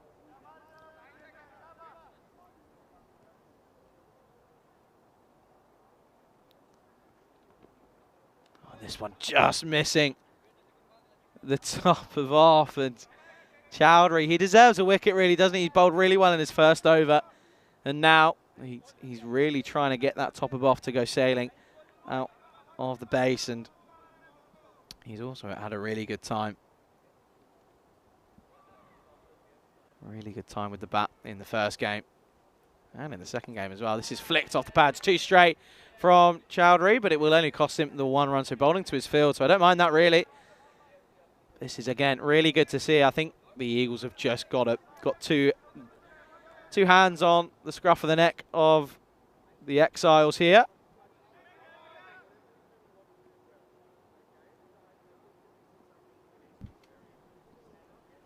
Chowdhury's going to continue here. What an over this has been already. This is down the ground. He's hit this really well again, but not well enough. And much to the liking of Malik Zai, as Nasir is coming round again. He's been really beat in the action here. Shrug asking a random question. What's your go-to in a game of rock, paper, scissors? I can't tell you, Shrug. Couldn't possibly tell you. It's a crucial bit of information.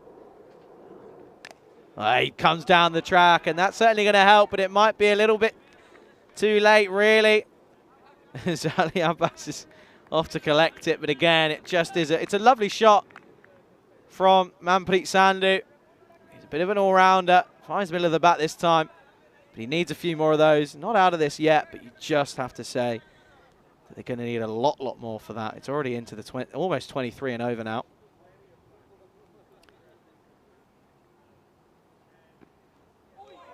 So Chowdhury will go wicketless from his 2 overs.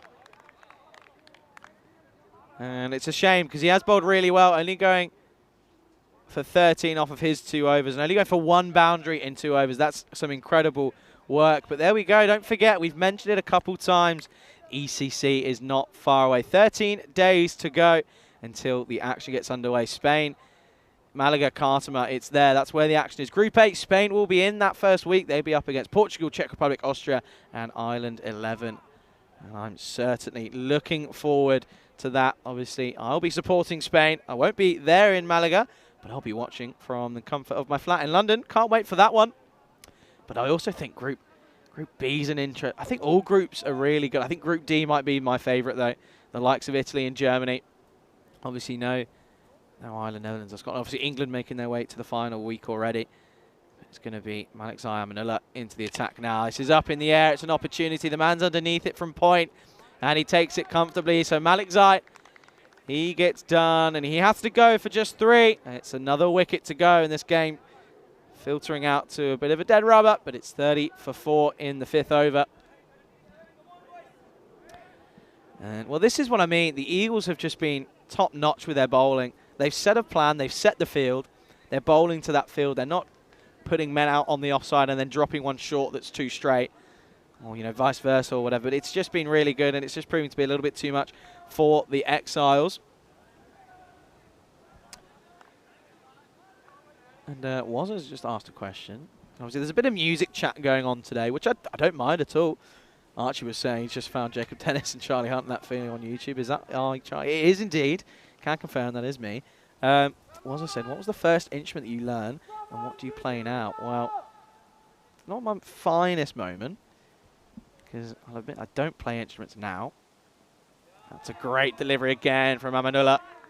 Too much for Hussein. Misses out first up with that beautiful helmet, obviously received from the ECL. But no, so I think the first actual, I'm trying to imagine now. It's either the drums or the violin, which is a bit of a shot in the dark. I think it's. I'm going to say violin, but I did get a drum set for one of my birthdays when I was a kid. He's a wild swing. There's a direct hit here, and I think he's going to be gone. So Hussein, he's not even going to get a run on the board, and he's going to have to go straight away. We'll get another look at this one, but excellent work from the fielder. He just swiped this into the leg side. It was a nothing shot. Ambled his way through, and it's Mikael Yard, and he's a long way out. So he has to make his way back to the shed. The 5th wicket falls, and the Exiles, the former ECL representatives for Belgium, struggling here, 30 for 5.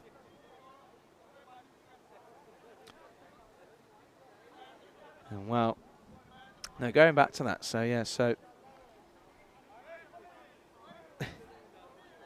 there's yeah, that first instrument, but I can't play an instrument now. I've just never got back into it. It's a real shame. I tried to start learning the guitar in lockdown, but I just never got to it, which is a real shame. Archie saying he's found. That's not my YouTube channel. I've got a few videos about the ECN on my actual YouTube channel, which is the one I comment with. This time, it's going to go down the leg side, so it's a bit of a breathing space for the Exiles. They get one away. Amanullah just dropping this one too short. And, well, the new batsman is quick to pounce on this, is Divan Ali. And it goes all the way to another boundary. Correction, that was Sandhu with the boundary, of course. And, you know, when I was younger, my parents were... I was very lucky. They gave me plenty of opportunities. I learned for a bit, but I just never was able to remember it. Never kept stuck to it, which is a real shame. But it wasn't due to a lack of trying, that's for sure. Neville saying it's an interesting one. My place is a bit bigger than a flat. 5 acres in paradise. Sounds very nice. Down the ground. He's hit this well. It should be collected by Idris, and it is. And it will just be a single. Archie saying, I look for more works. I've only got that one song, but there's a few. I've got a few videos, a few uni projects that I had to do, so sort of around cricket and around the European Cricket Network. There's a bit about Bulgaria and about the European Cricket Network as a whole. So do go and have a look. And this time into the offside, there is a man out there, and he takes it. That's an outrageous catch from Hetiatullah Shirzad. What a catch that was, and Divan Ali, that's a golden duck. He has to go. And, well, it's just not going the way of Exiles. There's too much pressure on the board, and it's just proving it was a really nice shot, but just picked the man out. It still took some catching, and boy, did he do well to hold on to that one.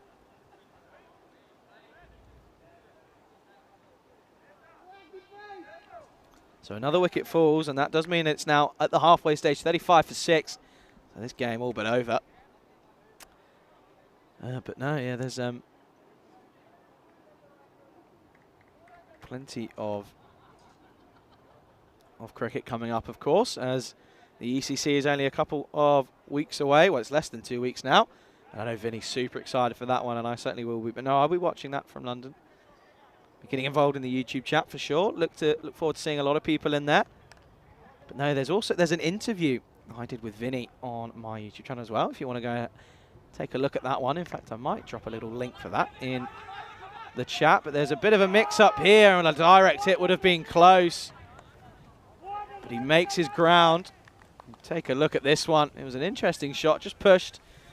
I think he got sent back in the end, and a direct hit, and it looks like he would have been gone by a long way. He would have. So he's riding on the side of luck there early on. And again, another wild swing from the batsman. That's Khan, who's just come into the attack now, and it's just not going their way today.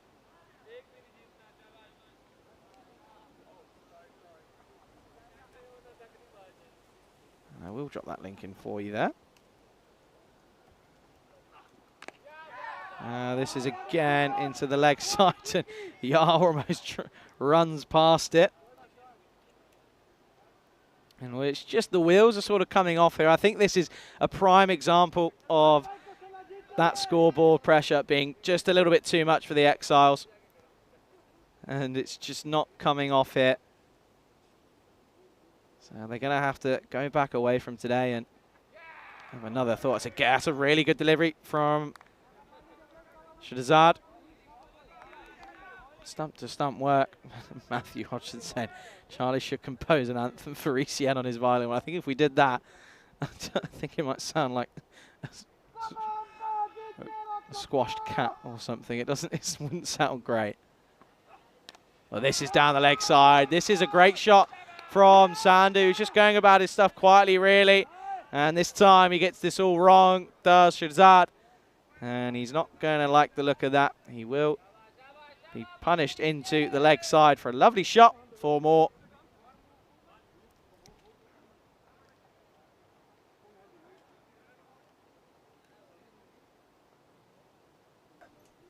So Sandy moves on to 17 off of just 9. He's gone for it again. I think he might have got the back of his bat, but a direct hit would have been gone. It's again, really good work from Tajinder Saran. And unfortunately, he will come through for the single. And that will be the end of the 6th over. So at the end of 6, Exiles just not going to be able to get there, are they? It's a real tough ask. 168 is a target, but they are currently 42 for 6 after 6. Yeah, you take a look at some of the bowling figures, but it's 3 wickets for Abdul Rahimzai Andreas. And it just isn't quite going the way of the Exiles. This is right off the toe end of the bat. Well fielded by the man at point as Al-Manullah comes back into the attack. 2 for 5 off of his first over. An incredible first over from him, even though there was a boundary in his over. Was it putting it nicely there? Cross between the blackboard, screeching a window cleaner, that's for sure. Not wrong there. But that one, that's going to clean him up. That's a really good delivery from Amanullah. That's his 3rd. What a way to do so. He removes the dangerous Sandhu. He was looking like he was trying to tee off. And unfortunately, gets this one all wrong. And it's another wicket to fall. They're running the risk of being bowled out here, are the Exiles. It's the 7th wicket to go. 42 for 7 now on the board.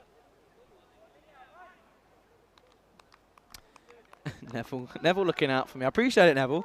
Telling Wazza to be nice, but he wasn't wrong.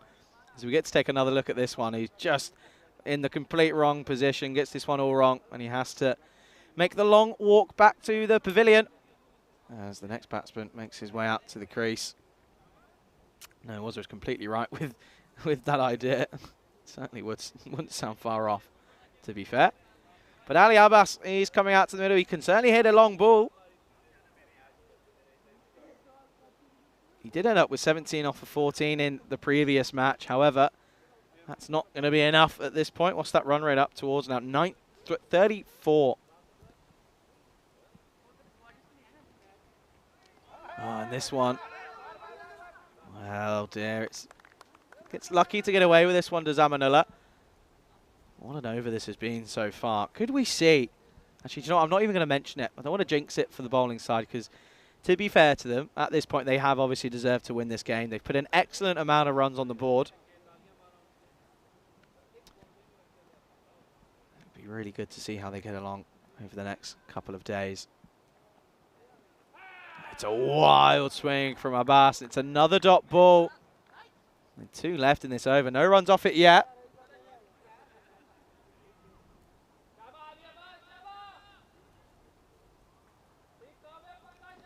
So this has been a real good show of bowling from Amanullah. No matter how this finishes up, he'll be happy with the way that things have gone for him.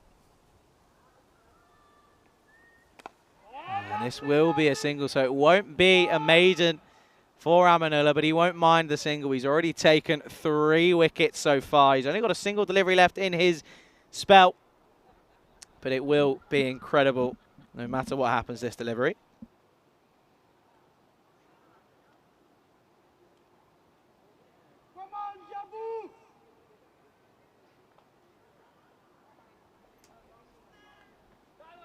And it's a wild swing, and I think they might get away with one, and it looks like this has hurt Tajinder Saran, and it is going to run away. So Saran apologises straight away. He's not wearing inners, and he's copped one right on the end of the finger. And this will race away. So it won't go towards the figures of Amanullah. So he will finish with astonishing figures of 3 for 6 off of his 2 overs. And it just goes to show that I think the Eagles might have just been a little bit too much for the Exiles. And do remember, the action continues tomorrow. We'll be back again at the same time, 6:30 GMT, 8:30 Central European time. 12 o'clock if you're watching from India. Mechlin Eagles, they take on Antwerp. That'll be an interesting competition. Antwerp obviously going 1-for-1 in their series against in the other, well, the first 2 matches yesterday. And then we'd also see Austin Exiles versus Austin CC. It's the Austin Derby, and I cannot wait for this one. 2 evenly matched teams, I feel, and I think we could be in for some exciting cricket in tomorrow afternoon's play. But do remember, do come back. If you're not already subscribed to the YouTube channel, there's plenty of cricket to come. And I certainly look forward to bringing that with you alongside Mr. Maximo, Vinny Sandhu. Neville's just asked, has he taken an early mark? He's a very busy man, is Vinny, as we are going to see some spin into the attack. As Nasir comes into the attack, and, well, it could be a run out. And I think we might just go ahead and take a look upstairs. The walkie-talkie is being used. It was a bit of a lazy walk back from Jabalan Khan. He keep this one rolling through. He didn't really make a conscious effort. He did there. I think he's gone. Well, might have to. It's an interesting one because you can't see when the bails are displaced. This is probably a better angle, but again, you just can't see. And well, it's there, isn't it? It's there. So he's quite late on displacing the bail. So I think you're going to have to give benefit of doubt to the batsman there because he didn't get it as soon as he turns around. So I think it should ideally be given as not out. It's not easy from that perspective. Oh, in fact, I'm completely wrong. So he will be given. Just shows how much I know as Khan at the non-striker's end gets run out. And unfortunately, his fun has come to an end. He has to go for just one. We take another look at this one. And see, my only worry with this, and obviously whatever is given, I completely accept. But my only concern is when Nasir turns around, he doesn't take it cleanly. It's almost at the second time of trying that he takes the bails off. But it is given nonetheless, so another wicket goes. 8th wicket to fall. Exile struggling, 47 for 8.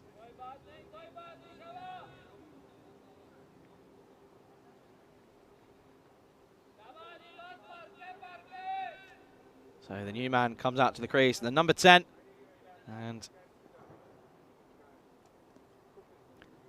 this is going to be an interesting finish here. Well, I think that might be another wicket, and it is. So we got an opportunity of a hat-trick ball as Abbas goes for the big, big shot. And he gets this one all wrong. Good bowling from Nasir. He knows what he's got to do, but again, excellent work from Sudan, the keeper. And not even a chance of getting back. So another wicket goes. It's the 9th wicket to fall, 47 for 9. Hat-trick opportunity. And there you go. Take a look at the hat-tricks here. We've had quite a few this year in 2022. 23, in fact. That last one coming in Krefeld on the 18th of August. We've got an opportunity here, and, well, it doesn't get much better than this, as I'm able to finally welcome back Vinny Sandhu. I'm back. Don't worry. I was just jinxing the team from afar. I mean, this is what can happen when you have a highly combustible approach. Sometimes you're going to blow yourself up, and that's kind of what's happened in this innings. And chasing a big score, again, you can't fault the approach. That's I mean, that's a simple stumping, really, wasn't it? Yeah, I've been watching. I've been lurking. Don't worry about that. Lurking in real life. Yeah, but here we go. go. Hat trick opportunity. Well, the first week was run out, and that's well pointed out by Shrug. Well, you true. deked out producers anyway. Here we go. Well, it wouldn't have mattered anyways. That's been sailed down the ground, and what a shot that is. It's gone a long, long way. And this time, no one's going to cut that off. And what a shot from Zahib Hussain. Come on, Charlie. I'll let you go for 7.2 overs, and you've rewritten the laws of cricket now. Bowlers are getting credit for run-outs. What else have you changed? It's been a long day, okay? Yeah. I've nearly lost my laptop. He left me for 7 overs. Something was going to happen, okay? Well, that brings up the 50 belatedly, I suppose. But still, 115 to go. It's not great. Good start for Hussain, though. He's just playing for personal highlights now, I think. It's a little bit dabby this time. It's a nice touch shot, to be fair, from Hussein. Goes big first up, uses his muscle. Another day without a golden ball. That's 2 days I've done without a golden ball from you, and you apparently meant to be the specialist. No, it's not me. You're it's the one that broke Tyrone. the 405 match streak. You're not even close here. And this is just dragged into the leg side. There's a lot of support from here, and a direct hit would have been gone. Hasn't there been some good fielding in this innings, Oh, though? it's been incredible. Just watching it from afar. I mean, there's some really good high catching, direct hits. I mean, yeah, good wicket keeping as well. It's just been, the thing is, I think it's the pressure of the massive total on the scoreboard. It's proved to be a little bit too much Net for run the rate Exiles. killer, though, as well for the Exiles, isn't it? True. Very, very true. It's a bit of an inside edge. No, run away should just be the one. But no, it has just proved to be a little bit too much. And at the same time, the Eagles have bowled tremendously well. Yeah. There really hasn't been much leeway or many opportunities for them or give them any opportunities to get away from them. It's been really, really good stuff. But that is the end of the 8th over. The Exiles 55 for 9. And you can just see there, wickets tumbling, all in concession. Look at that, 3 and 5. Yeah. Plenty of wickets. Those worms aren't particularly close together, are they? Nope. But No still, way, I mean, even in innings like this is kind of exciting because there's wickets falling very quickly. The batter's trying to score even more quickly. Hello, Tarek, who's in the chat. Hope you're well. He's just got back as well, is Tariq. But we're going to have my man Idris into the attack. And it'll be it's a nice shot. And, well, he will get a couple of runs as this goes right through the legs of the man with the zip code on his back, Amanullah. It's a bit of an egg on the face for poor Amanullah. But if you're going to do that when you're winning by over 100, I suppose. This one got knocked down the ground. Any Tortuga? No, just go Not straight through really. him. All right, back to live action. It's a full toss, and well, it's going to go a long, long way. It'll be 1 bounce, 4 runs. So I think at this point, the Exiles batsmen are just saying, well, I don't want your figures to look too good. And this could be a no ball as well. Maybe I should have come back earlier because it seems that there's heaps of runs coming now since I got here, even though there's 9 wickets down. That, for me, is a no ball as well. Yeah, it is. It's been called. It has been So called. we've got a free hit coming up. So it shouldn't be finished this ball unless there's a run out, of course. I know it's not an opportunity for a hat-trick there, that's for sure. Yep. No hat-trick. At least we learned that one. It's And all right, though. this- Got to say, Charlie, you've done very well, though. Thank you very I mean, much. yeah, 4 matches every day. But I mean, you've done 3 T20s a day. I'm used to it. That's pretty tough going as well. I'm used actually. to it. It's good fun. I really enjoyed it. Today's been really good as well. The cricket Yeah, has been really, really good, as was yesterday as well. just expect the unexpected here Oh, for in sure. Belgium. For sure. So, can they get that last wicket hit? Well, not like that. That's going to be another no ball. But what a shot that is. That's What is incredible. going on? Did somebody turn off gravity in this universe? What is going on? Idris has another beaner.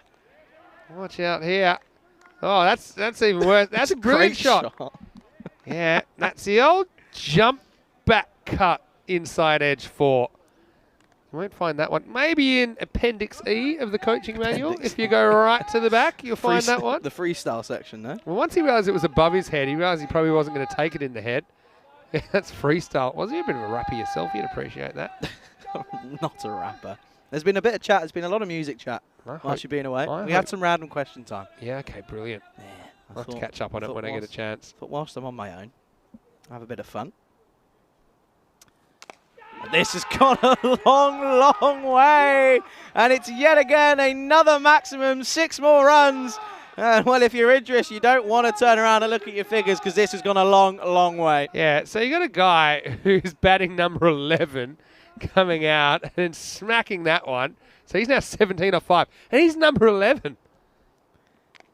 And this is a bottom edge, but it's going to race away again. And, well, I think he's putting in a shout saying, well, next time I want to open the bat and get me up there. He moves into the 20s. I think this is now the highest score ever by a number 11 in the history of ECN T10 cricket. Honestly, I think he's actually about doubled it.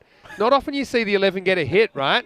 But, yeah, I'm almost positive that he's actually now the top scorer for the innings at number 11.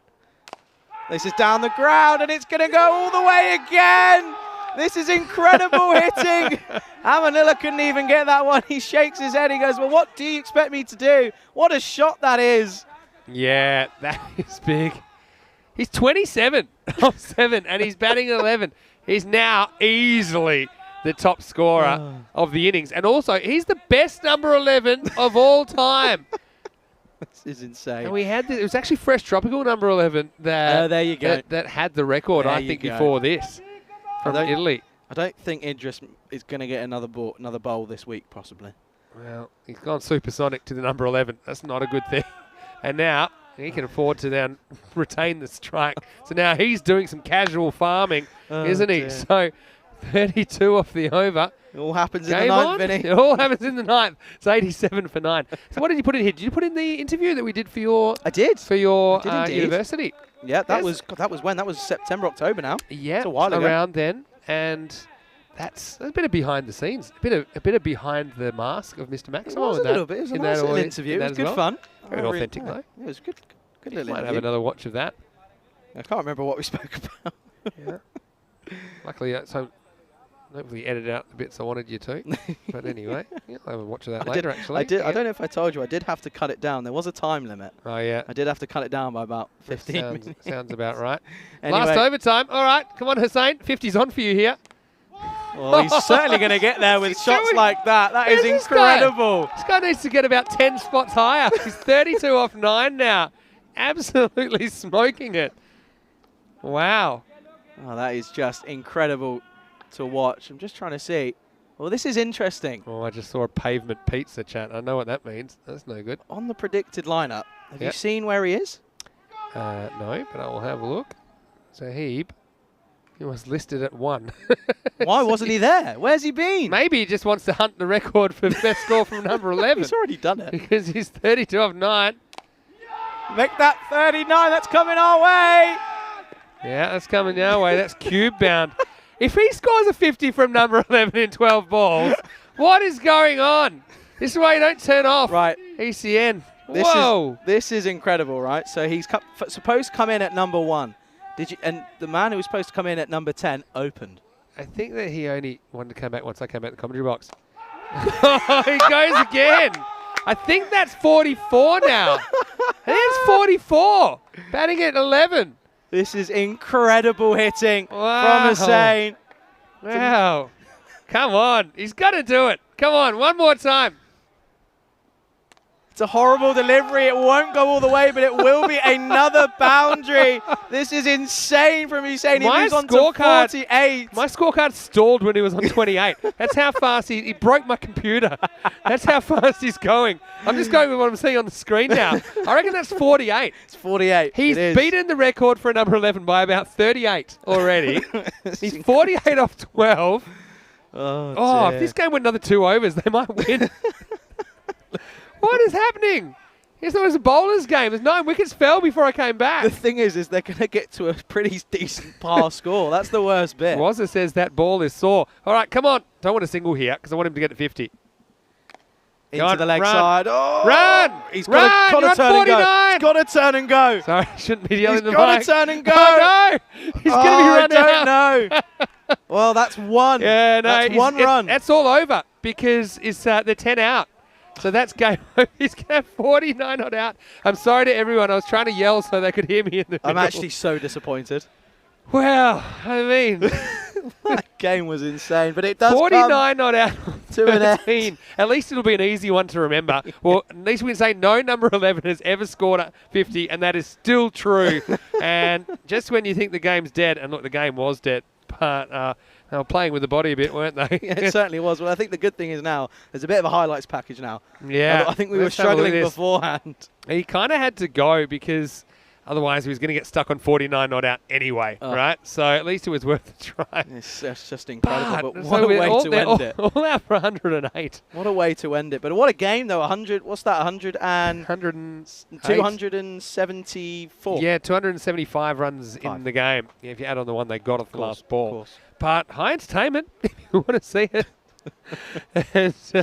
And, James is saying I'm channeling Rico, maybe with my volume, but I was actually trying my voice to carry to the middle of the pitch so they knew they had to run too. So I probably did cause that run out. Shades of Lance Kroner, where Rhino and Rico caused a run out where they convinced batters to go for a 5th that wasn't on. Anyway, Eagles versus Antwerp in the morning. Exiles versus Ostend CC in the afternoon. The Ostend derby Oh, well, strap yourselves in because there's a bit of carnage early on in this highlights package. Of course, hopefully we see you tomorrow, 8:30 local, which is 12 o'clock in India. But, yeah, we saw it all, didn't we? We saw a decent start to the innings, but, yeah, not too good the next delivery as it turned out to be a wicket. And this would be the story, and to be occasional Maximo. But in 9 wickets falling within 7.2 overs, it was just pretty clinical. And how good was Samir Naik's fielding as well? How did he get out of his box so quickly? That's what I understand. Meant to be behind a desk. He's better than I am at protecting equipment, that's for sure. But anyway, look, I did say some of these catches were really good, and how good a game did Delete have? He almost had the player of the match stolen from under him by the number 11 in the other team. But, yeah, the wickets continued to fall, and you just knew they weren't going to get this 160s chase. And we still might see a 160s chase somewhere along the line. It just wasn't to be this time. No, well, again, it has to say that even though it's a mammoth total that they were asked to chase, the Eagles didn't let up. They were soaring around. They were eyeing up their prey, and they weren't letting them get away. And it was excellent bowling from all of them in this game. Apart from the poor Mohammad Idris at the end. He went for 32 off his single over. No, he didn't enjoy it as much as everyone else, I don't think he did. Well, he did try and hit him in the head or above his head a couple of times, which didn't help either. I mean, he bowled more than the 6 balls, didn't he? But yeah, they were swinging and missing. That was Mumpreet that went. And had this one, which is a proper dead leg for Saran. And even worse, that's 4 keeper leg buys, basically. And yeah, and you know, we saw quite a few of these, which it's just kind of made the wheels fall off, didn't they? But some good fielding all up. And then this is the one which was 9th wicket. So I was getting ready to pull the car around, but then Zahib Hussain had other ideas as he ended up smoking 49 not out from number 11. It's just incredible. 49 off of just 13 deliveries. He got a bit lucky there, but then there was also some full tosses that he really dispatched of. 4 4s, 5 6s, striking at 376.92. I haven't seen something like that from a number 11 in a long time. Shot? I haven't seen something like that from anyone. He was off the screen when he hit that one. He had to jump and put up the periscope, but these were going miles, and the team was loving it. And well, I still don't know what he's doing down there, but yeah, maybe they just read the batting order upside down. They got to check the way they hold the piece of paper, I think. But yeah, he was hitting shots all around the place. And yeah, poor Mohammad Idris went supersonic 32 in the 9th, and they were flying to all parts at this time. Just knew it was just too much. I think they needed about 100 and over. I think he was only going at about 50 and over. But yeah, these are big hits. And then the question was, if he'd reach his half century, and it looked like he was going to get there. He was 48 with 2 balls to go. Yeah, I thought he was going to get there, and I thought he was going to. Thought he was going to get an opportunity. He got back on this one, but completely forgot that was the last wicket to go. And I think Nasir was a little. I think he'd had enough. Saying run faster. I think he'd had enough. But again, excellent end to what was a really, really high intensity game. Although they were never really in the game in that second innings, to watch someone like Hussain come back in, it was really, really nice to see. But you also do remember that you have to give credit to the bowlers. There were some incredible figures for the bowlers. If we take a look at the scorecards, the batting never really got going, did it? Manpreet Sandhu, the only other him himself and Zadran Fahar, the only other 2 batsmen to be able to get into double figures. But apart from that, there wasn't really much going there. But look at the extras, only 7 in the entire innings. Just goes to show they didn't let up at all. Pretty clinical, I suppose, towards the end when they already had the game won. I mean, there used to be this show called Mr. Squiggle in Australia where you draw something, you have to turn it upside down to see what it was. Oh, right. That's one of those scorecards. I think it looks like it's the wrong way up.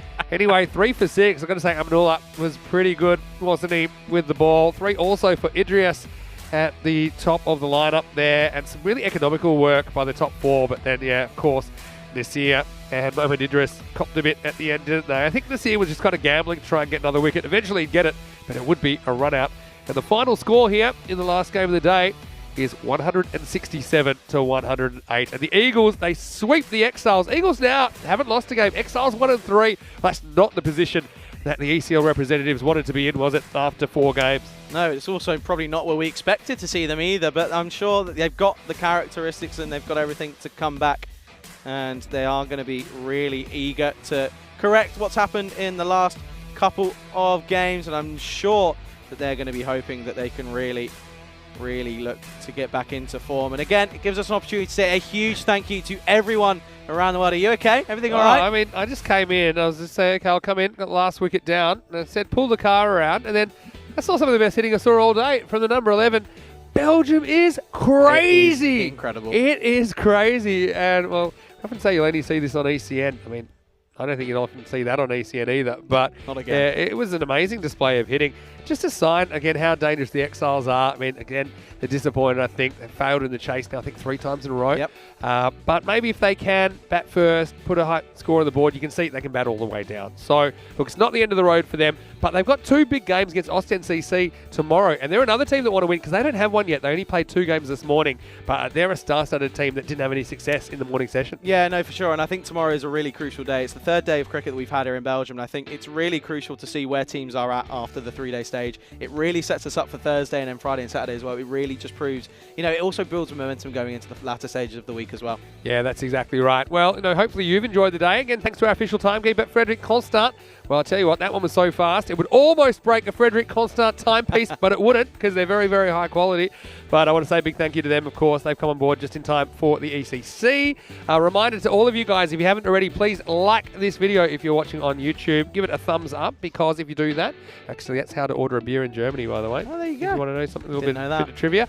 But if you can do that, obviously more people will see it, more people get the opportunity to experience ECN. And once they see it, well, normally they don't turn away, put it that way. Our social media, of course, at European Cricket, great place to kind of see what's going on behind the scenes as well. You'll get some interviews and some highlights there as well. And our website, EuropeanCricket.com. There's a huge new section on the ECC now because the full fixtures will be out there as well. And even some of the squads will start to appear. So you get to see the squads for Group A. So that's going to be really interesting, especially in that Spain squad. We see a few ECN favourites in that lot. Don't worry about that. Friends in there as well.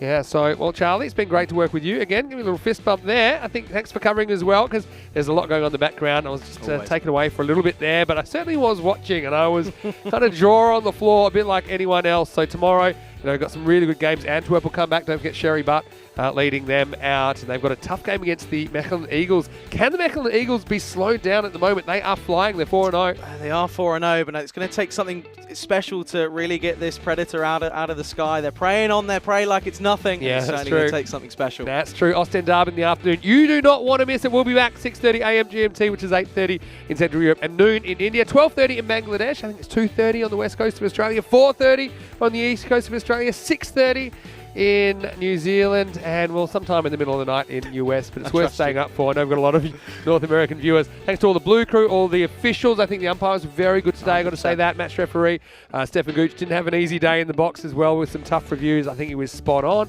To Spring Productions, thanks to them as well. All the crew in the office, we don't often speak about them, but they're working really hard behind the scenes, especially to get things up and running for ECC coming up in a couple of weeks' time. We're going to sit and have a cold beverage and maybe just a light beer for me, probably an 8%er here in Belgium tonight. But from all of you, hope you have a great, happy, safe evening, and we'll see you tomorrow. It'll be day 3. Hasta mañana. We'll see you tomorrow for more FanCode European Cricket Series. Here's some highlights of day 2. See you later, guys. Everybody.